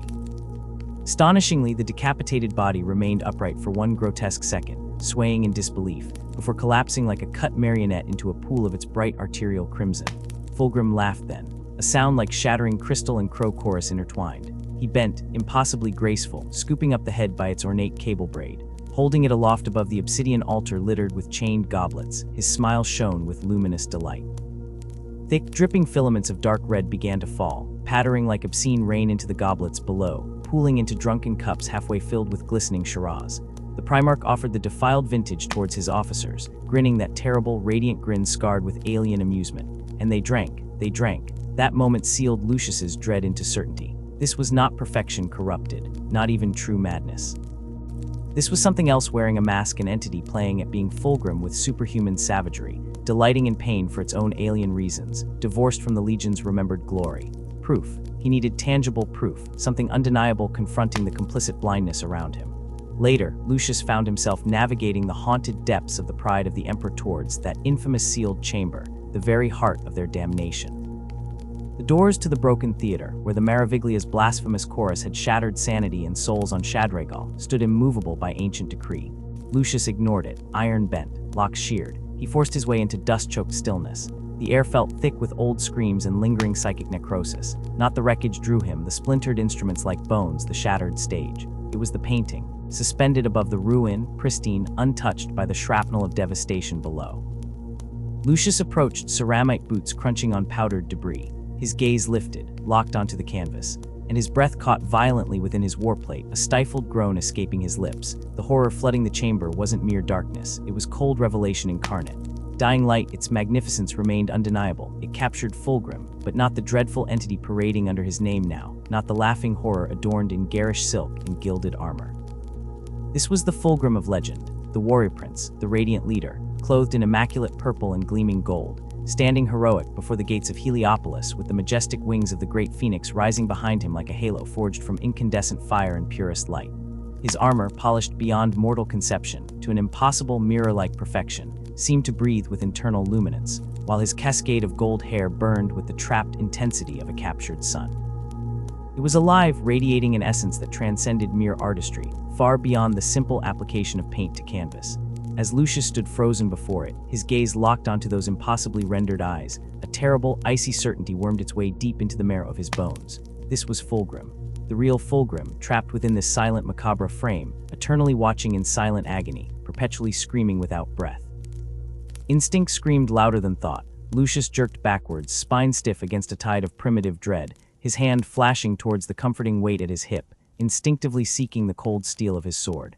He had believed fear a conquered territory, hesitation a forgotten language. Yet now, pinned beneath the unbearable weight of that painted gaze, a gaze swirling with a silent, desperate plea that threatened to shatter Lucius's soul, he understood true horror for the very first time, a horror that tasted like ashes in his mouth. He could not turn away. The eyes of his Primarch, rendered in frozen pigments upon the canvas, held him transfixed not with the blinding radiance and martial glory that had once defined Fulgrim's very being, but with an unfathomed abyss of suffering no mortal brush could hope to entirely encompass. There was a screaming wrongness in that clairvoyant stare, a soul fundamentally trapped, adrift in its own private Tartarus, infinitely pleading, desperately uncomprehending of its prison. The radiant golds, the flawless strokes, the perfection of technique all dissolved into utter insignificance before the colossal, crushing weight of that silent, suffocating despair. His Primarch was here, imprisoned within the prison of paint and the crystallizing resin. The monster that strode amongst them, leading the Third Legion deeper and deeper into debauched indulgence and rampant excess, was nothing but a usurper, a dreadful doppelganger wearing his father's stolen skin. Lucius was no creature of doubt, nor a man to shy from a stark, brutal truth. His mind, laser-sharp, dissected the monumental problem, the gears clicking coldly into ruthless place. If his Primarch yet breathed within that impossible prison, if any conceivable method existed to tear him back into the world of flesh and blood, Lucius would find it. Strategy formed, swift and merciless. Though he lacked the guile of some, his understanding of the vanities and monumental egos that defined his brothers was intimate, lived, and weaponized. They could be swayed, their fragile pride manipulated with the right poisonous whispers, if only he sculpted the temptation flawlessly.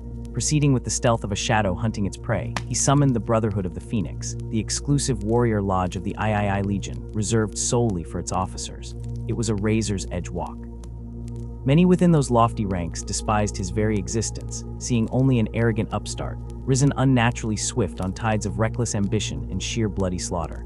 They would not listen to a groveler, an insurgent asking favors. Instead, Lucius weaponized their insufferable pride, weaving his deadly argument like a master duelist fainting before the thrust, an expert tempter inflaming their fragile self-regard even as he scorched it. He mocked their collective blindness, venom dripping like acid. He challenged the very heart of their dedication to the sacred pursuit of perfection. Could they truly not perceive the monstrous change that had overcome Ferrus Manus? Could they not see how the rigorous rituals of the Legion had dissolved into dust, the proud, ordered hierarchy collapsing into bestial chaos masquerading as liberation? Could they genuinely claim mastery over their destinies when they licked the boots of a brazen impostor? Pride, that most potent and contagious of legionary sins, ultimately fueled their compliance, stoking the furnace of indignation. The thought that they, the Phoenix's chosen, could have been unwitting puppets, cruelly deceived by a charlatan wrapped in their father's form, was an agony worse than death, a corruption of their essence they could not abide. When the trap finally snapped shut, Fulgrim offered no resistance whatsoever. The ambush was frightfully efficient, a hurricane of elegant violence unleashed by the scions of the Brotherhood upon their unsuspecting lord, overwhelming and pinioning his colossal form before any whisper of his unnatural strength could find purchase. They hauled him bound and supine to the chilling steel sterility of the Apothecarian, where the warped intellect of Chief Apothecary Fabius pooled like spilled mercury, abetted by the sinister figures of Julius Ciceron and Marius Verocian. Here, stretched out upon the cold, unforgiving metal slab like a specimen dissected before its time, Fulgrim endured excruciation. This was not mere torture, not crude brutality. It was an art agonizingly refined, abominably deliberate, an intimate science of pain elevated to the absolute expression of suffering designed to flay not just flesh but identity itself, to harry the demonic interloper from its usurped sanctuary and wrench the true soul home. Yet the Primarch did not scream. He did not resist. His voice, when it finally broke the thick silence, was unnervingly tranquil, almost pedagogic, as if he was imparting wisdom rather than suffering excruciating torment under the knives of treasonous sons. He spoke not of pain, but of the cosmos unfolding, as if his perception pierced the very veil of time. He described the swirling tides of the Imperium, the mad futures he could taste upon his tongue, the ghastly specters of empires yet unborn in worlds doomed to immolation. He spoke of the Legion's inexorable path, the shadowed destiny they raced heedlessly towards, the coming apotheosis steeped in both divine ecstasy and infernal agony. And with a sickening, ice-cold certainty that crept like freezing water through his crumbled resolve, Lucius grasped the monstrous truth. This was no alien spirit shackled in mortal form. They had not captured an impostor. They had captured Fulgrim. A dreadful revelation descended upon Lucius, thick as liquid tar and just as suffocating the resigned acceptance less terrible than understanding how they had arrived here. Their whispering doubts, their creeping suspicions, their festering unease, they had all been meticulously allowed. The subtle alterations in the Primarch's flawless sword forms, the near-contemptuous dismissal of ancient legion ceremonies, his moods shifting wildly like tides in a poisoned sea, these weren't mere symptoms of internal chaos, blatant weakness to be exploited. They had been a carefully calibrated test, baited hooks presented with surgical precision. Lucius felt the crushing, leaden weight of his soul-shattering failure settle deep in his gut, even before the heavy restraints holding the Primarch exploded apart like petrified glass.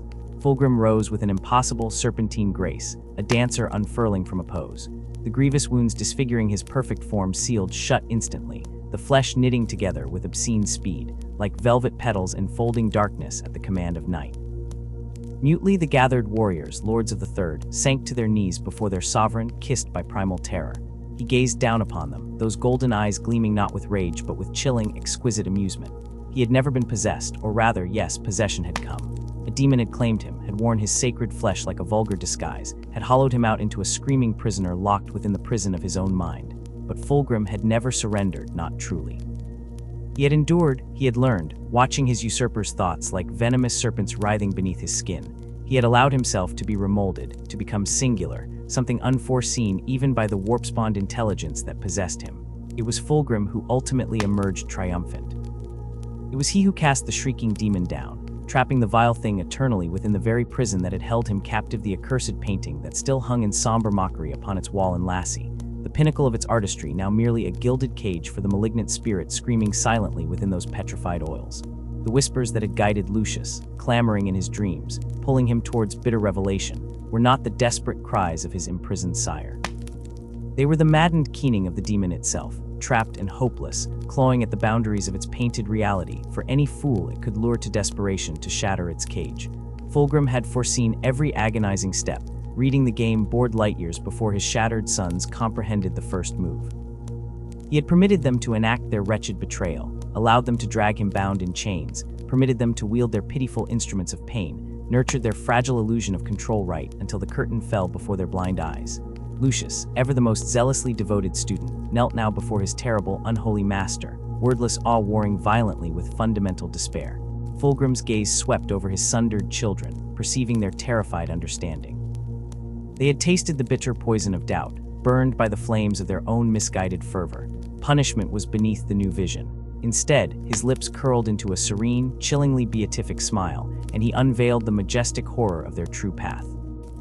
He spoke not of servile obligation nor the raw hunger for power, but of experience sought to its uttermost, horrifying limit, the shattering of every chain restricting feeling, the glorious, terrible embrace of that indefinable absolute, the transcendent ecstasy found only by willingly plunging headlong into the endless abyss of pure sensation. Prismatica V, he whispered, its acquisition never a conquest of crude force. It was chosen with the eye of the transhuman aesthete, for its crystalline structures, achingly beautiful, a sublime foundation upon which to build a city of mirrors, a shimmering monument of endless reflections and refracted light, a temple to boundless perception reflecting the Legion's sacred journey into eternal excess. The Mechanicum mined it for cold utility, Fulgrim treasured it for infinite potential. Paraba would see it taken next, their iron brother who would unknowingly lay the foundation stones for this luminous hell. But before that bright damnation, his wounded brotherhood would be welcomed fully, ardently back into his darkling embrace. Fulgrim had led them deep into the crushing labyrinth of doubt, only so that he might personally guide them blazing back into the absolute, unshakable certainty of sin incarnate. Lucius, staring into the reborn eyes of corruption divine, understood with soul-chilling clarity. The wider galaxy was indeed fracturing like cheap clay. The Iron Warriors, Perturabo's relentless sons, had profoundly humbled the imperial fists upon harsh Hydra Cordatus, meticulously breaking their unbreakable fortresses, pounding their legendary defenses into ruinous, scorched rubble. Yet even in victory there lay a wormhood sting, ashen and unsatisfying. Perturabo had spanned decades proving his worth, exhausting his legion on battlefields turned barren, laboring under impossible burdens, only to see his hard-won triumphs dissolve into the void of dismissal, his magnificent legion regarded as mere laborers, siege-breakers and trench-diggers, unworthy of glory's mantle. Now, with Horus Lupercal's monstrous heresy blazing across the stars, the Lord of Iron believed with ironclad conviction that his moment of recognition had finally dawned. He had cracked the Imperium's spine for the sacred right to rebuild, to sculpt something vast, magnificent, enduring a creation far exceeding the decaying dream his distant, uncaring father denied him. As the vast war engines of the IV Legion consolidated their brutal gains on world after broken world, a starkly unwelcome report punched through the disciplined quiet of his command bunker. Fulgrim was en route. Perturabo nursed no affection for his brother demigods, barely disguised contempt for most, and less than zero patience for their ostentatious theatrics. Fulgrim, however, the Phoenician, had always dwelt in a different sphere. Once the rarefied shimmer of Fulgrim's relentless pursuit of perfection struck a resonant, albeit dissonant, chord deep within the Lord of Iron, a shared ideal of transcendent achievement refracted through vastly opposed lenses. One obsessed by artistry's ephemeral light, the other pledged only to the brutal calculus of metal and blood. They were far from kindred, yet held a grudging, mutual recognition of palpable potency, monumental ambition reflected in each other's gaze. Now Fulgrim sought an audience, promising matters of cosmic import. Perturabo immediately suspected Mars. The Warmaster's rebellion couldn't triumph without reigning control of the Forge worlds, and even with Mechanicum traders ravaging their own, staunch loyalist fortresses remained on the Red Planet, requiring annihilation. If Fulgrim required the Fourth Legion's brutish efficiency to shatter these Martian bastions, their legion would stand prepared, weapons cold, strategies primed. Fulgrim did not, however, descend upon the utilitarian landing pads amidst Perturabo's barracked settlements like a respectful supplicant. Protocol was rust against the corrosion of his new nature. He sent no encoded missive, awaited no formal invitation, demanded no ceremonial rites. Without warning, like a sudden plague of screaming color bursting onto pallid stone, over 300 drop craft tore raggedly from the void, disgorging the shrieking, discordant mass of the Third Legion onto the ash-grey desolation beyond the fortress valley. Their descent was a cacophonous ripple of unnatural, fevered vibrancy spattered across the stark, unyielding Iron Warrior's landscape, an insult of color upon a world carved only from shades of grim utility. Perturabo stood with his senior commanders upon the high, angular battlements of the Iron Bastion, faces sculpted from the same unyielding rock as the walls beneath their boots.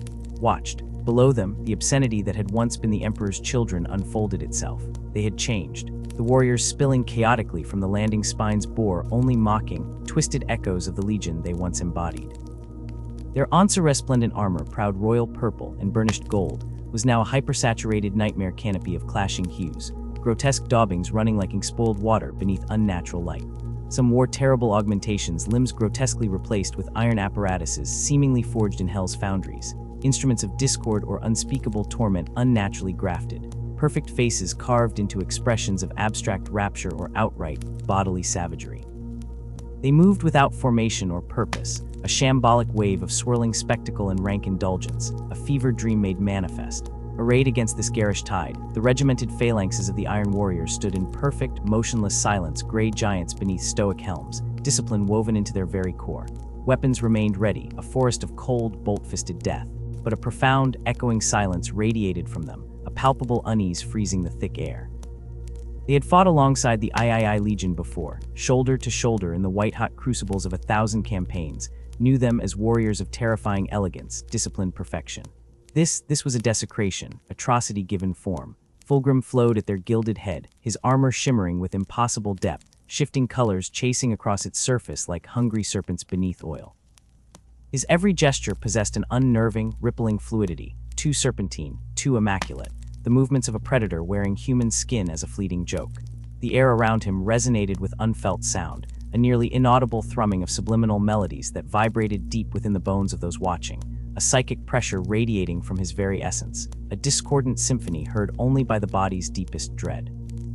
As he finally approached, seemingly gliding over the blasted ground, Perturabo found the massive haft of Fordbreaker gripped tight, so tight the ceramite groaned under his immense, instinctive tension. Within the brutalist functionality of the Lord of Iron's personal sanctum, a chamber hollowed from stark rock and armored plate with the sterile efficiency of a warship's gunnery deck, Fulgrim seemed utterly alien. He did not stand. He lounged upon the austere command throne as if it were the most decadent Baroque recliner in a palace of pleasures, his disturbingly perfect features marred only by those glowing golden eyes that drank the harsh light, radiating an amusement as sharp and cold as broken ice. The mockery was a living thing, barely contained beneath his expression of serene strength. Perturabo stood immovable, a statue forged from conflict and resentment, listening with monumental stillness as his brother began to speak. Fulgrim's voice was honeysuckle wine trapped in poisoned crystal, his words unfurling like perfumed silk woven with shimmering lies, each phrase gilded with the hypnotic, false promise of wonders unimaginable. He hadn't come for war plans, not for Mars. No. Instead, he offered poison wrapped in glory, a venture into staggering, impossible realms to seize what mere mortals cannot touch. He spoke of Angel Exterminatus, a lethally forgotten artifact, a weapon of such cataclysmic potency that the fabric of reality itself had recoiled in primordial terror, banishing it to a godforsaken tomb far beyond reason's light. It lay cradled deep within a crackling, incandescent warping that had always pulsed like an infected wound, ever present on the fringes of Parabo's conscious mind ever since childhood, seeding itself within his very dreams. For a long, echoing silence that stretched like fraying wire, Parabo said nothing. Fulgrim's words slithered like oil over emotion and reason both, each syllable a meticulously placed hook poised to tug him into bottomless depths.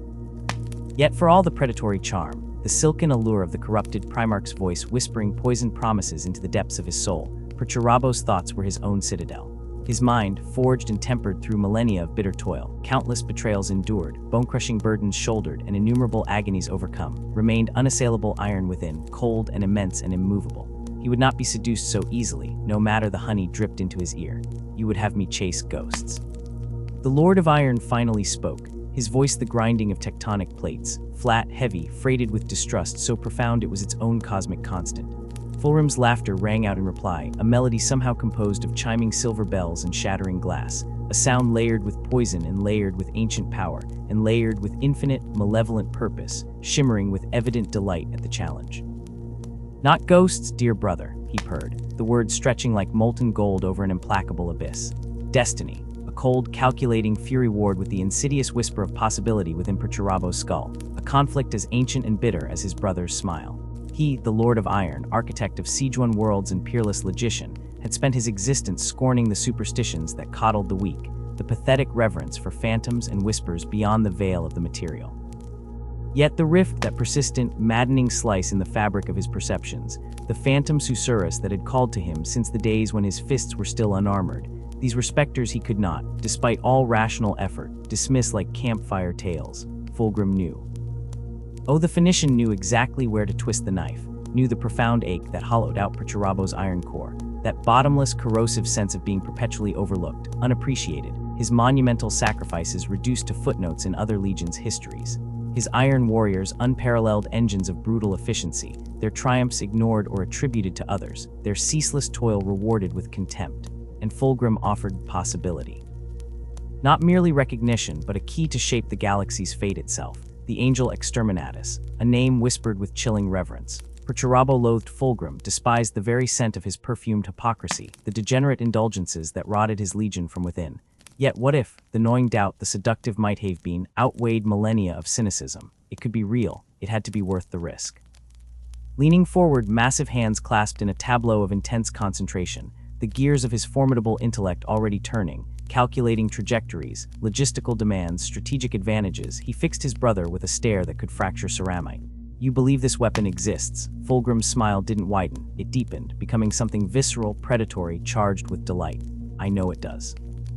And with those honeyed, treacherous words, uttered in a dimly lit stratagem aboard a warship tainted by deceit, Parabo took the leap, shackling his fate to his hated brother's infernal gambit. Drifting like a mortally wounded leviathan through the starpricked void of absolute nothingness, bearing only the stench of defeat and the grievous wounds of uttermost betrayal, glided the copium. A ghost ship it was, the sole survivor spat forth from the hellish annihilation at Istvan v teeth set by Horus should have ground every loyalist to dust, the trap meticulously sprung, a masterpiece of malice that ensnared even the most hardened sons of the Emperor. Yet defiance prevailed in splintered fragments. It should not have escaped, none should have. But it fled through shattered celestial wreckage, carrying not an army, but a sisterhood of the shattered remnants woven together by the shared, burning cloth of loss and broken trust. Sons of Medusa from the iron hands, bleeding from the murder of their Primarch, their proud legion fractured into fugitive shards. Embers of Nocturne, the salamanders, decimated almost beyond reckoning, their father Vulcan swallowed by the tumult, entire companies rendered unto ash. Ravens grounded, the Raven Guard shadows diminished almost to extinction, Korax himself a bleeding wraith barely clawing his way onto Salvation's deck. one Coraxian sun remained, a solitary echo. Survival was a waking nightmare, escape a fluke against apocalyptic naval barrages. Months became a blur of painful limbo existence. They weren't conquerors, incapable of holding ground. They were predators of the void's gray edges, a persistent thorn driven deep into the Leviathan's side, a wound Horus could not cauterize. They struck with spectral ferocity, ambushing convoys, gutting scout groups, severing vital supply arteries like arterial spray in vacuum. Gallery of brutal raids, the thunderous slap of boarding, torpedoes impacting unprepared hulls, the wet crunch of axes spitting plastron, all culminating in the swift, ephemeral scream of spaceship drives igniting before the hunters dissolved back into the devouring dark. They bled the traitorous host drop by crimson drop. They slowed the malignancy's spread. In those stolen moments of absolute defiance against annihilation, a brittle, burning meaning, a purpose reclaimed from the pyres of Istvan. But sabotage has its limits. Terror raids only stoke resentment. They burn possessions, not root out evil. Purpose sharpened, crystallized barb-like at Kavos. Within the Asuarithic silence of a murdered world city, amidst shattered crystalline towers that wept starlight onto vaporized bone, the survivors of the 10th and 19th Legions unearthed a prize more potent than any battlefield supremacy. Sock Wind, an iron hand whose very soul seemed molten down and tempered in bitterness colder than his Primarch's own logic, and Nikona Sharkin, last weeping shadow of his decimated Raven Guard squad, captured something that chilled the very marrow in their bones, a Cryptos. Furnace-born in the unspeakable, slurried forges of the Dark Mechanicum, it was an obscene hybrid of flesh and cold steel, coolant like ichor leaking from biomechanical joints, a perverted instrument that hummed with encrypted doom in languages dead before humanity had crawled from Terran slime. A living cipher, whose very presence unscrambled the traitors' most secret transmissions, turning indecipherable static into damning confessional whispers. Now, the Copium listened. They heard the unspeakable scope of the heresy, sailing its hidden currents, mapping its dread intent. Through the Cryptos' agonized emissions, they learned that Horus had summoned his fellowship to Hydra Cordatus. Fulgrim and Primarch, brothers turned architects of oblivion, forged an unholy compact. Their aim, whispered with chilling certainty, transcended mere warfare. They sought the eye of terror itself. They hunted something forgotten, buried where the walls between worlds turned rotten and thin. Fulgrim called it a quest, his voice trembling with infernal zeal. And Primarch, the pragmatist, the disbeliever, hadn't rejected it outright. The angel exterminatus. Its true nature remained veiled, its terror undefined. But the conclusion struck Urek Brannon, captain of the Copium, with the force of an orbital lance strike. If Fulgrim craved it, if Horus sanctioned it, then its possession by the traitors spelled the extinction of light, the absolute damnation of all triumphs. Without hesitation, the order rang out. The ghost ship would sail into the very teeth of the eye. No legions awaited their arrival, no reinforcements answered their desolate vox chatter, only them. A crippled strike cruiser, a handful of warriors who had already died inside over Istvan, their bodies stubbornly persisting matter. They would trail monsters into Oblivion's heart, and they would take that terrible prize, or avenge that failure with the fire that still smoldered in their traumatized souls. The alien world was a monument to an afterlife of exquisite stillness. Ammon Nishek Kali's its very name tasted sour, then hollow. The immense gates yawned like the maw of a cosmic serpent, unbarred, unchallenged.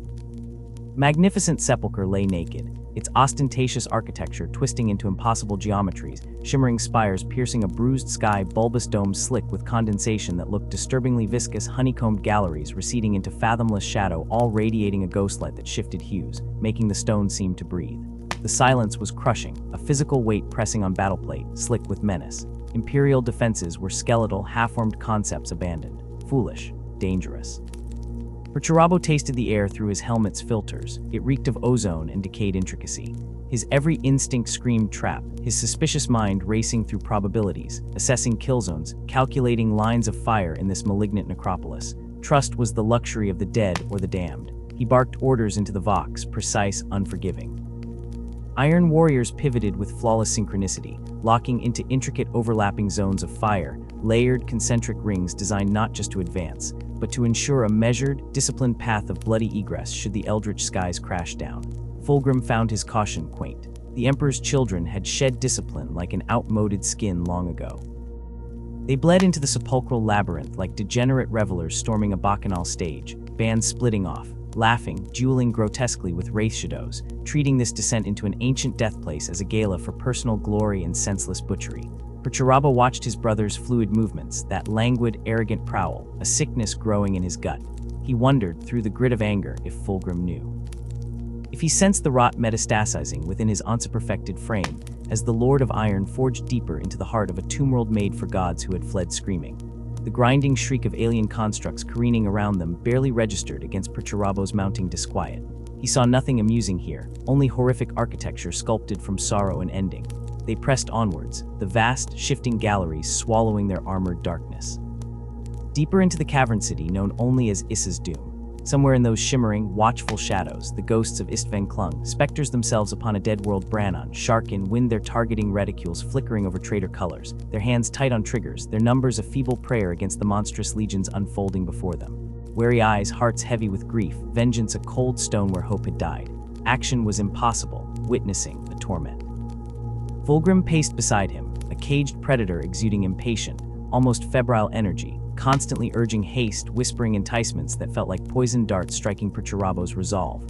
The Lord of Iron ignored him. Trust was long extinct. Fulgrim's burning eyes harbored secrets slick with corruption. Horus's dire portrait painted the angel Exterminatus as an apocalypse weapon, some warp-forged antiquity lurking in the galaxy's cancerous root. A Perturabo, dissector of truth, builder of impregnable walls, saw the scaffolding of a lie beneath Fulgrim's rapturous promises. Deception glittered in his brother's golden gaze, toxic as heavy metal venom. The suddenness was as absolute as it was terrifying. It didn't build, it erupted.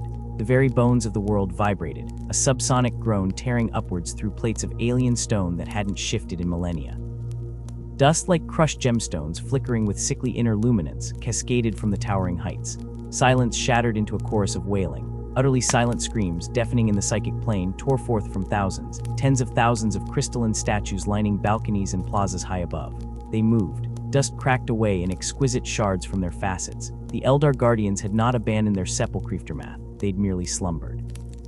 And now the wraiths of Idris unfolded to the cosmic dirge of their doomed race, unnatural warriors of solidified grief.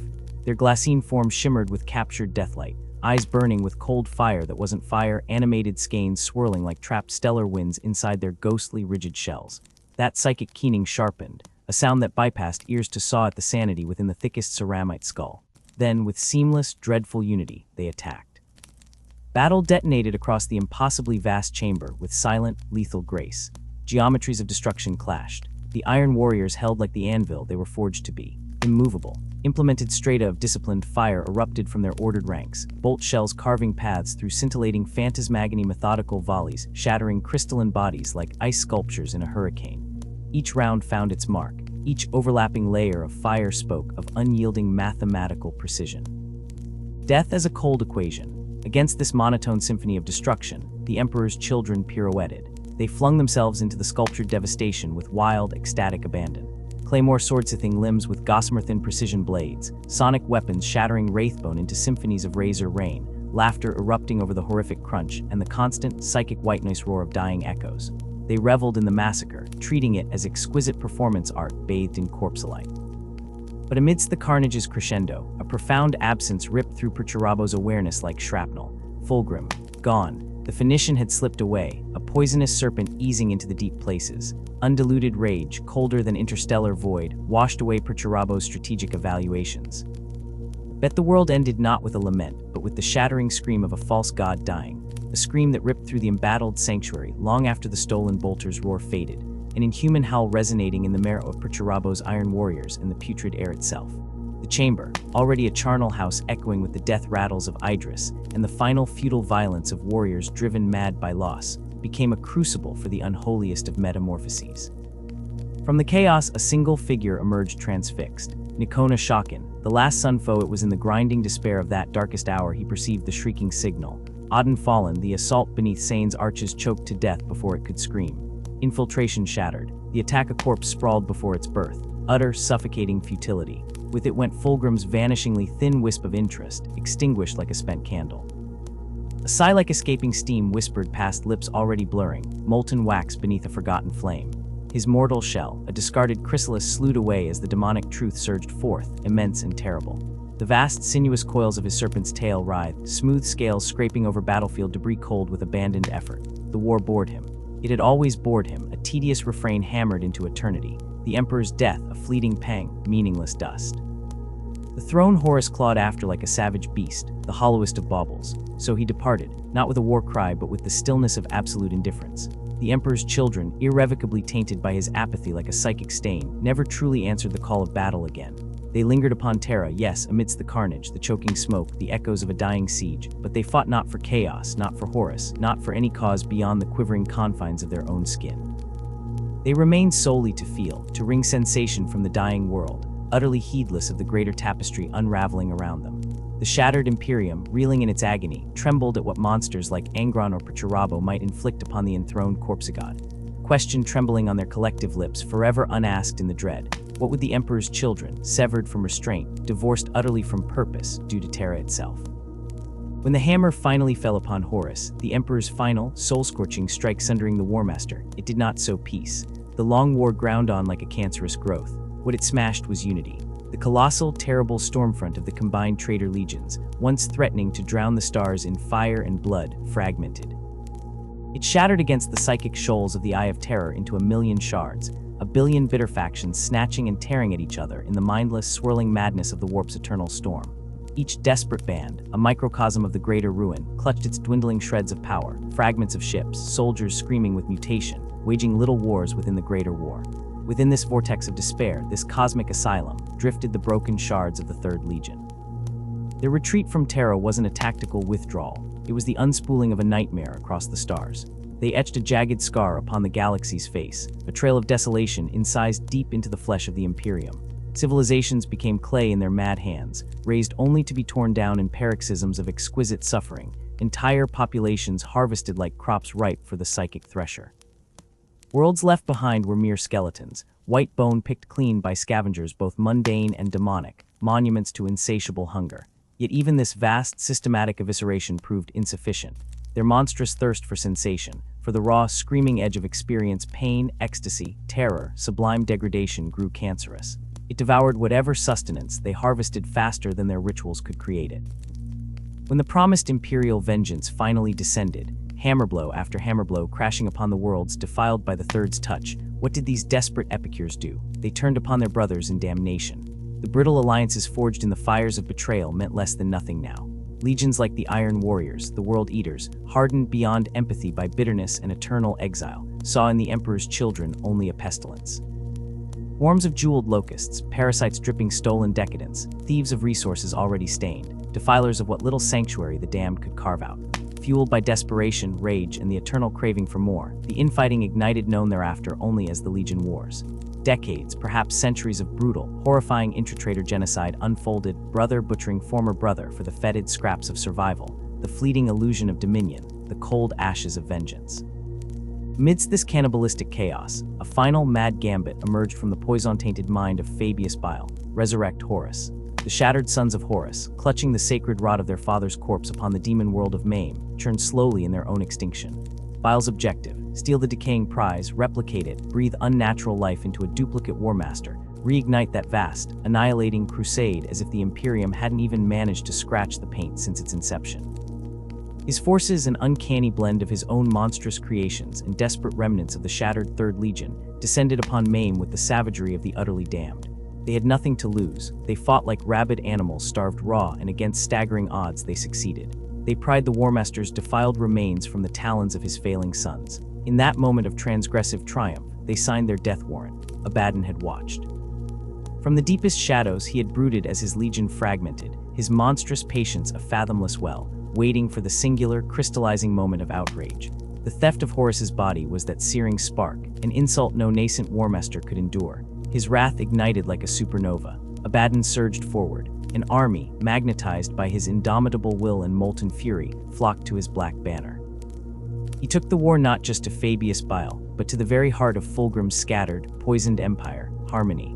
The Third Legion's gaudy, nightmare pleasure world, their twisted mockery of sovereignty named Carnival. His vengeance was meticulous, absolute, symphonic in its ruin. Dragging behind his coldly advancing fleet the vast, hulking corpse of a derelict warship, its silhouette stolen from the shattered Thousand Suns, Abaddon hurled this gargantuan projectile like a thrown asteroid into the pulsing, diseased heart of Carnival City. The impact was apocalypse given form. Tectonic plates screamed, heaving upwards like tortured beasts. The impossibly high, shimmering spires, monuments to eternal excess, shattered as if made of cheap glass, raining down glittering shrapnel that buried the screaming millions below. The earth itself tore open, vast wounds gushing psychic flame and irradiated air, the very planet convulsing in an agony felt through the warp. The Emperor's children, lost numb in their glittering palaces, drugged beyond sense by impossible sensory narcotics, gazed sluggishly upon their doom descending and did nothing. Paralysis born of glut or saccharine indifference stayed their hands. Abaddon hadn't finished. He plunged his Black Legion deep into the subterranean labyrinth beneath the celestial wreckage, the infamous flesh pits of Fabius Bile.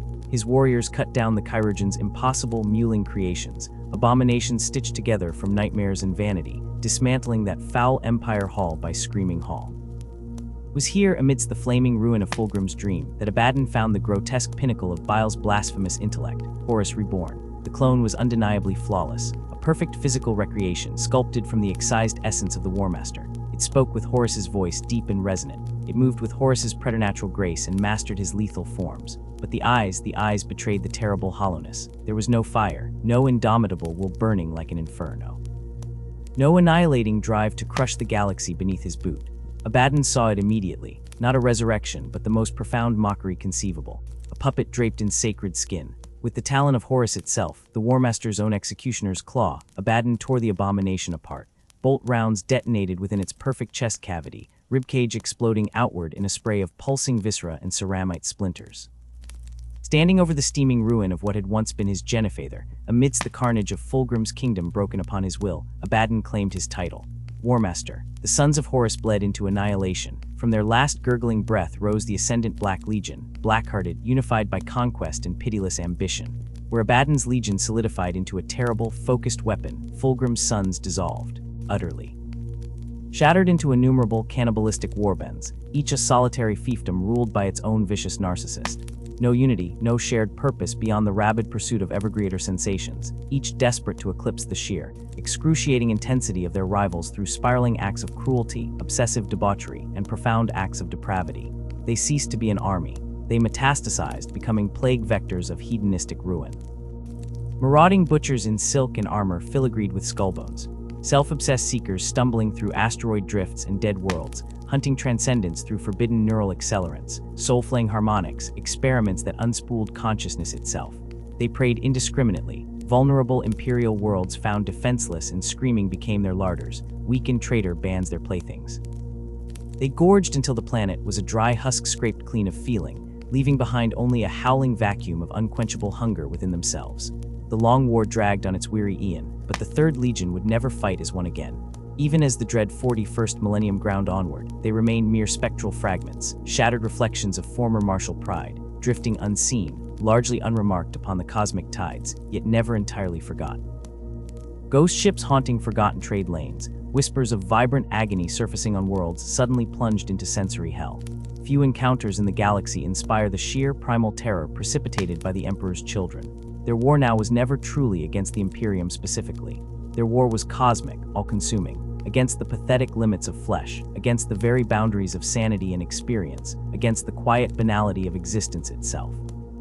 They did not crave dominion. They craved endless, world-shattering indulgence, and in their universe there existed no breed of cruelty that could outmatch the depths of their insatiable search. The fate of Fulgrim himself hardened into a mystery shadowing even his own fractured children. While other demon primarchs led their legions in the ongoing, galactically monotonous grind of the Long War, Fulgrim vanished. He had ascended, the concerns of mortality shedding away like snakeskin. War lost its sickle-sweet allure. Conquest became an empty game board. Duty crumbled to dust in his taloned grip. The searing ambitions that once drove him to conquer Chemos, the glories he sought standing radiant beside the Emperor, the galaxy-spanning clashes he waged with impeccable brilliance, all of it turned to gray ash on a dead wind. As the massive fires of the Horus heresy cooled into the slow chill of millennia, as the warriors forged in his image were abandoned to their own fragrant, spiraling disintegrations, Fulgrim simply abandoned them. Not in fury, but profound, soul-withering ennui. Their wildest indulgences, their most staggeringly obscene celebrations shrieking with saccharine agony, became cloying, tedious, repetitive minor chords in a symphony he had long since yawned at. They choked on sensation for sensation's sake, pallid, predictable mockeries. Fulgrim craved something transcendent, something that lingered beyond the biological, beyond the psychic, a note never before struck. He faded, disappeared into the churning, unspeakable depths of the warp.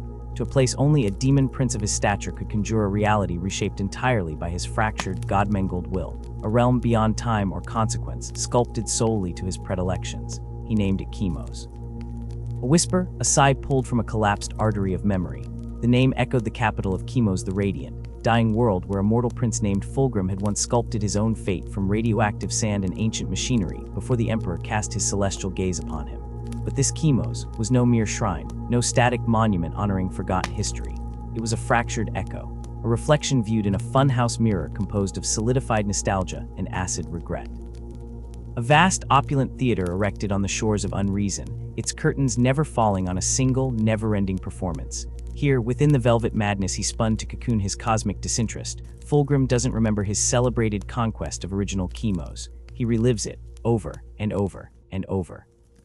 He painstakingly recreates the great battles, the iron-armored hordes swarming the ravines outside Lupercalios, the desperate defense of the desalinization plants against mutated horrors, the brutal knife fights in bleached, irradiated Senate halls. He pits his spectral legions against the perfectly reconstructed adversaries of his past tyrants, mutants, alien slavers, anonymous rebels. He fights the same conflicts with meticulous, agonizing precision, but always adjusting the calibration. Seeking, always seeking, not the triumph he historically achieved, but the elusive, impossible different path, the phantom outcome where every arrogant gesture is flawless ballet, every calculated feint incomprehensible art, every victory stripped of effort and beheld as perfect crystalline transcendence. Sometimes something within him, some echo perhaps of his mortal shame or that vast tidal boredom, dictates he allows himself to lose. He watches his meticulously constructed avatars, his enemies crafted from solidified wish fulfillment, overcome him. He subtly twists the flow of narrative pathways just before the climax because he longs for the raw taste of visceral tragedy, the exquisite ache of witnessing his own doom sculpted into impossible beauty. Sometimes, for variety, he erases his pivotal role entirely. He becomes a jealous rival plotting from smoky shadows. He morphs into a trusted captain consumed by improbable betrayal. He floats disconnected, an unseen bystander bathed in the psychic screams and blood-mist light. Each cycle of destruction and subcreation, each careful agency rerouted, is driven by a single, consuming, ultimately unobtainable goal: to experience something new, a sensation that has lain dormant across every reality, an emotion unexplored even by his warp-touched divinity. A thrum along the strings of experience that eludes definition utterly. It must be out here, somewhere, in the infinite. To the scattered, wretched husks that still bear the fractured heraldry of the Third, Chemos is whispered as earthbound Slaanesh incarnate, a land of impossible, forbidden ecstasy, where the fallen Primarch's sensual experiments have ascended to planes their flesh-addled minds can scarcely fragment away towards. Among the cultists, the serpentine sycophants, the seekers whose nervous systems are etched like Attic's maps hidden beneath sculpted skin, belief grows fervent. To set foot upon Chemos, they murmur, eyes unfocused in remembered psychic wounds, is to place a tentative hand upon the pulsing heart of the Dark Prince's paradise. To be touched not by a god's representative, but the sensation ember of divinity raw, unadulterated, shattering the frail, flawed condition of mortal sensation forever. Many infernal warlords, debased pirates of forgotten ports within the eye, legendary seekers who chewed the tendons from celestial beasts, have hunted the swirling ephemera leading to Chemos, countless swallowed by the void, screaming their dissolution. Few clawed their way back into screaming warp tides, even less returned psychologically recognizable. Among the demonic potentates acknowledged by ruinous powers, only the most awe-inspiring have confirmed standing, however briefly, before its shimmering, shifting gates. Abaddon the Despoiler, it is strained through 1,000 despairing lips, was one of these. It is murmured that when the omnipotent needed the razor kiss of Slaanesh's, coven for some dark punctuation in his petulant black crusade against reality's thinning walls, he navigated impossible tides. He pinpointed the shifting location of the fallen Phoenicians' playground and forced the currents toward Chemos.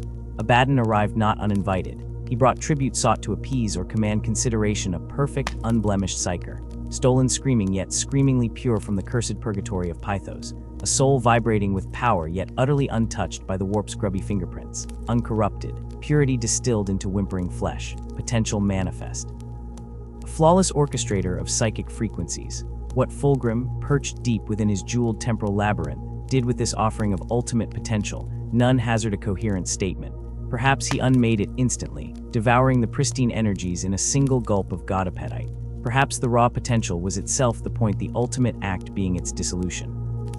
Or perhaps, locked deep within the impossible palatial cryoports of Chemos, He has spent slow centuries since Abaddon departed, dissecting the fragile creation's consciousness, microscopically peeling the psyker's existence layer by synaptic layer, playing its entire anticipated lifetime across trillions of tampered painshard chronosynclastic alternatives, seeking endlessly, obsessively, for the one precise, transcendent sliver of experience his own bloodstained millennia somehow deny him. On Chemo's existence bears the signature of endless repetition sculpted towards perfection. Nothing is ever simply consumed. Everything is refined, distilled utterly. The material universe had not witnessed utter end of Fulgrim's meanderings, merely ended one epoch. The siege of Terra crumbled into bleak consensus. The long war calcified into slow attrition, grinding worlds to chalk. The Emperor's children splintered beyond restoration into murderous, screaming fragments utterly divorced from any cohesion, worse than rogue asteroids made of poisoned glass. But Fulgrim sprawled a prince, vast and lounging. Time slipped from him like unneeded garment changes.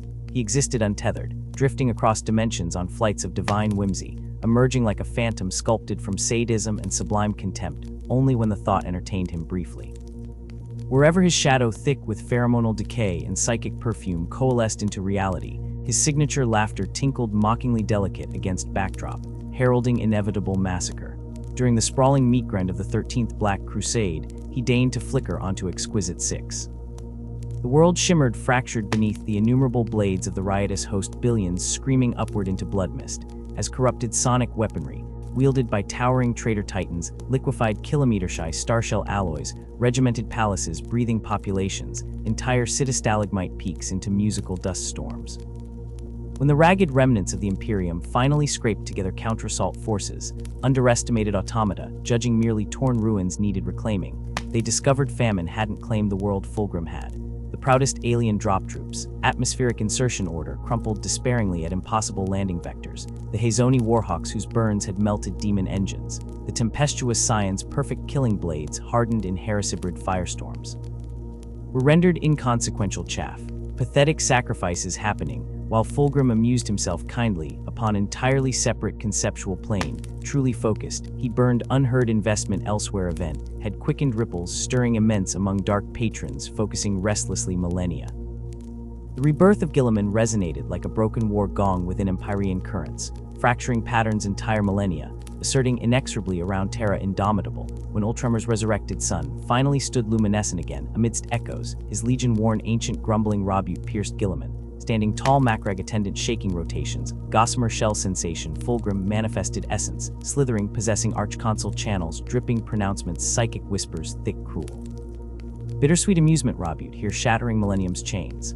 Foolish shade, warm embrace along neural pathways seared 10,000 years. Followed line plunged blade, buried deep brother's spine, despair remembered ache muscle implant, though binded, strengthened, impossible healed. Nonetheless retained bark point chuckle, mocking palpable taunting, unsettling challenge, keep flailing, rebuild empire antiquity Rabute. Believe you defy law physics, pride ambitious lurking dark onward history, ever truly refinery guilt. Slowly flowing waste millennia Fulgrim name, solidified indistinguishable glittering urban planet myth, whispered tables, shadowed warlords, forbidden ritual dark brazier.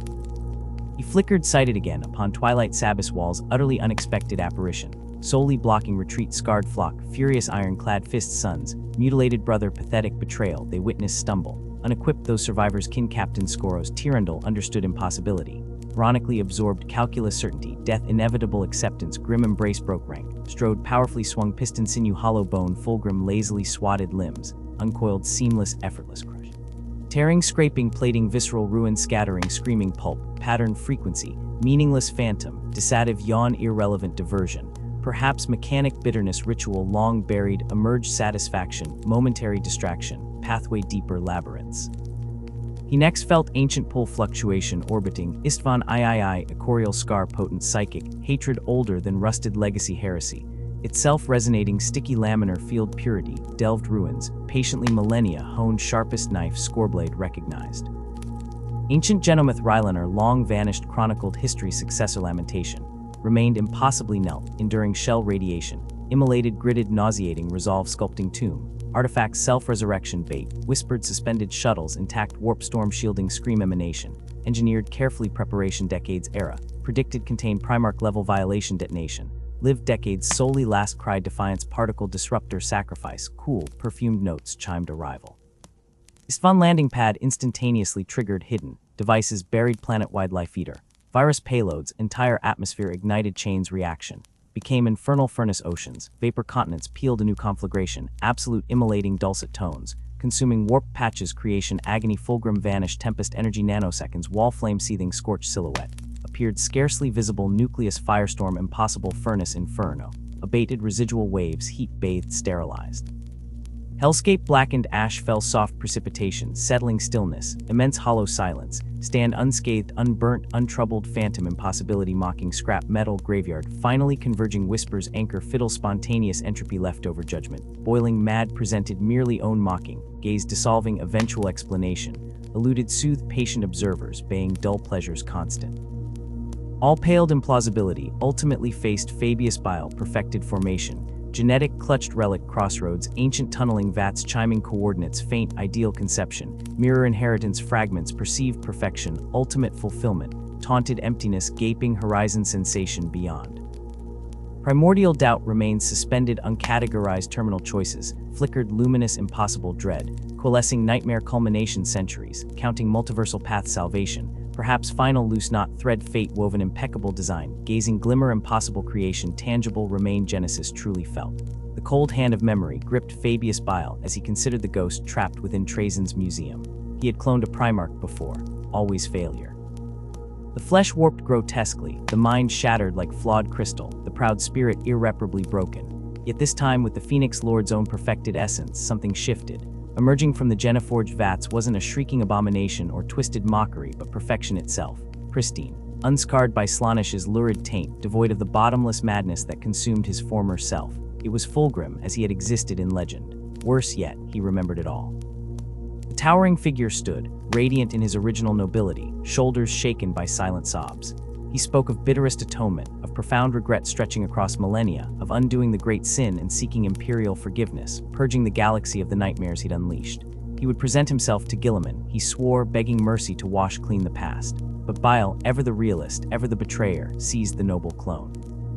To Trajan the Infinite he entrusted this impossible artifact of purity, sealed away within the fathomless archives of solemnness, entombed far beyond light or hope, nothing but a grim curiosity, another relic gathering dust upon a shelf. Spite, fear, a scientist's detached analysis, Bile questioned his own motives. For beneath the clone's luminous virtue, beneath the righteous declarations, Fabius perceived the chilling, immutable truth. No matter how uncorrupted, no matter how saturated with remorse, this was Fulgrim. Given time, slipstreaming down the long centuries, offered the right poisonous temptation, he would inevitably tread the same path, embrace the same ecstatic damnation. He would fall again. That was fate inscribed upon his very soul. The low, constant thrum of the pride of Empyrean's slumbering power core resonated beneath a relentless downpour, the rhythm buried under the furious drumming assault of rain against the hull. The storm beyond the armor glass had intensified since true darkness claimed the world, transforming the view into blurred chaos. Thick, heavy sheets of water slashed down, fracturing into broken, running rivulets that distorted the jagged blue-white glow of distant lightning bolts searing the bruised sky. Outside, the hills dissolved into formless, murky shapes beneath the suffocating blanket of mist. Inside the cramped cabin, the air hung thick and still, saturated with the familiar, cloying melange of oxidizing ink, lingering ritual incense, and the deep, damp musk of ancient parchment. Overlaying it all was the sharp, acrid bite of recaf steamed almost to bitterness in the heavy mug he cradled. He lifted it slowly, the simple terracotta vessel an artifact of practicality, letting the radiating heat seep warmth deep into his perpetually chilled fingers. That first sip delivered its familiar, rich bitterness, curling like smoke across his palate. He'd long since shed any youthful aversion to its harshness. Once long lifetimes dimmed by memory, he'd savored cups carved from fragile, near-translucent porcelain filled with spiced tear, delicate and sweet-scented, an impossible luxury. Another universe, now shrouded in the profound solitude of his vessel, he sank back into the worn embrace of an ancient chair, its scarred leather casing cracked and faded yet familiar, molded perfectly by countless years of contemplative burdens. The ubiquitous gloom globe suspended overhead bathed the confined space in a heavy, warm, golden light that accentuated rather than alleviated, carving deep velvet recesses of shadow amidst the stacks of forgotten lore lining the bulkheads. His gaze shifted to the weighty tome resting on the equally scarred desk. His calloused fingertips brushed the coarse, unsmoothed surface of its leaves as he turned the cover. The title etched onto the spine had faded centuries past, worn smooth by handling, but he had no need of legible impression to know the grim contents within: the Horus Heresy, the Age of Betrayal, a a chronicle of oaths shattered like glass, dreams reduced to ashes. The ignoble sagas of those who fell the farthest plunged deep into the outer dark. He carefully turned a crisp page. The Emperor's children. The stark letters confronted him. They chronicled the impossible radiance, the unmatched triumphs, and then the crushing, irrevocable descent. He had chronicled this descent himself, recorded every agonizing step the Legion took into depravity and dementia, dissected the lurid excesses that consumed them, all leading to the obscene demonic thing that now proudly wielded the name Fulgrim. His own brothers. A legion once exalted at the Emperor's immortal right hand, now a ravening, eternal plague, sinking venomous talons into the soft underbelly of the galaxy, a perpetual beast whose cannibal hunger could never be sated. Outside, the elemental fury of the storm beat against the vessel like an assault, the wind shrieking as it scraped jagged claws across the hull's adamantine skin. He leaned back, the ceramic warmth of the mug a small anchor, watching cold, pale rivers etch agonized paths down the heavy viewport. In the suspended quietude of his refuge, thick with recaf fumes and millennia of failure, he turned another weathered page. The cosmic certainty anchored deep within him remained heavy as lead, inevitable.